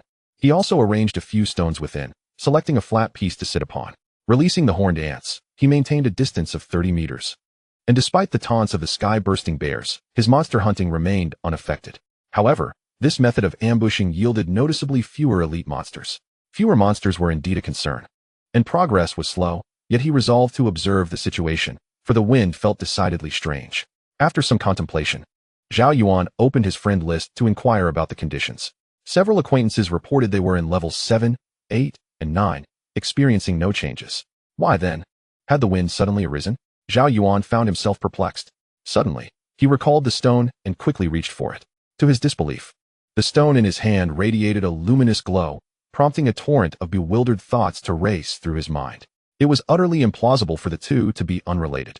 What, then, was this object? Gazing at the stone, Zhao Yuan felt overwhelmed. The unknown signified danger, and he had always kept a respectful distance from peril. Staring at the stone, he was at a loss for what to do next. What had he triggered? Time elapsed. The wind continued to escalate. Yet there was no other sign of disturbance. What was the purpose of merely blowing wind? Could it sweep the valley away? Zhao Yuan attempted to bring the stone before his eyes again or shift its position. The stone continued to emit its glow, unchanged. Perhaps he was overthinking it. After all, the world is replete with peculiar stones, especially in the abyss. What was so unusual about emitting light? It was likely just his imagination. Eventually, Zhao Yuan eased his mind. Perhaps he was merely frightening himself. He casually tossed the stone aside. The ritual had been established. The ancient token returned to the earth. The prophecies of old reemerged. And the light of a lost civilization was rekindled. Congratulations, Zhao Yuan. You have activated the hidden side quest, Lost Civilization. The system's unchanging, raspy voice echoed once more. Yet the content was utterly incomprehensible. Zhao Yuan gazed at the stones beneath his feet, as a small whirlwind lifted one of them, causing it to dance in the air, shimmering with radiant halos that spread in all directions. At that moment, Zhao Yuan remained ensconced within the hole he had excavated, oblivious to the luminescence emanating from the entire Five Elements platform, where lines of light crisscrossed the valley. The platform appeared to have transformed into a grand altar, resonating with ancient melodies, as if countless maidens were chanting in a sacred and majestic chorus. All the minor creatures in the valley became ethereal, their forms fading into shadows, while the incomprehensible lines twisted into cryptic characters. Meanwhile, Zhao Yuan was fervently perusing the monster-slaying guide. Side quests. A trivial task yielding minimal rewards. Was it worth the effort? Why was there no mention of hidden side quests? What of the lost civilization? Why was it entirely absent? Was it too sensitive to disclose? Or had it simply never been encountered? Zhao Yuan muttered to himself as he scrutinized the guide edited by the Human Alliance. After thoroughly searching the tome, he found no references to hidden quests or the lost civilization. Closing the book, he approached the stone, and as he drew near, the system's voice resonated once more. Large relic dungeon detected. Would you like to enter? The system's voice announced, and a dungeon icon materialized. Zhao Yuan pondered. A random dungeon should not pose much difficulty. Yes, he affirmed. Entering now, matching you with players of your faction. 10, 9, 8. A countdown commenced. Wait a moment. Isn't a random dungeon supposed to be solo or direct entry? Why is there faction matching? Zhao Yuan was taken aback. Wasn't this supposed to be a wild random dungeon? Hadn't it just mentioned a large relic dungeon? 3, 2, 1. With the final countdown, a fissure appeared, swiftly engulfing Zhao Yuan. Simultaneously, all players not engaged in the dungeon or in a non-combat state within the abyss heard an announcement. A screen materialized. Players of this faction have initiated a large relic dungeon. Random matching in progress. Would you like to enter? 10, 9, 8. Instantly, expressions across the crowd shifted, followed by a surge of exhilaration. Fingers danced across the display, frantically clicking yes. Choose me. Hurry, select me. The random matching concluded, and the large relic dungeon, beginning of god slaying, was opened, with the current faction, humans, comprising 20,000 players. God slaying? This dungeon is no trivial matter. Some faces paled. In an instant, messages were dispatched. Then, all the selected individuals vanished in a heartbeat. Simultaneously, at the front lines of the human faction, a figure soared through the air, landing nimbly at the cliff's edge. Surrounded by radiant rings of light, her long hair billowed in the wind as a diminutive staff danced before her. Captain, you weren't selected? A newcomer inquired curiously. I opted out. The front lines still need me. I cannot leave. Jean Yiming replied. She was indeed the foremost support of the human race. having become one of their pillars since the cataclysmic era. Surely you haven't come to seek me over such a trivial matter. I have numerous responsibilities to attend to. Jin Yiming asserted. A relic dungeon, though possessing some value, fails to warrant her attention. The focus of the human race remains steadfast on the distant world boss and its minions. This particular relic dungeon is named the beginning of god-slaying. A visitor spoke candidly. The term god-slaying carries a unique significance among the higher echelons of humanity. Indeed, upon hearing this name, Jin Yiming's expression shifted dramatically. God-slaying? The mortal realm's attempt to slay deities is deemed god-slaying, Jin Yiming murmured. How can an ant shake a tree? Ultimately, it is merely a futile endeavor akin to a moth drawn to a flame. This abyss, how many civilizations has it entombed? The mountain wind stirred a fallen leaf. Yet none possessed an answer. Within a dark and foreboding tunnel, Zhao Yuan's figure emerged. Water dripped incessantly from the damp walls, accompanied by a fetid stench. Prophet, you have arrived. As Zhao Yuan cautiously surveyed his surroundings, a voice resonated. Who are you? Zhao Yuan summoned a creature, and in an instant, the imposing figure of a sky burst bear filled the tunnel. With the sky burst bear standing guard, who would dare to harm me? I have waited countless years, Prophet. You have finally come. With this proclamation, beams of light illuminated the tunnel. Zhao Yuan looked upwards, where light cascaded down, twinkling like distant stars. The space above appeared vast, and the stars seemed rather far off. After several minutes, with no imminent danger presenting itself, Zhao Yuan directed the sky burst bear to cautiously advance forward. As they progressed, an expansive scene unfolded. A towering stone tablet, several meters high, bore the figure of a being impaled at its limbs, resembling a humanoid form. However, her ears were strikingly different from those of humans, reminiscent of the elven features depicted in contemporary science fiction. Her body lay bare, with stone nails piercing through her limbs and forehead, securing her to the tablet. The entirety of her form gleamed like jade, her skin translucent, and her exquisite visage, even by human standards, could only be described as a paragon of beauty. After such an interminable era, you have finally arrived. Prophet, the familiar voice echoed once more. Who are you? Show yourself. Zhao Yuan called out, decisively moving closer to the sky burst bear's legs. This physique, have you not been observing me for quite some time? Do you still not recognize me? The voice held a hint of indignation. Is that you? Zhao Yuan realized, casting his gaze toward the figure on the stone tablet. Indeed. Do not gawk. The voice replied, exasperated at encountering such a lecherous gaze. Oh, who are you? What brings you to me? Zhao Yuan diverted his attention, though his peripheral vision remained aware. My name is Kasha Dona. You may call me Kasha, she declared. Weren't you dead? Zhao Yuan queried, glancing around at the hazy surroundings, struggling to discern the distance. Yes, I perished. However, the one speaking has not died. Kasha replied. What do you mean? Where are you? Zhao Yuan asked, puzzled, unable to grasp the implications. In the moment of my death, my soul, or rather my consciousness, was extracted, drifting at the instant of demise, Kasha explained. That moment? Are you suggesting there is a temporal divide between us? Zhao Yuan countered. That would not be entirely inaccurate. After a moment of silence, Kasha continued. This is impossible. Zhao Yuan countered directly, communicating across time? You might as well say that I cannot see you, which would be more convincing. The voice of Kasha suddenly rose. Chapter 19. At this moment, 20,000 players had already materialized within the dungeon. Upon their arrival, they immediately entered a state of combat. Those in teams swiftly activated their shields, the front line initiated taunts, and damage dealers quickly adjusted their positions to avoid a sudden demise. Solo players also hurriedly sought refuge behind cover. Countless experiences had rendered them cautious as they stepped onto unfamiliar terrain. Status cleared. All safe. The front line surveyed their surroundings and retracted their skills. Sister, is this what a large relic dungeon looks like? It's my first time here. Tang Shuangju whispered to Tang Yinping. Yes, it's my first time too, but I do know a bit. Large relic dungeons are reputed to be leveling sanctuaries, the most ideal places for rapid advancement. Tang Yinping replied. Then aren't we about to take off? Tang Shuangju's eyes brightened. Don't get too ahead of yourself. Despite that, each large relic dungeon is not as simple as a random small dungeon in the wild. They do not reappear, so each relic dungeon is essentially an exploration. Devoid of guides, fraught with peril. Tang Yinping's expression became serious. It's fine, we only need to be cautious. Being overly timid hinders great achievements. Tang Shuangju boldly declared. Tang Yinping shook her head. The team had not entered together.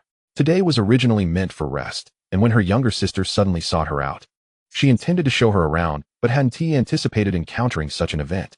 Such a fortunate opportunity as a relic dungeon could not be declined. It was the best path to catch up with the top tier, a rare chance indeed, but the only downside was bringing her younger sister along. It was too dangerous. Sister, it's all right. Father has always said that danger accompanies opportunity. Our human race endures hardship, with a bleak future ahead. We cannot forsake opportunities due to fear. What would become of our race? What of future generations? Tang Xuanju, sensing Tang Yinping's concerns, mimicked her father's tone. Uncle always speaks thus. All right, let us follow them. Tang Yinping smiled. Ahead loomed a colossal city, suspended in midair, resembling a giant beast. What is a god? Zhao Yuan gazed at Kasha's lifeless body. Stop looking. What is so fascinating about a mere shell? Kasha replied, utterly speechless. Since it is merely a shell, what harm is there in looking? Zhao Yuan retorted. All right, then tell me, what is a god? A god is everything, the master of all things. Kasha's tone markedly elevated as she spoke of divinity. Prophet, permit me to introduce you to the origin of the world, the master of all. I, Kasha, shall commence my endless praise of the divine. That's enough with the introductions. Have you heard of the abyssal game? Zhao Yuan interrupted Kasha without hesitation, dismissing her promotional tone, which he had seen countless times on contemporary television. The human race no longer believed in gods. Abyssal game? Are you referring to that holographic online game? Kasha queried in confusion. Then have you heard of the name Lon? Zhao Yuan did not answer, but continued to probe. Lon, I have not heard. It hurts. It hurts so much. Mortals must not utter the name of a god. I was wrong. Suddenly, Kasha seemed to be struck by some stimulus, and she began to wail loudly. Zhao Yuan disregarded Kasha's cries, instead sinking into contemplation. Is it forbidden for mortals to utter the names of deities? What exactly constitutes a god? Is the vast expanse of the starry sea what one would call divine? Damn it, are you deceiving me, kid? After a prolonged silence, Kasha regained her composure and shouted in frustration. No, I truly do not know. As I mentioned, there is absolutely no issue. Zhao Yuan replied innocently. You, the faithless, do not believe in the divine? Are you indeed a faithless one? Only the faithless dare to invoke a god's name without consequence. Kasha suddenly grew perplexed. Zhao Yuan refrained from responding, wishing to extract more information. Yet, something felt amiss. How could a faithless one possess the tear of dust wind? How could a faithless one become a prophet? Kasha began to question her very existence, feeling as though everything had deviated from her expectations. Young man, have you ever heard of the Hashvina Empire? Kasha asked in an interrogative tone. No. Have you ever heard of the origin of the world, the master of all things? The mother of all beings, the great and selfless Earth Mother? No. You wretched child, are you deceiving me? Suddenly, Kasha erupted once more, initially addressing him as a prophet. She quickly changed her tone upon realizing the inconsistency. How realistic of you, woman. Sister, I truly am not deceiving you. Could you please refrain from yelling? My ears cannot endure it. Zhao Yuan pleaded, digging at his ears in exasperation. Your voice resembles that of a madwoman. No wonder you were nailed to a stone tablet. Zhao Yuan began contemplating an escape route. If this woman were to lose her sanity, he would need to flee. How many years have passed? Oh, great mother goddess. Do you hear my call? Have they succeeded? Damn those traitors. Why do mortals defy the divine? No, no, no. This cannot be true. I refuse to believe it. Kasha was entirely engulfed in her own mental turmoil. Fortunate that Zhao Yuan could not see her, lest she be perceived as a lunatic. Ignoring Kasha, Zhao Yuan proceeded towards the distant mist. Ahead loomed the sky exploding bear, encircled by 6 giant horned ants, with the rift butterfly fluttering on either side. Should any monstrosity appear, it would be reduced to ashes in an instant. The mist seemed endless. What had once been discernible as a tunnel now eluded him entirely. No matter which direction Zhao Yuan ventured, he found himself before the stone tablet once more. Kasha continued her wailing, as if countless years of hope were shattering, her worldview collapsing. As time passed, Zhao Yuan's anger began to simmer. Sky exploding bear, shatter it for me. Zhao Yuan's frustration escalated. He retracted the sky exploding bear and directed it towards the top of the stone tablet, which promptly descended upon it. The 10-meter-high sky exploding bear was akin to a small mountain, capable of flattening the stone tablet. However, no one anticipated that as the sky exploding bear made contact with the stone tablet, a radiant light flashed from it, momentarily propelling the sky exploding bear away. Yet, the sky exploding bear, sharing Zhao Yuan's talents, disregarded the force of repulsion. Beams of light swept by, having no effect whatsoever. Boom, boom, boom. Each contact of the sky exploding bear's palms with the stone tablet reverberated with thunderous sounds, yet the stone tablet's power rebounded against it. Nevertheless, the sky exploding bear was unfazed, producing a cacophony of impacts, yet it remained unable to overcome the stone tablet. Well, it is merely a cacophony of noise. I wonder who will succumb first. Zhao Yuan covered his ears, retreating to a corner, unable to withstand it any longer. Bang, bang, bang. The entire space resonated as if in a duet. 10 minutes passed. Half an hour elapsed. I am exasperated, dear sister. I implore you to spare me. Zhao Yuan retracted his explosive outburst. This was sheer self-infliction. Zhao Yuan's face turned ashen. You wretched creature. You scoundrel. Zhao Yuan was nearing madness. Life felt utterly devoid of meaning. Come forth, come forth. Zhao Yuan found a clean patch of floor and lay down, surrendering completely, inviting whatever fate awaited him, but begging not to be subjected to such torment. Zhao Yuan opened his mouth. Zhao Yuan stuck out his tongue. Zhao Yuan playfully tapped his backside. Zhao Yuan let out a fart. Kasha faltered. Zhao Yuan suddenly perked up, exclaiming with excitement. Sister, you have returned to normal. Kasha abruptly covered her mouth. A vulgar mortal. Indeed, I am but a mortal. Zhao Yuan nodded fervently. The space fell into silence. Sister, please continue. Zhao Yuan urged anxiously, imploring her not to wail again. You see, we are known as the Vina clan, an ancient lineage said to be descendants of the Mother of Earth. The Mother of Earth created us and guides us. Thus, our clan has worshipped the Mother Goddess for generations. As time passed, we gradually evolved from ignorance into civilization, stepping forth from our ancestral star into the vast cosmos, conquering one feeble civilization after another until our voice echoed alone across the starry expanse. At that time, the entire universe reverberated with the name of Vina. Yet the continuous victories seemed to breed arrogance. When Vina's colossal cannons could vaporize stars, when Vina's mighty ships could rend the seas of stars, they turned their gaze upon the Mother Goddess. Why should the divine dwell high above, receiving everything with little sacrifice, while they were deemed mundane? Kasha's voice began to falter, tinged with anger. Ultimately, they betrayed the Mother Goddess, leveling countless weapons toward her, an act utterly unforgivable. Kasha's demeanor hinted at a resurgence of madness. How could you be nailed here, so exposed? Zhao Yuan hastily interrupted Kasha, unwilling to endure any more wailing. This girl has likely gone mad from prolonged solitude. I am a princess of the Hashvina Empire and a holy maiden of the Mother of Earth. I am the most devout follower of the Mother Goddess. The ruler of the Hashvina Empire is my brother. He is also the greatest traitor among the followers of the Mother Goddess. The mention of her brother revealed the hatred in Kasha's tone. In your Vina clan, which holds greater significance, faith or kinship? Zhao Yuan inquired with curiosity. Naturally, faith, the divine, is our everything. Kasha answered without hesitation. Zhao Yuan nodded. She is indeed a zealot. Was it he who nailed you to the stone tablet? Zhao Yuan continued to question. Before the vast army, I stripped myself bare in an attempt to thwart his actions, yet he merely cursed me as mad and ultimately nailed me before the monument of the Mother Goddess, intending for me to witness their triumph. Kasha bellowed in desperation. A princess of a nation, disrobed to halt her brother. This was not an act of prevention, but rather an affront. Such values are on the verge of shattering. Is this what you refer to as the tear of dust and wind? Zhao Yuan produced the stone. Indeed, the tear of dust and wind is a token left by the Mother Goddess for her followers, and also the key to the Mother Earth Goddess Palace. Non-believers, relinquish the tear of dust and wind, for you are desecrating the divine. Upon seeing the so-called tear of dust and wind, Kasha spiraled into madness once more. Have you truly never heard of the abyssal game? Zhao Yuan disregarded Kasha and posed another inquiry. Despicable mortal, cast aside the token of the Mother Goddess. Are you courting death? Zhao Yuan gazed at the stone, realizing he had discerned the means of departure. Thus, is this a historical event or merely a fabrication of the abyssal game? Zhao Yuan pondered for a moment, then grasped the stone and walked toward a certain direction, where the tear of dust and wind began to radiate light, revealing a passage amidst the fog.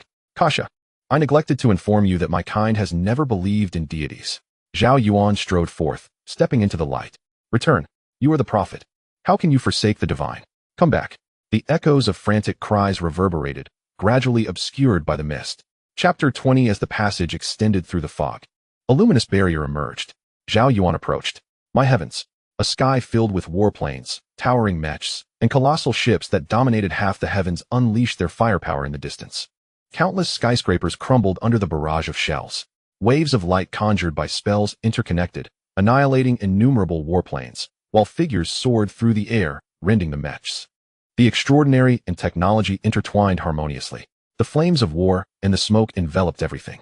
The large-scale relic dungeon, the beginning of god-slaying, has commenced. Please select your faction. Empire faction. 1302-7 Mother Earth Goddess Faction. 6973, they managed to match 20,000 participants this time. Zhao Yuan muttered to himself while observing the interface. You have joined the Empire faction. Faction channel activated. Faction missions initiated. Zhao Yuan opened the faction mission. Destroy the palace of the Mother Earth Goddess. Slap. Zhao Yuan smacked his forehead, realizing he had just emerged from there. Reluctantly, he opened the faction channel. Hurry, the zealots are gathering. They plan to launch a surprise attack. No worries. We are also inside. Let them clash first, and we shall reap the rewards. Damn, this mech is difficult to control. Did you see that? I'm piloting the Falcon Fighter. How cool is that? Idiot, stay away from us. You nearly hit me. Zhao Yuan was speechless. This group was rather exuberant. Private, what are you doing standing there? Suddenly, an officer rushed to Zhao Yuan's side, unleashing a torrent of words upon him. It was then that Zhao Yuan realized he was already clad in a combat uniform. Get aboard the mech. Hurry and join the battle. The officer shouted at Zhao Yuan. Yes. Zhao Yuan snapped to attention, disregarding the correctness of his response, and shouted back, inadvertently spraying the officer with spittle. Zhao Yuan turned around and noticed a mech, distinct in its inky black hue, standing apart from the others, shimmering with metallic brilliance under the sunlight. He hurried over and saw the cockpit door ajar. With a leap, he vaulted inside. The cockpit door sealed shut in an instant. That mech belongs to me. Lieutenant, where did this fellow come from? Get it back. The officer, witnessing Zhao Yuan ascend into his own mech, was driven to frenzy, seizing the intercom to bellow. You have logged into the combat mech. The main storyline mission has commenced. Mech operations have been uploaded. Do you accept? Yes. In an instant, a surge of memories flooded Zhao Yuan's mind, as if he had practiced operating the mech countless times. Moments later, he opened his eyes, experiencing an instinctual familiarity within the cockpit. Suddenly, the mech soared into the sky, darting away like a bolt of lightning. The combat route has been announced. Please follow the designated path and swiftly eliminate the followers of the Mother Goddess. A map appeared before Zhao Yuan, a red line marking the endpoint. The mech sped forward, and as he glanced around, he observed numerous other mechs advancing in the same direction. It seemed the situation ahead was uncertain. Caution was warranted. Zhao Yuan gradually reduced his speed, opting for subtlety while elevating his altitude. Despite his intention to slow down, the mech maintained an impressive velocity, reaching the destination in no time. A city floated mid-air, where countless figures clashed in battle, explosions reverberating throughout the metropolis. Adjusting his position, Zhao Yuan focused on a towering structure at the city's center, his eyes lighting up. This was it. He yearned to experience the allure of technology firsthand. Zhao Yuan deftly maneuvered the mech, producing a series of clicking sounds. A slot opened on the mech's chest, and a stream of ethereal blue energy began to charge. He searched for a suitable position, wary of being caught in the crossfire below, and fortunately, with reinforcements arriving, the Imperial forces began to gain the upper hand. Observing the energy gauge, Zhao Yuan pondered, this progress seems rather slow. It had taken quite some time to reach only 80%. Unbeknownst to him, as the energy continued to accumulate, the entire mech began to emanate a ghostly blue glow. Meanwhile, other Imperial mechs systematically aided Zhao Yuan, repelling nearby threats. At the same time, a flurry of questions bombarded his mech. Regrettably, Zhao Yuan had not activated communication. All messages vanished into oblivion. He remained oblivious to his own actions. Sister, it seems the formation has changed. Look, there's a black mech glowing blue. Came the voice of Tang Xuangju through the intercom. Yes. Be careful not to get caught in the fray. That mech is a high-grade model exclusive to Imperial officers. The black ones are said to excel in battles among the stars. Has it really begun already? This level of combat is quite early. Tang Yinping responded, puzzled. Okay, sister. You stay safe too. I've already accumulated 300 relic points. This is truly swift. Tang Xuanju exclaimed. In the large relic dungeon, each enemy unit slain yielded a relic point, with each point corresponding precisely to an elite monster. In other words, possessing merely 10,000 relic points can directly elevate one's divine rank by one level. This is precisely why everyone is so eager to engage in the relic dungeons. At last, when the energy indicator reached its zenith, Zhao Yuan aimed at the towering edifice in the heart of the city. Fire! A surge of exhilaration coursed through Zhao Yuan as, in an instant, his entire mech radiated a brilliant blue light akin to the sun. Run! Tang Yinping's expression shifted dramatically as she shouted at Tang Xuanju. An astonishing wave of energy erupted, hurtling towards the city center. At that moment, figures below, forsaking their battles, began to flee in desperation. How dare you? You would unleash a planet-destroying weapon on our ancestral star. Are you mad? How could the Empire be so audacious? A chorus of incredulous shouts erupted from the city below. Though embroiled in civil strife, they had never intended to obliterate their ancestral home. Was the Empire truly deranged enough to contemplate annihilating their own star? Simultaneously, the high-ranking officials of the Empire were thrown into disarray, having detected the deployment of advanced mechs wielding planet-destroying attacks. They had never dispatched such formidable machines into battle. Only officers possessed those. Which officer would dare employ such measures on the ancestral star? Did he not fear a military tribunal? Did he not dread being torn apart by the Empire's populace? The ensuing public outcry would be insurmountable, even for the Emperor. Quickly stop him. Who is it? Has he lost his mind? A cacophony of roars erupted from the Empire's dignitaries on the ancestral star. Their intent was to quell the followers and subdue the forces of the Earth Mother Temple, not to annihilate the very star itself. Although they had previously obliterated countless celestial bodies, the significance of a single star was negligible to the Empire. Yet this star was different. It was the ancestral home of the Vina clan. If you were to destroy their home, how could they allow you to live? The entire command center descended into chaos. When Zhao Yuan activated the energy, they too detected it. Such occurrences were not uncommon, as the ancient beings within the Mother Temple were terrifying, having unleashed even more fearsome weapons than Zhao Yuan's. However, that was merely intimidation. Everyone understood that engaging in a skirmish here, even to the point of death, was not a significant issue, but destroying the ancestral star would render the entire Vina clan their enemy. No one had the courage to unleash such devastation. Today, a planet-destroying force had been unleashed. Was the sky truly falling? The command center was convinced that they would face a military tribunal if they survived. Chapter 21. At that moment, the true master of the mech felt sweat trickling down his forehead like raindrops. Commander, we have failed to detect any information on that soldier. The voice in his ear plunged him deeper into despair. It was over for him. Surviving the military tribunal would likely mean spending the rest of his life in prison. Neither faction had anticipated that an untrained rookie would unleash such ferocity. 20,000 players, caught between the two factions, were like mere droplets in the vast ocean, oblivious to the fact that they were the true masters of this game. Meanwhile, the majority of human players, sensing something amiss, fled in an instant. What? The planet-destroying weapon has been activated? Are we all doomed? It's over. This dungeon is certain death. Regret fills the air. Had we known, we would never have entered.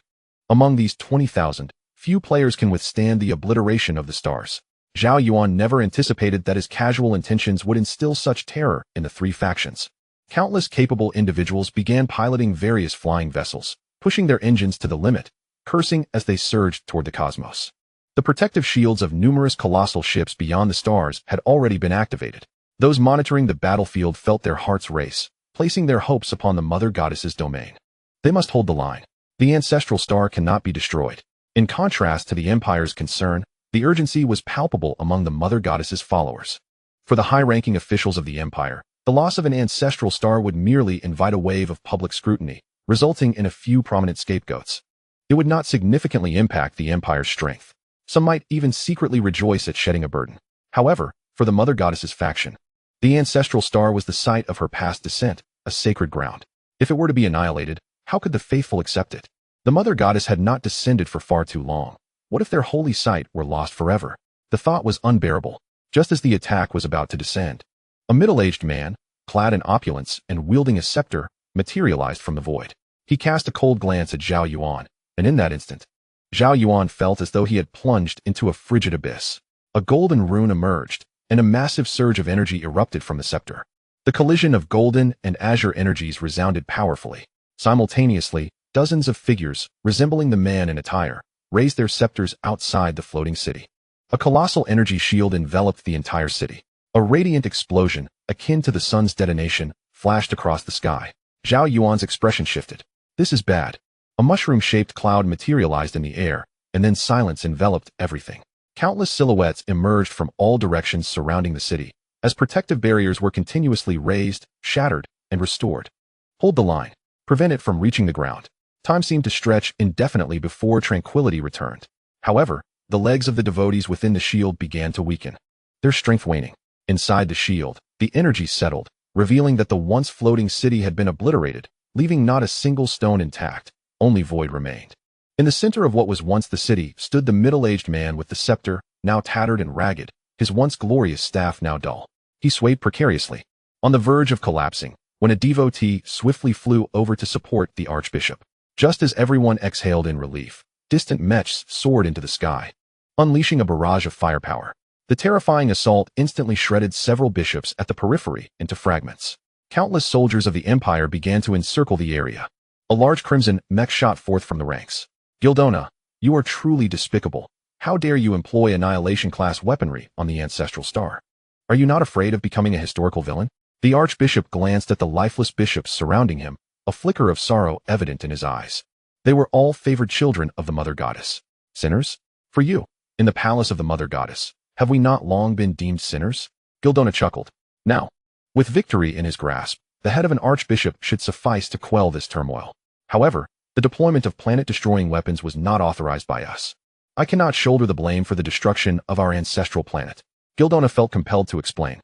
He had no choice. If the blame fell upon him, he would have to tread carefully in the future. Gildona extended his hand, ready to act. Gildona, you lack martial virtue, devoid of royal demeanor. Bullying an archbishop in such a grievous state, you disgrace your lineage. The bishops supporting the archbishop hurled insults at Gildona. Martial virtue? I beg your pardon. But martial virtue is a concept you transcendents speak of. Our side of technology does not concern itself with such notions. We only value results, and as imperial weaponry, the outcome is what truly matters. Gildona remained unfazed. He had always been lenient towards the deceased. Enough. The archbishop interrupted the still fuming bishop, turning his gaze to Gildona. Under the watchful eyes of the Mother Goddess, all sins shall eventually be reckoned. Yes, I understand. Farewell. Gildona waved his hand, unleashing a torrent of energy upon the two. Had it been earlier, such a small number would have never subdued the archbishop. Now, however, with their strength depleted, they were but feeble shells of their former selves. Countless stray bullets and energy blasts tore the two asunder in mere moments. The transcendent beings could not compete with technology in sheer numbers. Gildona nonchalantly brushed away non-existent dust in the air and approached. The staff in midair remained unscathed. Reaching out, it automatically fell into the hand of the mech. Worshippers of the divine, must you aspire to become gods? What is the need? Gildona shook his head, seemingly lamenting for the two. Without further delay, he ascended with his army, soaring towards the stars. You have acquired 100,000 relic points. The system's voice echoed in Zhao Yuan's ears, causing his heart to race. He had nearly miscalculated. How terrifying was that? 100,000 points. Did that mean he had just eliminated nearly 100,000 members of the Mother Goddess's faction? For each unit killed in the enemy camp, 1 relic point was awarded, with quantities varying based on rank and status. Did this mean he could instantly rise to a 2-star level? Zhao Yuan smiled. The prospect of leveling up was exhilarating. Large-scale relic dungeons were indeed formidable. Just as the mech's energy surged forth, Zhao Yuan sensed something was amiss. The power was overwhelmingly potent, beyond imagination. Without hesitation, he produced the tier of dust wind and teleported away. Through the faction channel, Zhao Yuan grasped the magnitude of his recent actions. Planet-destroying weaponry. The mech was equipped with a planet-destroying energy weapon? No wonder everyone else was clad in white while he was in black. How could the officer allow him to pilot such a high-tier mech? It was unfortunate. He wondered if the mech had sustained any damage. Little did Zhao Yuan know, for a powerful empire that dominated the known universe, planet-destroying weapons were already in mass production. The true advanced weaponry and military forces of the empire lie deep within the cosmos. While the meager army and equipment on the ancestral planet are akin to a mere township police station from the pre-apocalyptic era, in the vastness of space, no faction or race dares to wreak havoc upon the ancestral planet of the Vina Empire. Chapter 22. Zhao Yuan, exhilarated, counted the points he had accrued from the ruins. In less than a day's time, it seemed he had outpaced everyone else. If he could conquer several large ruined dungeons, why would he need 12 years to catch up with the great human forces? If the outside world were to discover Zhao Yuan's thoughts, they would undoubtedly scorn him. For nearly 3 centuries, the human race has experienced only a handful of large ruined dungeons, with the maximum number of entrants barely exceeding 50,000. Merely entering once is considered a stroke of incredible fortune. Even the Human Alliance has not meticulously documented the occurrences of these large ruined dungeons. Some individuals have traversed the abyssal game for over 2 centuries without ever stepping foot in a large ruined dungeon. To think one could continue to farm them? A mere dream. Zhao Yuan had yet to grasp the immense value of the 10 points of luck that came with the title of Liver Emperor. This was a panel attribute that billions of human warriors had never encountered. The luck of all beings fluctuates. Where there is good, there must also be bad. For no one is perpetually fortunate. Yet those 10 fixed points of luck already surpass the majority of the populace. Countless coincidences one perceives are, in truth, predestined. To those unknown entities, the myriad of beings is but a mere flock of birds and fish. Yet, there are fish that leap over the dragon gate, and birds that transform into majestic eagles. The tier of dust and wind once again transported Zhao Yuan to the mother goddess's palace. Navigating with familiarity, he arrived before the stone tablet, gazing at the exquisite figure depicted upon it. Can you converse properly now? If not, I shall take my leave, Zhao Yuan said with a cheerful smile. Why would the mother goddess choose you? Kasha inquired, her tone betraying an unmistakable disdain. Are you questioning your deity? Zhao Yuan's voice grew cold. A deity is the master of all. No one can question the divine, Kasha asserted without hesitation. Zhao Yuan brandished the tier of dust and wind, tossing it between his hands in silence, his gaze fixed upon Kasha. Kasha hesitated, her faith wavering, as an internal conflict arose within her. Deep down, she was reluctant to accept certain truths. After countless years of waiting and endless anticipation, divine revelation had never graced her, no matter how resolute her faith. The relentless passage of time and the absence of response had long since created fractures within it. Self-deception is a trait of the weak.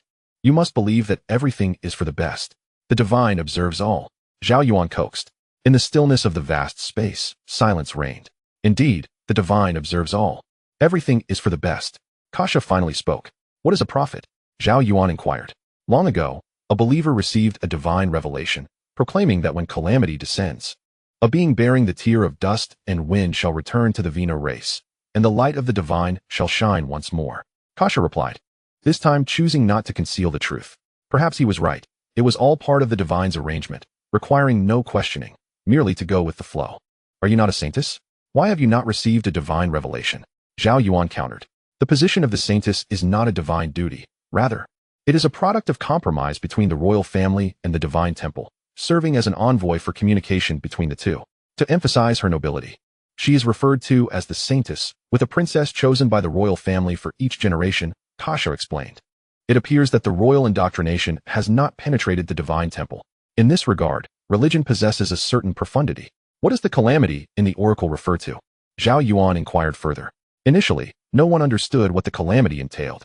The empire was so formidable that it seemed capable of overcoming any challenge. How could there be a calamity? Yet no one anticipated that the calamity would arise from the empire itself. The empire's strength had reached a point where it could achieve nearly anything, and they turned their gaze towards the divine. Their madness was terrifying. As they audaciously proclaimed in public their intention to dissect the gods, to reveal to the world the true nature of divinity, a notion utterly unacceptable to the divine temple. Kasha recalled somberly. Divine murder? Indeed, it was the royal family's idea. The royal family did not oppose it. When the most powerful authority raises no objections, is that not tantamount to the greatest support? Have you ever encountered your Earth Mother Goddess? Zhao Yuan asked, curiosity evident in his tone. What is a god? The Grand Temple Master should have worshipped one. Kasha was uncertain. How can you be so sure of the existence of gods if you have never seen one? Zhao Yuan pondered. Are you foolish? If there were no gods, from whence would extraordinary power arise? All that is extraordinary derives from the divine. Kasha retorted sharply. Zhao Yuan was taken aback. All that is extraordinary comes from the divine? Is that true for games as well? We believe in the gods, not because they require our faith, but because we need the divine. The extraordinary is the sole path to immortality. Kasha continued. Technology can achieve that too, Zhao Yuan countered. Considering that with the strength of the Vina Empire, attaining longevity should be straightforward. Technology can grant longevity, but cannot achieve true immortality. Moreover, if technology fails to make continuous breakthroughs, then longevity has its limits, while the end of the extraordinary is the visible God, as long as the divine exists. Immortality can be attained. How can you be so certain that gods are indeed immortal? Are you merely being contrary? What? Zhao Yuan was momentarily stunned but quickly regained his composure, casting an annoyed glance at Kasha's image on the stone tablet. Where have I been contrary? As a short-lived species. What right do you have to question the divine? Kasha's tone turned fierce. What is a short-lived species? Here is another unfamiliar concept. The records of humanity do not contain such information. The Vina race naturally has a lifespan of 10,000 years, surpassing the vast majority of races in the universe. Thus, those races with lifespans significantly shorter than ours are referred to as short-lived species. Kasha dutifully provided a clear explanation. And what about those with lifespans of less than a century? Zhao Yuan's voice dwindled significantly. 10,000 years. Does humanity have a history spanning 10,000 years? That is but a mayfly, mere dust. It is possible that they may have vanished before their name was ever known. Kasha replied without hesitation. What a blatant disregard. What race are you? Are you dust? Are you a mayfly? Kasha retorted. Civilization is never defined by the length of its lifespan. Zhao Yuan proclaimed loudly. Oh, so you belong to the dust mayfly race. What? Do you look down upon humanity? Grant us time, and we shall undoubtedly surpass your Vina clan. In terms of confidence, Zhao Yuan is not lacking. Give you time to catch up, and my Vina clan shall ensure your race remains forever out of reach. Kasha declared with arrogance. When it comes to racial pride, the Vina clan dominates the universe. That is a thing of the past. Perhaps you have already become the ephemeral insects and dust you speak of. Zhao Yuan retorted with a cold smile. A dead person, what are you so proud of? This remark indeed pierced deeply into Kasha's heart. You, Kasha exclaimed furiously. Were it not for the fact that she currently possessed only consciousness, she would have certainly made Zhao Yuan understand the reason for a flower's vibrant hue. A mere child, not even as long as her previous rest period. How audacious. How did your consciousness remain intact? Zhao Yuan deftly sidestepped the topic and inquired further. Is it not simply a matter of having hands? Short-lived species. Kasha sneered. How could they allow your consciousness to persist? Zhao Yuan disregarded Kasha's provocation. I am a princess well known throughout the empire. Kasha proclaimed with pride. Oh, a princess blatantly displayed like this. This time, Zhao Yuan did not hold back. You, Kasha, are gritting your teeth in frustration. He is my biological brother. As an emperor of the empire, sometimes kindness is not necessarily a virtue. Zhao Yuan remarked with a smile. It would be best to infuriate you directly. Chapter 23. If you were not a prophet, I would never utter a word to you. Kasha seethed. There is no room for buts or ifs. I ask you, what is the divine light within the oracle? Zhao Yuan recalled something. I do not know. I am a prophet. Do you not believe in your god? I truly do not know. Kasha retorted sulkily. Zhao Yuan regarded her with skepticism. An oracle is an oracle. It requires no explanation. Deities do not elucidate the meaning of their oracles to their followers. Do you understand? Kasha's patience was waning. Zhao Yuan nodded. Deities do not require followers.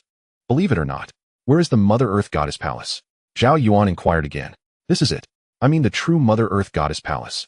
Zhao Yuan gestured to his surroundings. He could not fathom how a religious stronghold with deities could be so shabby. Up there. Use the tear of dust wind to sense it. It will guide you. However, I do not recommend you go. The main hall of the Mother Earth Goddess Palace is eternally guarded by the High Priest.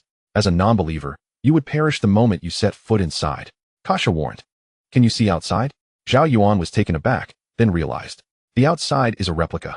The Vina clan has long been extinguished. Well, before you arrived. The outside was a realm of silence. After your arrival, it revived, or rather, the time that once was has returned to life. Kasha spoke melancholically.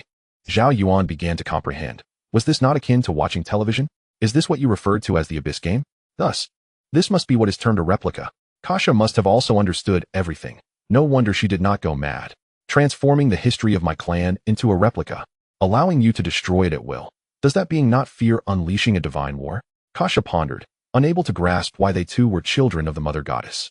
Despite the countless wayward offspring among them, it should not be a matter that another deity could interfere with. Perhaps you have overestimated your race. Or perhaps you have overvalued your maternal deity. A flicker of contemplation passed through Zhao Yuan's eyes. The implications of being ensnared by the abyssal game are all too clear. Lan must possess a strength surpassing that of the so-called Earth Mother. The Vina clan, formidable as they are, failed in the face of the Earth Mother. What then is the significance of Lan's manipulation of humankind? Is it merely to amuse oneself by provoking the ants beneath one's feet? Surely, a deity would not descend to such trivialities. The thoughts and intentions of a god are imbued with profound meaning, even if they appear devoid of significance to you, as stated by a Grand Palace Master. Kasha seemed to detect Zhao Yuan's confusion. The Grand Palace Master you mentioned? And what of the High Priest?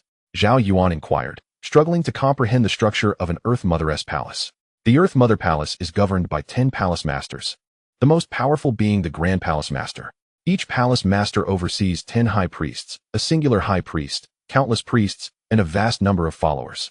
The High Priest serves as a servant to the deity. The 10 Palace Masters seldom reside on the ancestral star, which hosts only one High Priest and one High Priest. These two high-ranking individuals rarely leave the Divine Palace. Almost no one has witnessed the High Priest in action, as it is usually the High Priests who take charge. With so many powerful beings in your Divine Palace, how can you still be at such a disadvantage against the Empire? How can the Earth Mother Palace, brimming with might, be oppressed so thoroughly by the Empire? Indeed, long ago, the Divine Palace held a status superior to that of the Empire. However, The empire has advanced at an astonishing pace, and you must understand that, initially, and for a considerable duration, the extraordinary were exalted above all. There existed a stark divide between two classes, the mundane and the empire, which served merely as a tool for the extraordinary. Although the ordinary folk lacked power, they ventured into the realm of technology. As technology progressed, the extraordinary gradually descended from their lofty heights. The mundane remained mundane, while the extraordinary remained extraordinary, evolving into a mutually recognized consciousness.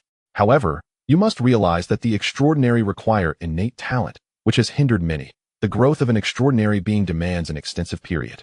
In contrast, the colossal fleets of the empire, in the face of nearly limitless cosmic resources, can be produced incessantly. In truth, when the empire's massive ships can effortlessly annihilate a star system, the era of the extraordinary has begun its decline. The empire, wary of the divine, has refrained from taking action against the divine palace, but as time passes, this wariness diminishes, ultimately leading to the god-slaying plan. It is unrealistic for the empire to obliterate the divine palace outright. The entire empire and the Vina clan are composed of countless followers of the maternal deities. Even if the majority are but superficial believers, that is still sufficient to undermine the empire's foundations. Thus, this is destined to be a protracted war. Kasha provided a brief elucidation of the relationship between the empire and the divine palace. Indeed, as a cosmic hegemonic force, the turmoil on a single planet can only be considered a minor skirmish. Zhao Yuan grasped the current situation, leaving only one final query. How can one dismantle your ancestral star's Earth Mother Palace? Impudent. How dare you? This question, predictably, incensed Kasha. This is merely a replica. The Earth Mother Palace has long been annihilated, Zhao Yuan asserted with conviction. A solitary wandering spirit, who would still fear you? A fallen phoenix is no more than a chicken, and you are even less than that. I was unaware that the divine mother palace of our ancestors was ultimately vanquished by the empire due to the exodus of its denizens. Kasha had weakened. Zhao Yuan nodded, begrudgingly conceding to Kasha's assertion. In truth, he found himself at a loss with Kasha, as his consciousness had yet to reach that level of understanding. Meanwhile, the corpse of the sky exploding bear could not possibly disturb the stone tablet. Zhao Yuan departed from the Mother Earth Palace once more, refraining from utilizing the tier of dust and wind to enter the main hall. After all, it is wise to heed counsel and ensure one is well fed. The high priest was evidently one of the ultimate bosses in this instance, and with his main forces absent, was it not folly to confront him alone? Seeking a suitable city, Zhao Yuan teleported there. It was a city rife with turmoil, where the empire's soldiers clashed incessantly with the divine mother's minor followers in the streets. It was indeed a battleground befitting Zhao Yuan's level. Initially, he had clearly ventured into the wrong territory. Regrettably, he was unsure if his previous affiliation with the empire would still hold any weight. Zhao Yuan found a relatively secure corner to step forth. The fleeing civilians in the distance remained oblivious to his presence. In the conflict between the two factions, the most pitiable were undoubtedly these common folk. However, this bore little consequence for Zhao Yuan. He wholeheartedly agreed with two phrases from the Abyssal game. In the apocalypse, slaying the Holy Mother may not be entirely correct, but it is certainly not wrong, and those who are not of my kind will surely have different intentions. Thus, anyone who obstructs his path may be eliminated. Zhao Yuan fixated on a group of devotees from the Divine Mother Palace and stealthily followed them. Although the devotees were cautious, they were evidently inexperienced. Suddenly, a sky-exploding bear plummeted from the heavens. Look above, someone shouted in alarm, prompting the group to swiftly evade. At that moment, Zhao Yuan smiled. Having activated the Void Butterfly skill, the spatial turbulence, accompanied by its slowdown effect and damage, caused them to falter. Soon enough, the sky-exploding bear struck their faces. While the wild monsters in the ruins were different from those outside, they were still mere minions. 13 ruin points secured. Although the exhilaration was not as profound as before, it was merely an unforeseen occurrence. Today marked his true gains. Chapter 24. It seemed that someone in the distance had noticed the commotion, prompting Zhao Yuan to swiftly tidy the battlefield and vanish from the scene. Moments later, several followers of the Divine Mother arrived, glancing at the corpses on the ground with nary a change in expression. Such occurrences appeared to have become routine. Let us go, commanded the leader, surveying the surroundings before departing. From within a nearby shattered building, Zhao Yuan observed them through a crevice. 6 individuals. This should pose no significant challenge, he murmured to himself. He followed suit using the same tactic. The sky-exploding bear struck again, drawing attention, while the Void Butterfly skill was activated nearby. Who goes there? The leader shouted in warning. Yet it was too late. The spatial tremors from the Void Butterfly had already commenced, rendering the environment unstable, and they found themselves hindered in their movements. The sky-exploding bear let out a roar, fully taunting them. Rifts in space materialized, and the six were torn asunder in an instant, never even discerning the identity of their assailant.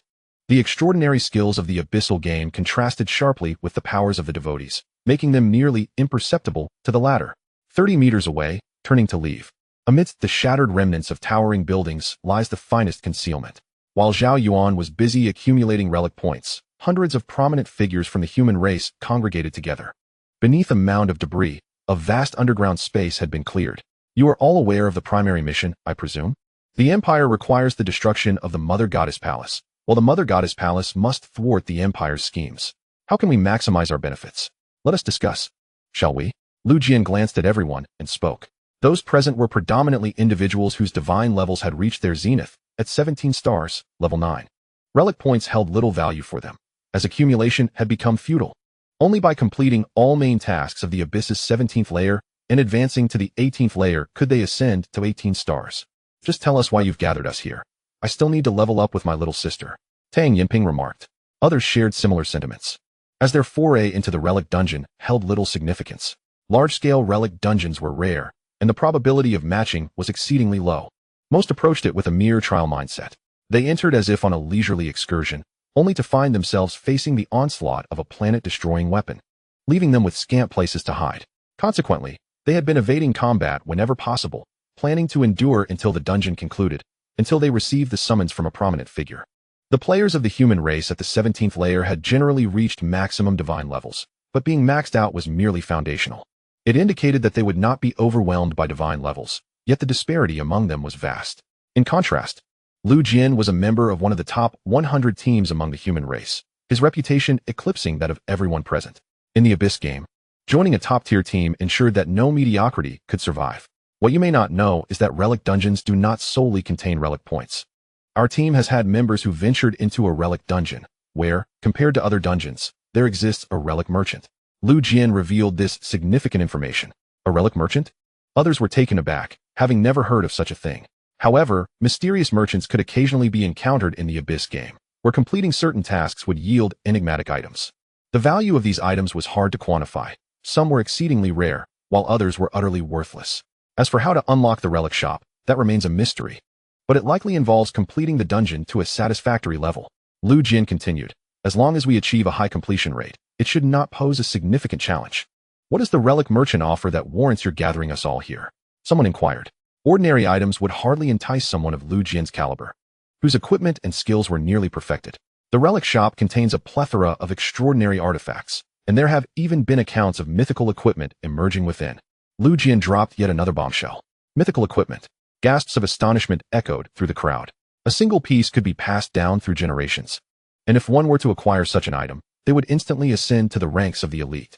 However, thoughts of mythical equipment were futile. Even if one were to obtain it, the price would be prohibitive. Lu Jian unhesitatingly doused their hopes with cold water. The focus is on extraordinary artifacts, an abundance of them, available for your selection. Upon hearing this, Lu Jian also felt a surge of excitement. Indeed, this statement resonates with reality. Divine equipment feels distant from them. Artifacts, such items are never too plentiful, and they are certainly worth everyone's collective effort. Tang Yinping nodded in agreement, acknowledging their allure. With equipment, gemstones, skills, mounts, and pets already taking shape, the appeal of artifacts is undeniable. Well then, since no one has objections, let us discuss our course of action. Should we side with the Empire or the Divine Palace? Lu Jian inquired directly, without any preamble. Naturally, the Divine Palace. You may not be aware of the number of strong individuals within it. It is said that the Grand Master of the Divine Palace is a being of near-divine caliber. One of the members from the Divine Palace camp asserted. No. You witnessed the recent world-ending battle. A single mech can annihilate a planet. Do you have any idea how many such mechs exist?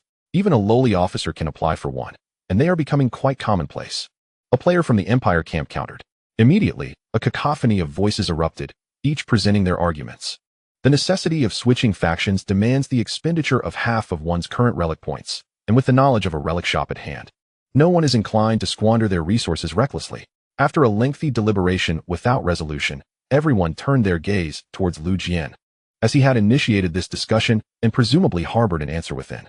Based on my recent investigations into the Empire's data and various intelligence within the dungeon, I propose that we all transition to the Divine Palace camp, Lu Jian announced.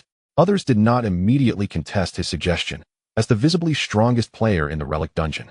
His standing within the empire surely surpasses that of the others, granting him greater authority and knowledge.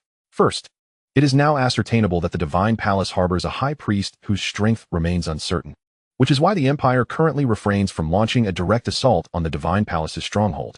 Second, it is evident that the Empire's main forces do not reside on this planet. Their military presence here is limited, and the Empire prohibits the use of high-grade weaponry on this planet. Even the recent incident has seen many officials step down. As for the reasons, I am not entirely sure. My access to information is quite restricted. Thirdly, and most crucially, the Empire will not reinforce its troops here and has already issued orders to blockade all planet-destroying weapons. With that, he looked at the others, awaiting their responses. Had Zhao Yuan been present, he would have been utterly speechless. The Empire's blockade of planet-destroying weapons stems not from fear of the High Priest, but from no one daring to bear the infamy of annihilating their ancestral star. The conflict here is merely a minor skirmish. The Grand Archbishop of the Divine Palace is already in disarray. The High Priest is unable to leave the temple, and with few formidable beings around, how can they possibly withstand the Empire's firepower? How might one thwart the Empire's schemes? How is that feasible? The disparity between the extraordinary and technology is inherently unequal. With such a limited human population, how much of the Empire's firepower can they withstand? Chapter 25. The direction is wrong. All efforts are futile. Given this, it seems that aligning with the Divine Palace is indeed the simpler choice. Tang Yinping also nodded in agreement. Shall we make the switch? Someone inquired. Support. Perhaps we should further inquire. There may be intelligence we are unaware of. Someone expressed mild skepticism. As we all find ourselves in this predicament, hiding and evading, the others have failed to keep pace, rendering their contributions rather insignificant. What intelligence can we possibly gain? Immediately, someone interjected. Perhaps we should inquire within the channel. After all, we are all comrades. Although their levels may not be on par, who can truly predict the whims of fate? A voice proposed. That makes sense. I believe it is entirely unnecessary. What could a bunch of novices possibly know? Some disagreed, deeming it a waste of time. Lu Jian cast a glance at Tang Yinping, aware that she belonged to the esteemed Tang family, which harbored a true powerhouse of the human race. What is your perspective? Lu Jian inquired. I believe it would be prudent to share with everyone. The human race is united, and notions of betrayal are unfounded. Our interests align. Should anyone possess information we lack, it could help us avert potential issues, and it would not consume much time. Unity is essential. Tang Yinping reflected before speaking. Regardless, I feel we must not alienate the newcomers. Arrogance is the greatest barrier to survival. We cannot afford to be disdainful towards the inexperienced. A voice rose assertively. When have I displayed arrogance? I merely mentioned possibilities. Are you insinuating that I undermine the unity of the human race? The earlier speaker became agitated, having merely expressed a casual opinion, yet now found himself accused of arrogance. Is it not evident that your disdain for lower-level humans is palpable? Do you think that your elevated status grants you the right to look down upon others? Do not forget, you too ascended from a lower tier. You are speaking nonsense. How dare you cast such aspersions upon me? The individual grew increasingly flustered. If word spread that he scorned the newcomers, he would surely face severe backlash in the current climate surrounding the human race. Aspersions? No, I suspect you belong to the Assassination Alliance. At these words, the gazes of the others swiftly turned towards him. Nonsense. I am not affiliated with the Assassination Alliance. Your claims are absurd. The man, now frantic, found himself embroiled in accusations. Indeed, as he denigrated the deities, the attention of the others shifted towards his opponent. You cast suspicion upon others. Now you must clear your own name. Certain words should not be flung about carelessly. He has proven his innocence. Now it is your turn. The deities are all wretched beings. The man retorted with a barrage of insults. Worshippers should never defame the divine. After both parties had vindicated themselves, their tempers gradually subsided. Very well, if that is the case, let us pose our questions in the faction channel. Lu Jian concurred. Opposition was futile. The discussion had reached this point, and his dissent would merely ostracize the newcomers, a burden he could not bear. Unanimously, they began disseminating this matter within the Empire and Divine Palace factions, sharing Lu Jian's rationale as well. In an instant, discussions erupted within the group. However, for others, the significance of the relic shop remained minimal. Relic points would undoubtedly be utilized for upgrades first. Although extraordinary items are precious, upgrades take precedence, as such items may not withstand the overwhelming pressure of divine levels. This opportunity bears little relevance to them. Of course, not everyone shared this sentiment. Some were decidedly independent. Nonetheless, the majority endorsed Lu Jian's perspective, as they found themselves cut off from such intelligence, with the opposing faction prepared to attack upon sight, while their own faction overlooked them entirely. Essentially, there are no objections. The esteemed individuals dictate the course of action, solely focused on acquiring relic points. Observing a lack of substantial gains, even the high-level players are beginning to contemplate a change of allegiance. The expressions of those considering a transition reflect their inner turmoil. Unaware of whether to proceed with the conversion to the relic shop, they now regard each relic point with newfound reverence. What if they encounter a remarkable artifact and fall just short? That would indeed be a stroke of misfortune. Fortunately, this is merely the beginning and not the peak of their losses. Everyone should proceed cautiously and await further updates. Suddenly, Tang Yinping interjected, halting the conversation, her expression one of surprise. Instantly, all eyes turned toward the faction channel or the messages of others, as individuals could only see the chat messages within their own faction. A newcomer named Zhao Yuan was fervently sending messages. Stop. Don't convert. If you do, the game will be unplayable. This is the home planet of the Empire, where no one dares to deploy devastating weapons. However, the Empire possesses an abundance of mecha units and intelligent armed machinery, which are exceedingly inexpensive and can be produced in vast numbers at any moment. The Empire's forces have tightly encircled this celestial body. More crucially, within the Divine Palace, there is only one Archbishop and a High Priest. The Archbishop has already met his end, leaving only the High Priest, who will not step outside the temple. If we join the Divine faction, how can we accomplish our tasks? How can we confront the Empire's relentless firepower? Zhao Yuan concluded, expressing concern that if the majority of the human forces joined the Divine Palace, how could they clear the dungeon? Would they even survive? As Zhao Yuan finished speaking, a wave of shock engulfed the group. Tang Yinping inquired, how do you know this? Zhao Yuan retorted defiantly, what does it matter how I know? Instantly, he clicked on the profile of the individual, revealing a level of 1600. Zhao Yuan has retracted the message. Apologies, esteemed one. That was not my message to send. I cannot disclose how I acquired this information, but the content is undeniably accurate. Zhao Yuan appended a series of smiling emojis. Tang Yinping replied, heh. Lu Jin asked, are you certain? Zhao Yuan clicked on the profile again, revealing a level of 1679. Absolutely certain, esteemed one. He added, accompanied by a demure emoji. In the subterranean realm, Lu Jin and Tang Yinping exchanged glances, their understanding deepening. Could such intelligence truly be possessed by a newcomer? Unless this dungeon was initiated by this individual. The others soon grasped the implications. The clumsy attempts of the novice had unveiled the truth. They had initially presumed the dungeon's initiator to be one among them, only to discover it was a low-level newcomer, barely over 100. What extraordinary fortune to unlock a large relic dungeon at such a low level. Even if nothing else was gained, it would save him years of grinding for experience. Well, since he possesses more and more accurate information than us, it seems that joining the Divine Palace is a path to demise. Lu Jin exhaled deeply, crushing the Empire's conspiracy, with just 20,000 people to do so? Thank goodness we inquired. Otherwise, would he have led this group down the path of slaughter? A sense of gratitude began to blossom in his heart for Zhao Yuan. Indeed, it appears that the key to success lies in aligning with the Empire's faction. Tang Yinping nodded in agreement. If the difficulty of the Empire faction is deemed challenging, then the Divine Palace faction is nothing short of a nightmare. Others concur. It appears that the Divine Palace faction is an insurmountable pitfall, rendering success impossible. Anyone who ventures there is destined for demise. Well, since the difficulty of the Empire faction is evidently much lower, we shall align ourselves with the Empire and expedite our progress. Lu Jin rose, delivering his final decision.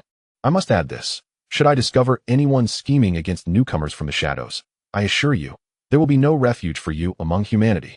At that moment, Tang Yinping also spoke, her gaze icy as it swept over everyone. I too, in the name of the Axe Brigade, pledge that anyone who dares to target newcomers in this instance, resorting to underhanded tactics, will face the wrath of the Axe Brigade. Lu Jin echoed coldly. The Axe Brigade ranks 67th among humanity.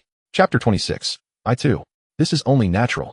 All right. Certain matters must be addressed openly. Others nodded in agreement. The vast disparity in divine levels left them little choice, as any one of their group could easily obliterate others in an instant. Thus, keeping pace with the main force's divine level is crucial. Empire Faction, 19877. Divine Mother Palace Faction, 123. Gazing at the panel before him, Zhao Yuan finally let out a sigh of relief.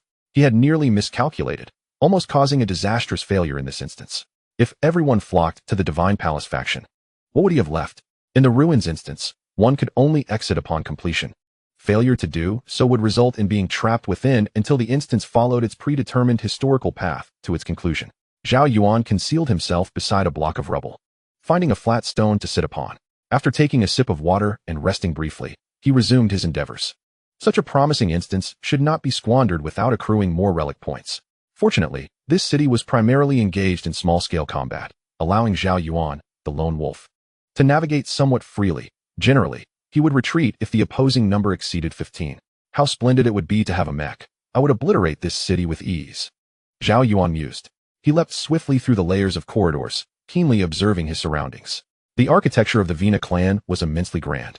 Even the residential buildings were remarkably sturdy, withstanding considerable devastation from the war.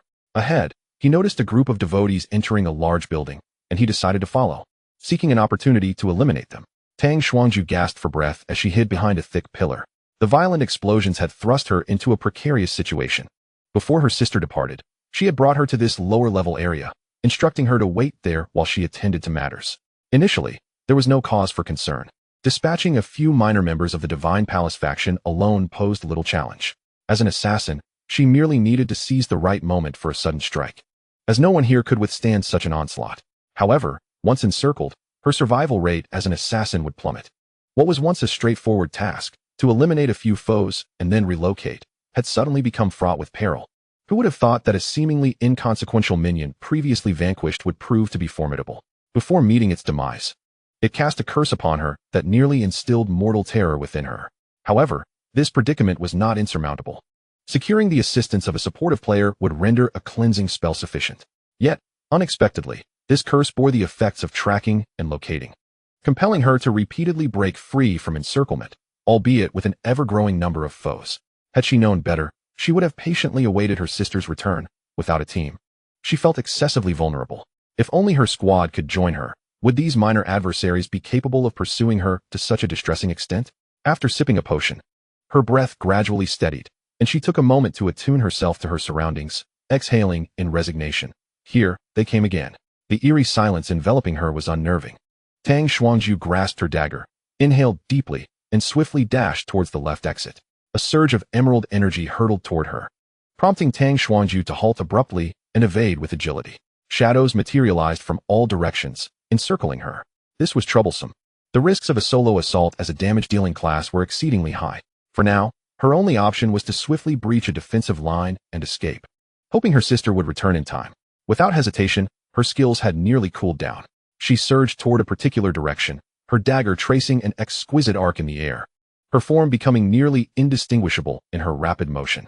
In an instant, several foes fell, and a gap tore through the encirclement. However, from this newly created opening surged forth more opponents, their swift attacks forcing Tang Xuanju to retreat once more.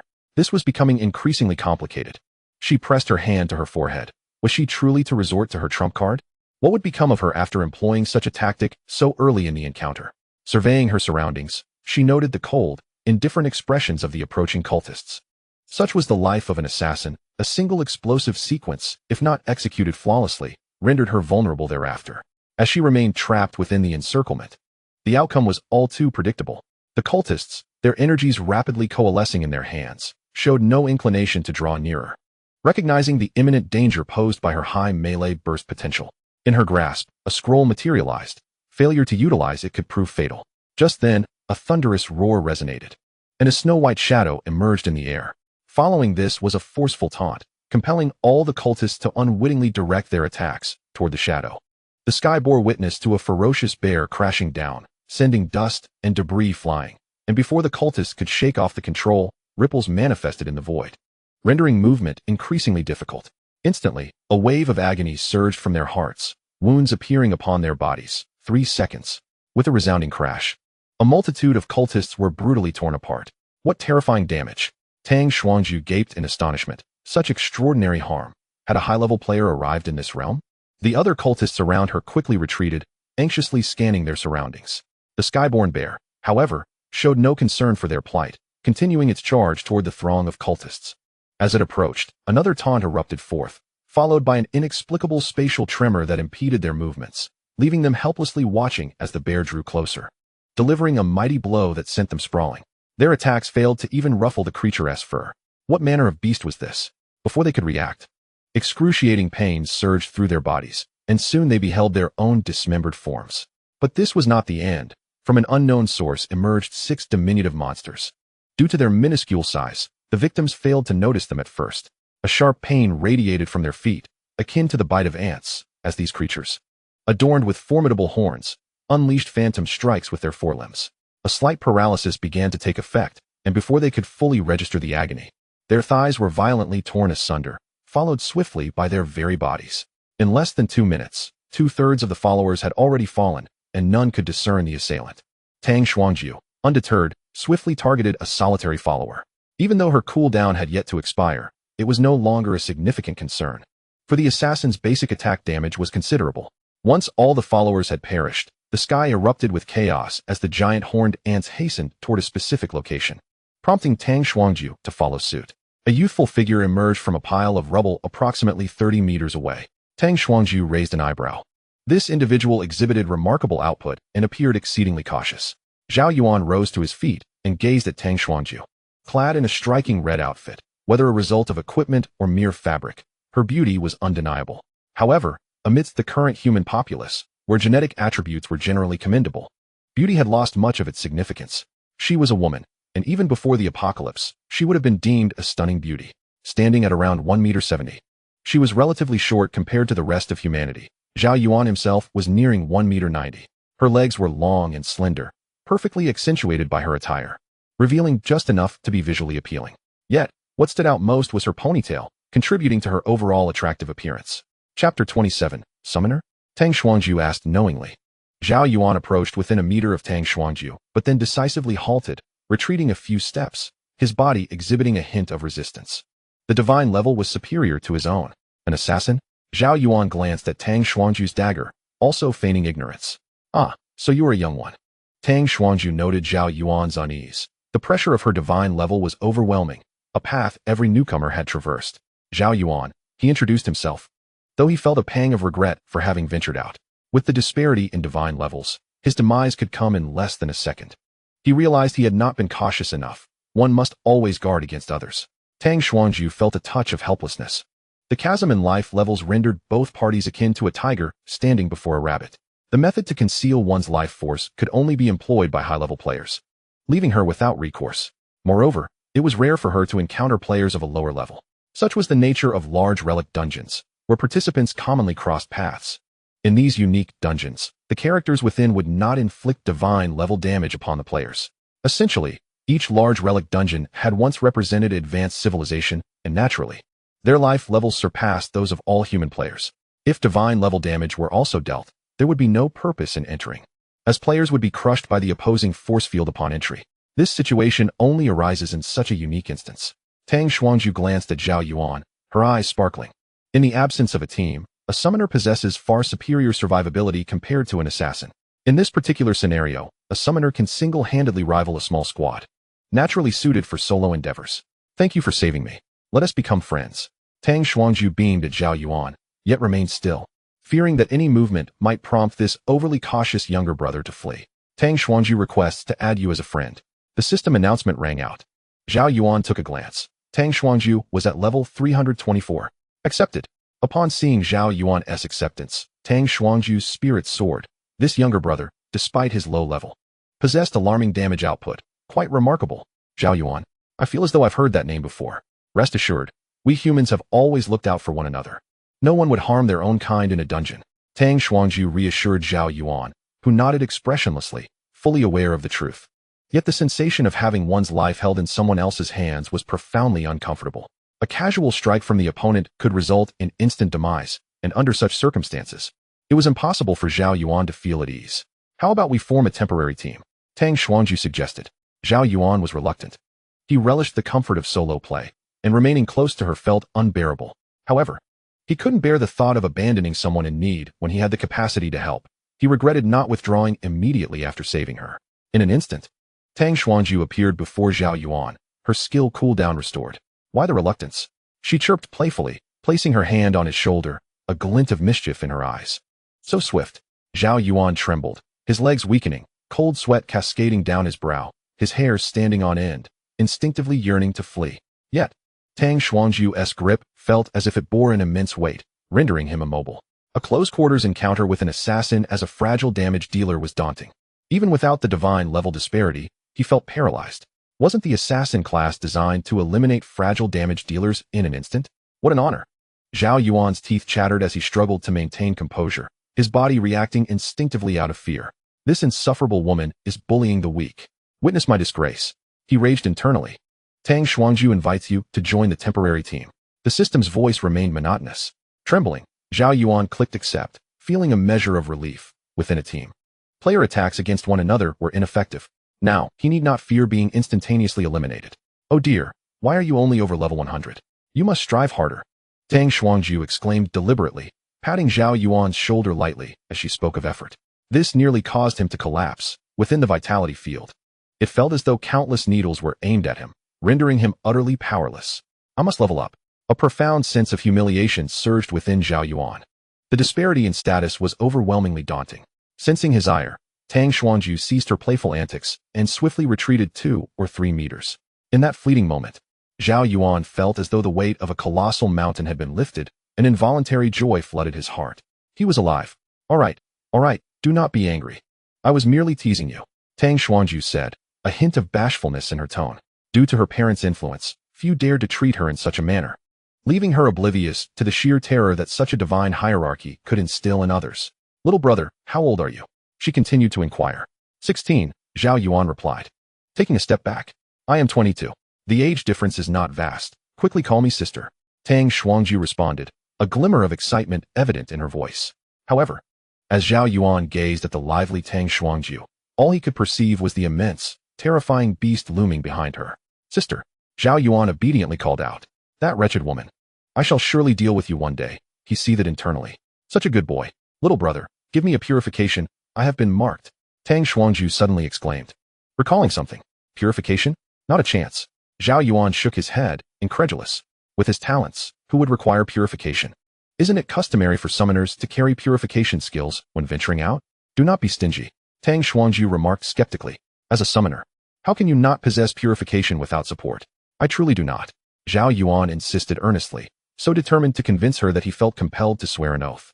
The psychological burden must be quite heavy. Tang Xuanzhu pondered, recognizing that his lack of purification indicated he possessed self-control skills. Very well. If you lack it, so be it. Does little brother have a partner? Would you like sister to introduce someone to you? Tang Xuanzhu's playful thoughts returned. With such high output, it implied his equipment and skills were commendable, and his natural immunity suggested a high survival capability. Moreover, to enter this dungeon at such a low level indicated he had favorable fortune. Alas, he was a summoner. Yet, that was not a significant issue. Finding a controlling type would be quite beneficial. Quality seedling indeed. Zhao Yuan felt overwhelmed, pondering how many men would dare seek companionship with a being of higher divine rank. Was he dissatisfied with his comfortable existence? A masochist, perhaps? No, given the current struggles of humanity, with a bleak future ahead, we men ought to strive for achievement and fight for our kin. Personal matters are trivial. Zhao Yuan vehemently shook his head. Yet, the legacy of humanity is of great importance. Tang Xuanzhu countered. Chapter 28, Zhao Yuan smiled silently. Were it not for her elevated rank, he would have already expressed his frustrations. He lacked the fortitude to endure the presence of a woman with a superior divine level daily. Tang Xuanzhu seemed to perceive Zhao Yuan's concerns and explained, you need not worry about the divine rank.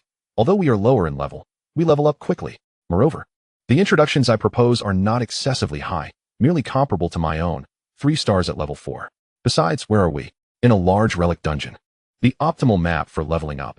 Once we emerge, you may find yourselves nearly equal. Zhao Yuan still shook his head, unwilling. A girl skilled in control, exceptionally beautiful, has teamed up with you. Her combination of control and summoning abilities is quite harmonious. Tang Xuanzhu remarked that she has a good friend who used to play brilliantly. But unfortunately, talent is not something one can choose, and she had to stick with the control class. She has switched teams several times, yet none have been suitable. Seeing Zhao Yuan still shaking his head, Tang Xuanzhu felt a bit vexed. With a glint in her eye, she exclaimed, standing at 182 centimeters, with long legs. A curvaceous figure, fair skin, and wealth to spare. A little rich lady indeed. Cough, cough. Then we should find time to gather together. Zhao Yuan replied earnestly. In. Tang Xuanzhu scoffed lightly. You mentioned earlier that you were marked? Zhao Yuan shifted the topic. Yes, it's quite troublesome. It has weakened certain attributes of mine. And no matter how I try to evade, They always seem to find me. Tang Xuanzhu's demeanor turned serious. What can we do about it? Zhao Yuan felt somewhat helpless. He was not a support role and could not resolve such issues. If it were before, it would indeed be problematic, but now that you're here, it's different. Tang Xuanzhu smiled. What can I do? You are a summoner. In solo situations, you don't lack in damage output. As an assassin, my melee capabilities may not perfectly complement yours, but that's not a significant issue. This is a splendid opportunity to farm relic points. Tang Xuanzhu gazed at Zhao Yuan. Though they were only 2 to 3 meters apart, Zhao Yuan could feel the intensity of Tang Xuanzhu's gaze. Are you suggesting that you act as bait? Zhao Yuan, quick-witted, grasped her implication instantly. It seems that way, and it saves me the trouble of searching myself. Then, little brother, you must protect me well. Tang Xuanzhu laughed. Your entire family consists of little brothers. Zhao Yuan retorted. Aren't you afraid of catching a big shark? He countered. In response, Tang Xuanzhu was not taken aback. Instead, she nodded and said, therefore, we must be cautious. Being overly timid would waste this opportunity. To avoid attracting a big shark, we need to find a safe spot. Zhao Yuan concurred. In the Abyss game, one cannot grow rapidly without taking risks. I might know a place. Zhao Yuan's eyes lit up. Let us go. With that, he quickly headed in a certain direction. Here, Tang Xuanzhu looked at Zhao Yuan in confusion as he moved further away. Are you trying to distance yourself from me? Zhao Yuan nodded. They arrived at a street flanked by 2 towering skyscrapers, which, despite showing signs of collapse, still loomed impressively. At either end of the street, a massive structure had completely crumbled, blocking the road behind and leaving only one exit ahead. You've blocked our escape route. Tang Xuanzhu surveyed the surroundings. Little brother, you still have much to learn. Zhao Yuan, however, remained unfazed. He believed this place was ideal. He recalled having soloed here before. These 2 buildings were far sturdier than any he had encountered previously. The blockage at the back of the street extended around 2,000 meters. If they couldn't make it 2,000 meters, then other areas would likely be similar. More importantly, if these buildings came under aerial assault, they would serve as excellent cover. Zhao Yuan shared his plan with Tang Xuanzhu. Tang Xuanzhu expressed skepticism. What alternative do you propose? Zhao Yuan countered. None. She shook her head. Then why express doubt? Of course, Zhao Yuan dared not speak his thoughts outright, while Tang Xuanzhu might struggle to deal with others. Managing herself was a trivial task. Thus, he resolutely declared, let us proceed as I suggest. The delightful little sister chuckled softly, having just contacted her sister. It would not be long before Tang Yinping arrived. As a senior player of the human race, even as a support character, her prowess in this low-level zone was unmatched. Moreover, she had her own contingencies. Yet, she was curious as to why Zhao Yuan exhibited such confidence. Very well, I shall heed your counsel. Tang Xuanzhu declared and soared into the air, entering through a window on the uppermost floor of the building. Zhao Yuan watched her ascend, a fleeting glimmer of envy dancing in his eyes. Flight. Soon enough, if he could successfully navigate this dungeon, he too would attain a 2-star rank and enjoy the ability to fly. He dashed into a corridor, hastening toward the exit. Finally reaching a floor, Zhao Yuan unleashed his skybest bear, positioning it perfectly. He cleared away any shattered stones and debris that might obstruct his escape later. Finding a vantage point, he crouched low, ensuring he remained concealed. In a high-tech civilization, such methods would be utterly futile. A simple scan would reveal all. However, the adversaries were devout followers. Entirely severed from the Empire, their extraordinary powers intrinsic to themselves. Years of the Empire's isolation of the devotees, coupled with the devotees' animosity towards the Empire, rendered them wary of utilizing any imperial technology. Who would dare to trust such tools? It would be akin to flaunting one's skills before a master craftsman. They placed their faith in themselves and the Earth Mother. Have you always been this sneaky?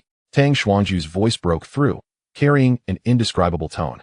With such a low level, I can only afford to be cautious. You'd best not act recklessly now, Zhao Yuan replied, activating the team voice chat in a hushed tone.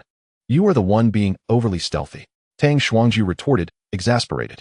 From earlier encounters, it was evident that Zhao Yuan's summoned creatures dealt considerable damage. In a direct confrontation, with a frontline, explosive power, and the resilient giant horn ant, alongside her as the assassin to reap the rewards, even a minor boss could be faced head-on. Why the caution? Do not speak. Remain vigilant. Should anyone approach, alert me, Zhao Yuan instructed sternly. By this time, Tang Xuanzhu had reached the rooftop, securing a position from which she could survey the surroundings. Understood, she replied, scratching her head. Initially anticipating a straightforward battle, she now found herself relegated to a role of observation. Was she truly being underestimated as an assassin? In truth, Zhao Yuan's arrangement stemmed from a desire to keep some distance from Tang Xuanzhu. It seemed she had indeed dispatched a formidable foe. For scarcely had Zhao Yuan settled into position when a group of devotees appeared on the horizon. Do you have any insight into the identity of the person you defeated?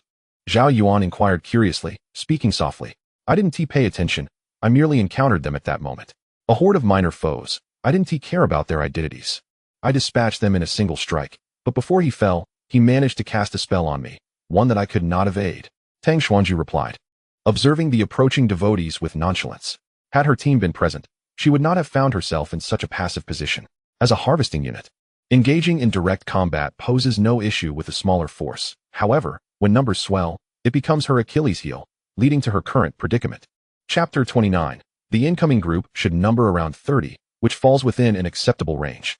Zhao Yuan remained motionless, patiently awaiting the fish to bite.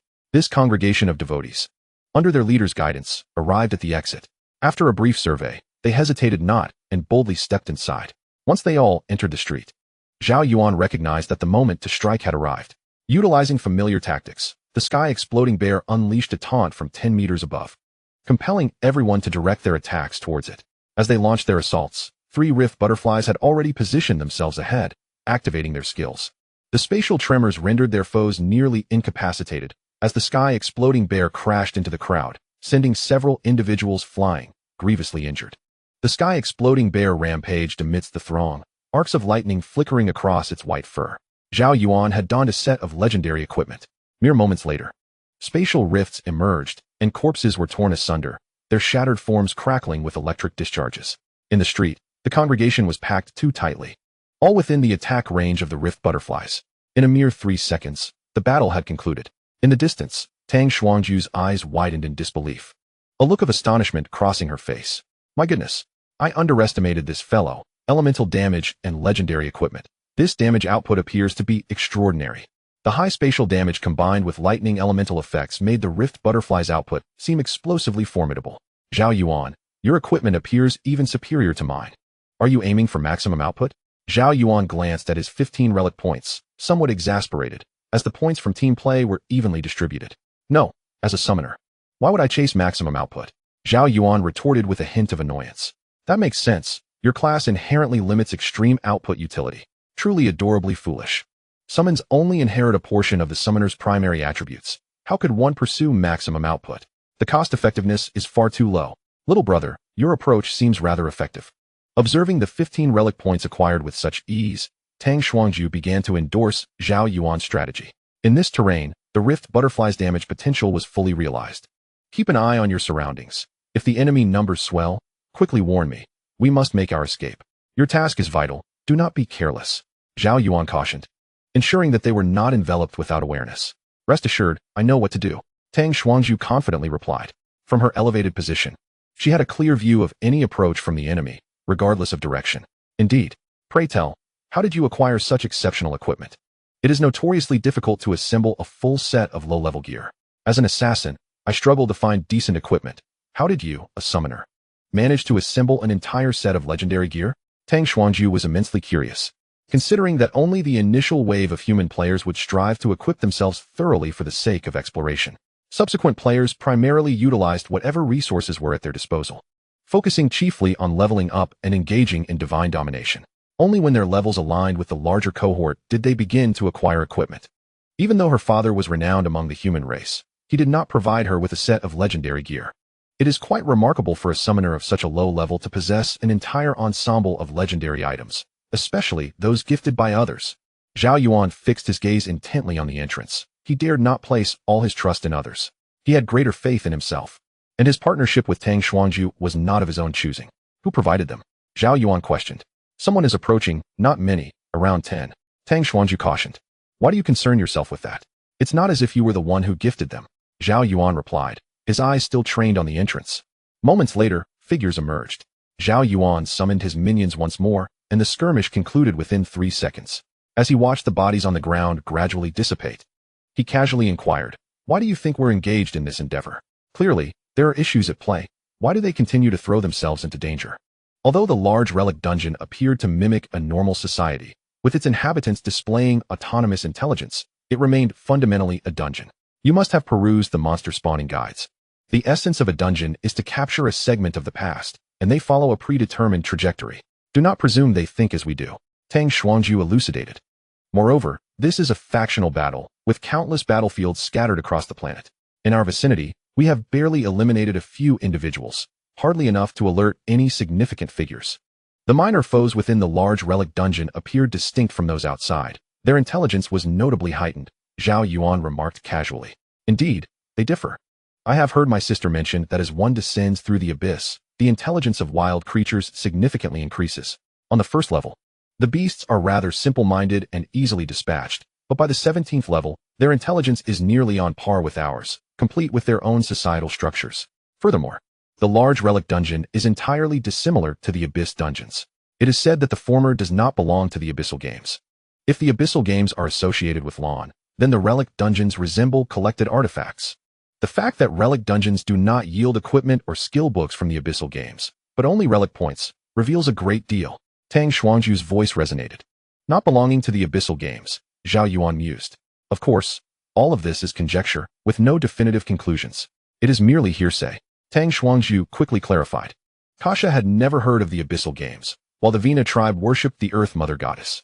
From Kasha, it could be inferred that Lan was the so-called deity. Could Lan possess items belonging to the Earth Mother Goddess? Might there be hierarchies among deities? What truly constitutes a deity? Is it of a higher dimension? Zhao Yuan was lost in contemplation. What are you pondering?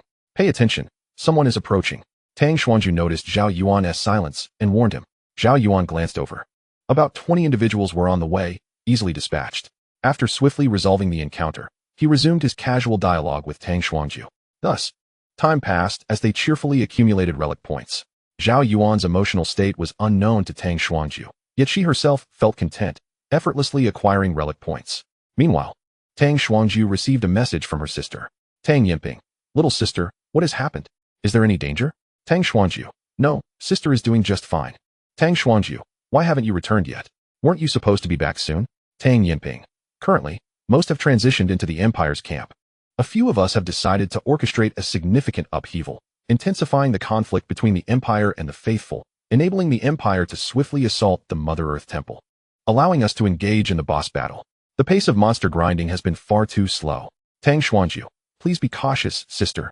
Do not let things go awry. Tang Yinping, rest assured, it is merely a matter of wasting some relatively precious items. The risk is minimal. I apologize, little sister. I had intended to bring you along for monster grinding and leveling up, but I am the only high-level support available among the humans, and they require my assistance. Tang Xuanju, it's quite all right, sister. I have someone to guide me. My speed is not inferior to yours. Tang Yinping, what level are you now? Tang Xuanju, I am currently at level 191. Tang Yinping, are you certain you are not the one leading them? Tang Xuanju, no, I am merely responsible for scouting. Chapter 30. While Zhao Yuan was engrossed in monster grinding, the human players had already begun to stir. Mofala served as the chief guard to the Bishop Mormir Zinnik of the Mother Earth Temple. Rising from humble beginnings to reach this position is a remarkable feat. After decades of effort, he has become the most trusted confidant of Bishop Mormir Zinnik. His faith in the Mother Earth is akin to that of a fanatic. In recent years, as the Empire's oppression of the Mother Earth Temple has intensified, the conflict has escalated, and the temple's strength has waned considerably. As a guard, his previous duties primarily involved protecting the bishop and performing simple tasks, as the bishop's strength rendered such protection unnecessary. Now, he has become the guardian of young Master Kamer Zinnik, the only son of Bishop Mormir Zinnik, making safety paramount in this precarious situation. In a distant dormitory, the remaining members of the human camp gazed at Mofala from afar. Captain, when do we make our move? Lu Hongbing inquired. Patience. Such matters cannot be rushed. Tan Jinshan replied with a smile, shaking his head. If we fail, the cost will be too great. Lu Hongbing frowned. Shall we refrain from attempting it due to difficulty? Do you not find this rather intriguing? Tan Jinshan's eyes burned with intensity as he regarded Mofala as an extraordinary being. Mofala felt an unusual sensitivity and suddenly turned to look in their direction. Even from a distance, he could sense the coldness in Tan Jinshan's gaze. Unperturbed, Tan Jinshan performed a gesture reserved for the Mother Earth Temple. Mofala nodded in acknowledgement, diverting his gaze as two figures swiftly approached. Tan Jinshan remained unfazed. Their identities posed no issue, as they were indeed members of the Mother Earth Temple faction, making their presence here entirely natural. As long as they did not switch factions, they would be perceived as faithful in the eyes of the temple's adherents, and no one would suspect them. The abyssal game would render all their actions justifiable. Soon, someone approached, and Zheng Hongbing calmly opened the door. Two acolytes entered, surveyed the surroundings, found nothing amiss, and then turned to leave without offering any explanation. Acolytes are ranked, and the level of human players is merely the most basic. Higher-level inspections require no justification. As he watched the two depart, Tan Jinshan ceased to stand by the window and took a seat. This was an opportunity, if seized. It would yield a substantial amount of relic points and a legendary skill book promised by the higher-level players within the instance, with a profession of our choosing. Of course, it also carried significant dangers. We could refuse. What are your thoughts? Tan Jinshan inquired of his teammates.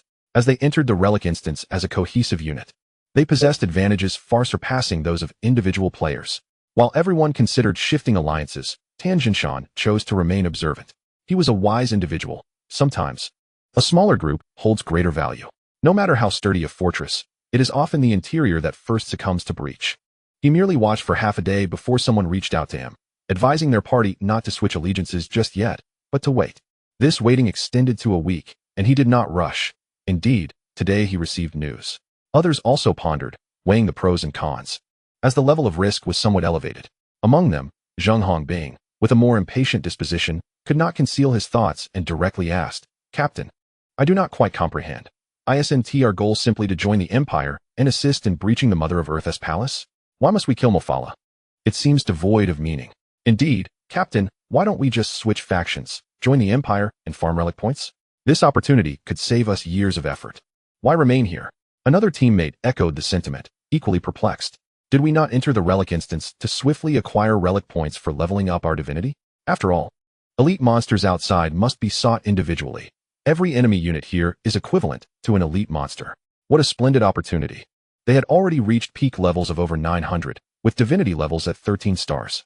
If they farmed here for a while, achieving 17 stars would not be impossible. Thus, their confusion persisted.